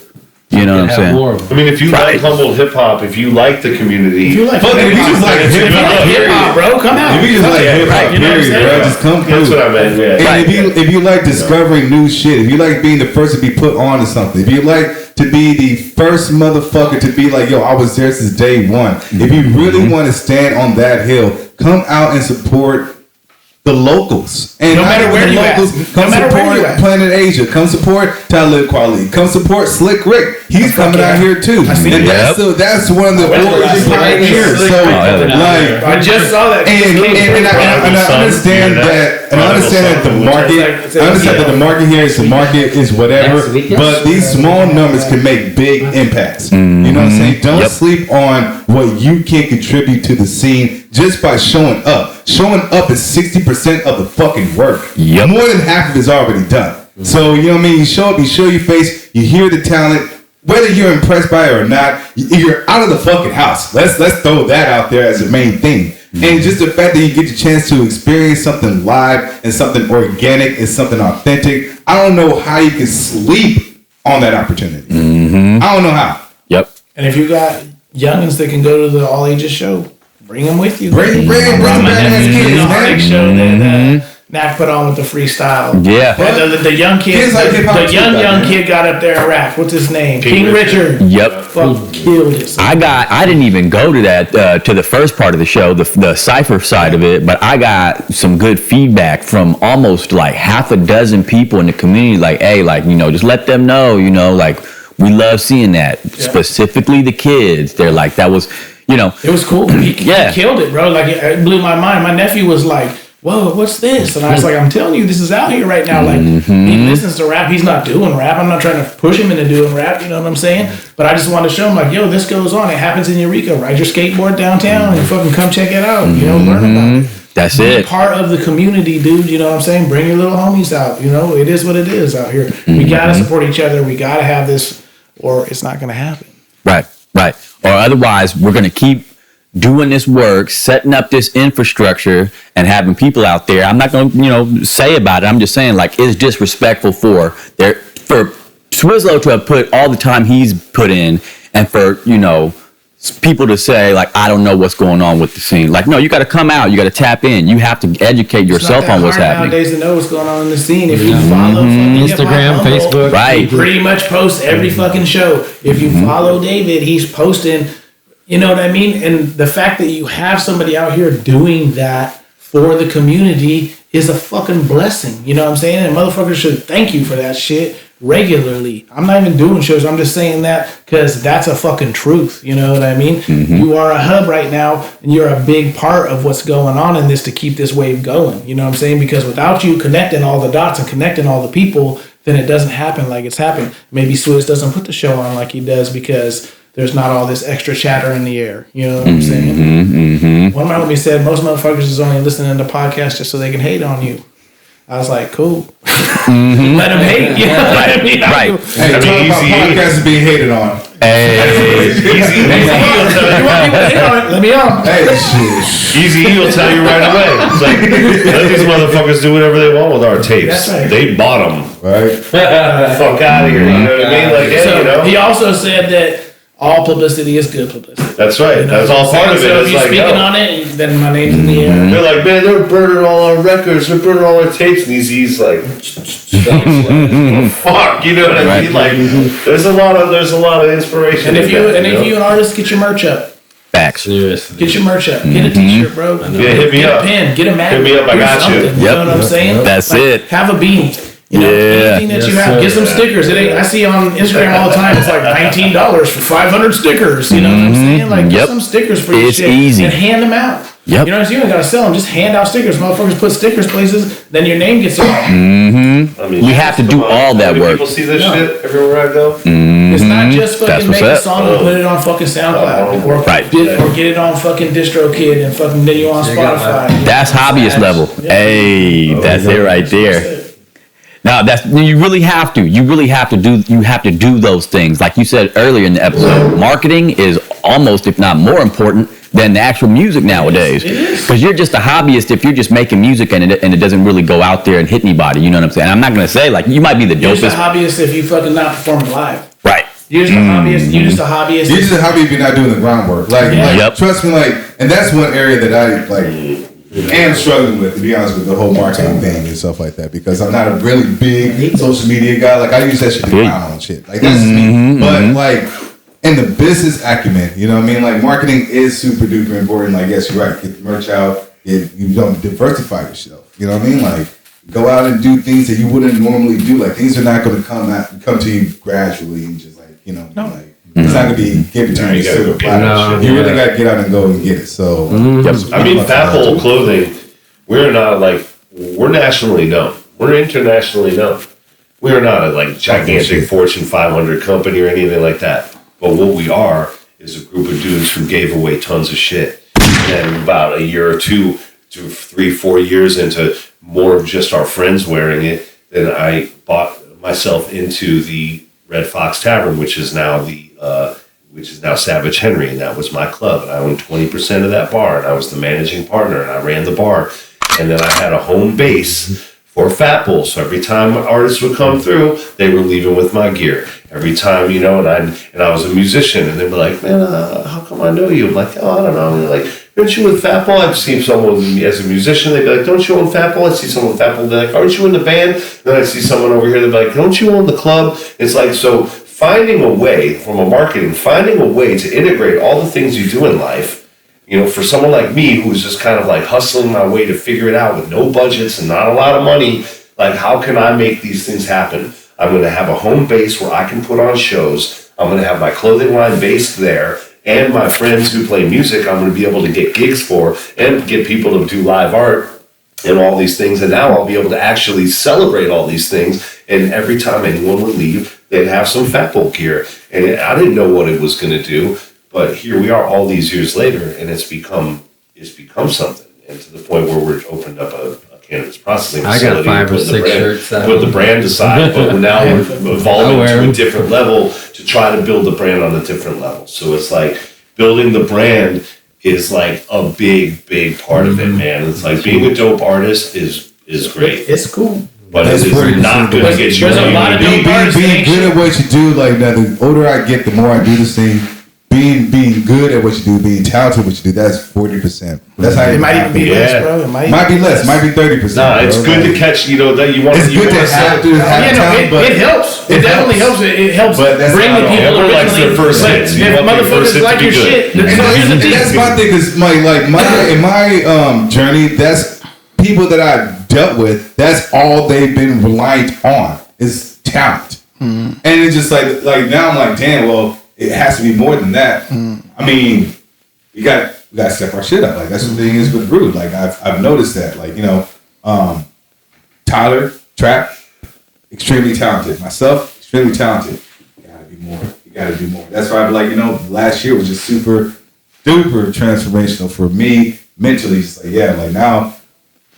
This point going forward, I'm on my shit. So motherfuckers better watch out, man. So, I'm from the physical copies era, so this whole new thing of like, yo, follow me on the gram, follow me on TikTok or whatever, like I don't quite understand that. So just because, and this is why I say get your merch up. Because if a motherfucker come up with you and he's like, dude, I loved your set, and you at least had something to give him, even if it's just a sticker. Like the Suave dude gave me a sticker, had his little fucking all his little websites on it, and fucking I was like, dope. You know what I'm saying? Handing out business cards. No, bro, that's business. Cool. But do you have on the other side the fucking thing that take you straight to the shit? All the links, that's where it's at. You know what I'm saying? So you, even if you have anything that you can give them when they fuck with you, when they say, yo, you're dope, and you hand them the shit. Also give somebody a little QRC code. Yeah, absolutely. Absolutely. Scan that shit. It takes everything. Boom. You get everything. You get the YouTube, you get Spotify, you get the clothing. So that's shit I've been on. You get your link tree. You get a little link tree account, a little QR code. Boom. That's it. That's it. And it's like it's easy to do now. So a lot of things. And it just takes time. It takes time and the work. You got to put that in though. True.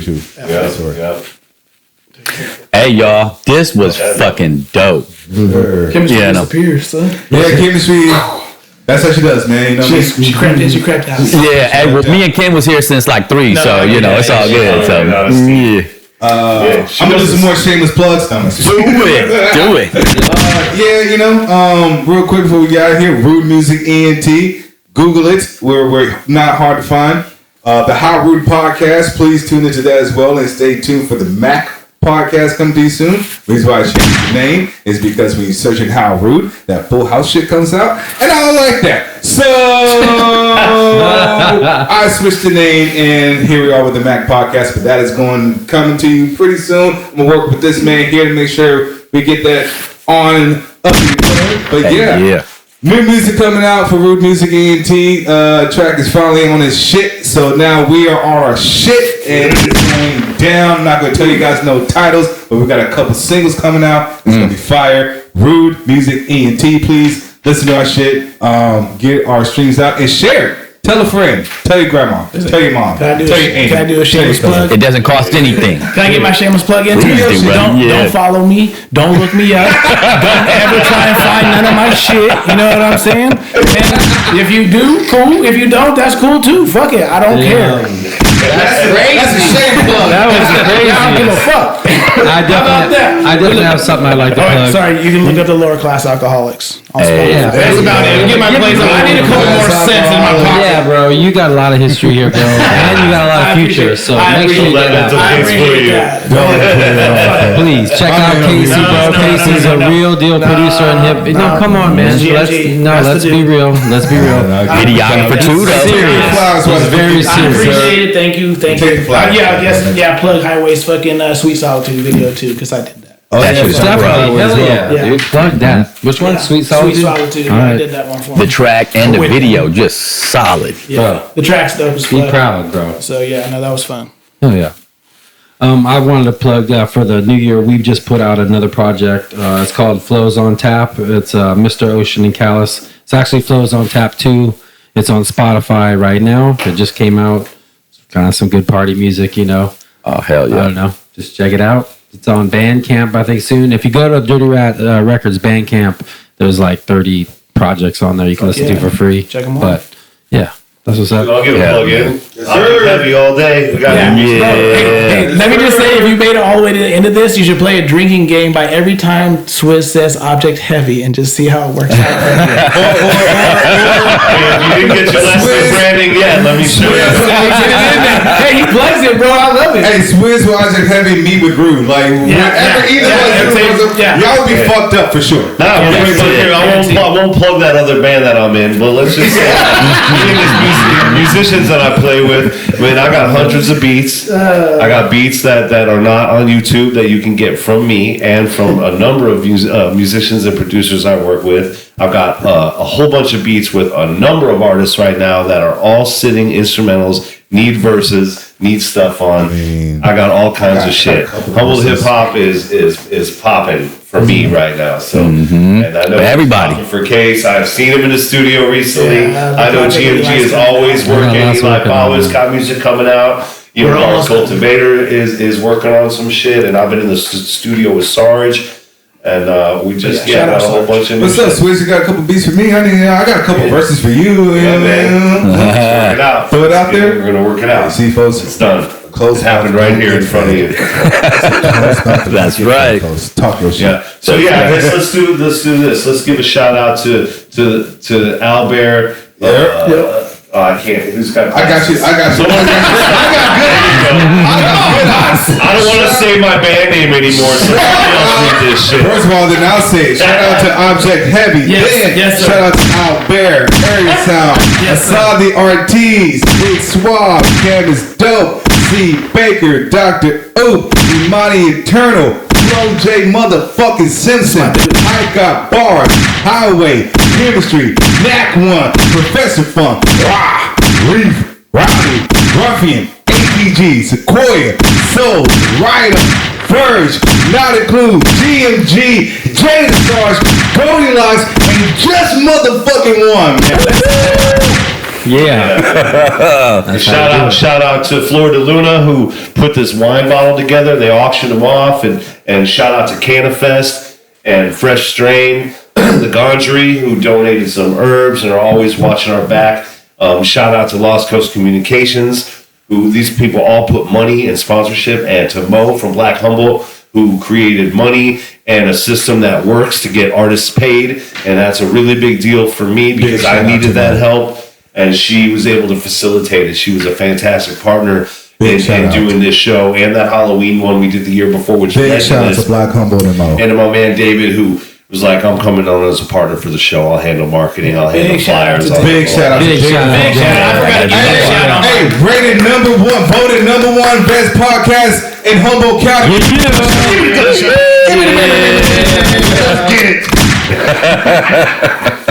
There you go. No, hey, we all got to do our part. I just want to say one thing, and I'm not out here trying to be like, oh, like, look at what I did and nothing like that. That's not ever really my energy, right? But I'm just saying like this. I had to do the work to move this brand forward, Hip Hop Humboldt, right? What if there was like another like dozen to 2 dozen to 3 dozen to all of us putting in that same energy for the culture? This shit would be unstoppable. Amen. Sacramento would be up here in a month. Like, what the fuck is going on up here? Hey, man, your words to power, man. Speak it. So it's just like, you know, the messages out there. I think this conversation, if people were listening to it from start to finish, they will really, something will resonate with somebody. And something will resonate to that somebody's going to talk to somebody else. And that somebody else will be like, oh, I heard that podcast too. They was cooking. And then that's going to get that thing going. So people really, like I said on our episode, the power of words, man. Do not sleep on the power of words. So speak it. But words without actions are meaningless. Just put in that work. I put the foot to the ground. You can talk all I'll put some energy into the whether we call it the Hip Hop Humboldt Showcase or whatever. It might be every other month, monthly. I got to get my musical schedule together, but I'm super down to be doing showcases regularly with whether it's 3-4 groups at a time. Maybe it's a smaller, but it's it's everyone here that we just mentioned and others who didn't make it or couldn't be there. We could be doing this all the time. So maybe that's a shift when they're like thinking about shows that are being poorly attended and like, and dealing with who's really out there, and guys like Case who don't want anyone to listen to his shit. We got to get our shit out there. So one way we can do that is by putting all these showcases. I could do my best to bring in the band out. It seems to be a theme that really, like when I heard Big Suave, and then Imani, and then I know Albert said the same thing. I know you've had it with us a couple times now, but a number of artists were all like, man, I can't believe I just did that with the band. Oh man, it was a dream come true to do this with the band. Oh man, I always wanted to play with the band. I always wanted to, I'm like, you almost get emotional over that shit. So like, that's a big deal that like, what we did to be inspired to try to bring the crews together more than ever before. It was really dope to hear everyone be like, man, that was dope that the band did that. Like, so that like on a level for me and my bandmates and Gabe who put that show together, like the work we put in was obviously felt, and that means a lot. Right? That shit goes a long way. And I don't want to overstep, but I think I speak for everyone that's on that roster, that's on that flyer. If you would do that and you reach out to any of us, we would do it again in a fucking heartbeat. All right, well, we're live, so we'll do it my again in a best. heartbeat. Just reach out to us. Yeah. You reach out to me, be like, hey, you want to do a little set? Yes, sir, I do. It'd be cool too.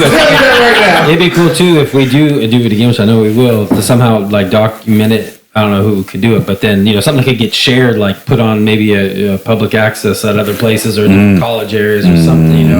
100%. Like an item, like a product in a way. Right. Not just that moment that we shared, but now we know what it can do and what it is and how much variety it is and how many people it could reach. Now it's make it into something that can travel around to reach more people somehow without obviously making it to where we're all traveling together. That's a lot of logistics and money, but just so we can share it with other people that weren't there or aren't there. Yeah, like it documented, they shared the internet. Because I'm proud as fuck. Like if that show that we just did, if other people could keep witnessing it, like if it was a Netflix or something, I'm just being out there. Yeah. If they saw that though, they'd be like, "Fuck, Humboldt County, what the?" Yeah, I mean that's part of my plan. I've spent many years. They're not like nothing else. They're not trying to be like any place. And I got a camera to add to this whole documentary movie. We got. We'll make it work. We'll make it something work. We all got to work together. That's all it is. We got at least 2-3 filmers in the room already. Yes, sir. Man, it's an honor and privilege being here, though. Yeah, man. Thank you. Thank you all for coming. This is a good one. I really enjoyed it. Hey, this was super dope, Every y'all. one of you guys. I hope all the audience enjoyed it. I'm sure y'all did. I want to make sure y'all listen to all the wisdom on this episode. And if you didn't hear all of it, go back from the start, listen from the beginning. One of the main things that I just want to really remind people about is now is the time. Shit is moving out here right now. And people are moving. So this is the time to start growing your brand, networking, coming out to the shows. That's what we got to do. Hey, reiterate that last point. Come out to these shows, please. Now, come on the now. whole show. That's it. Yep, right. All the way. Come on now. That's it. Hey, thank y'all so much, fellas. I really appreciate you guys' time. Yeah, thank you. Man. Thank you, Dave. Yeah. Hey. Peace and love.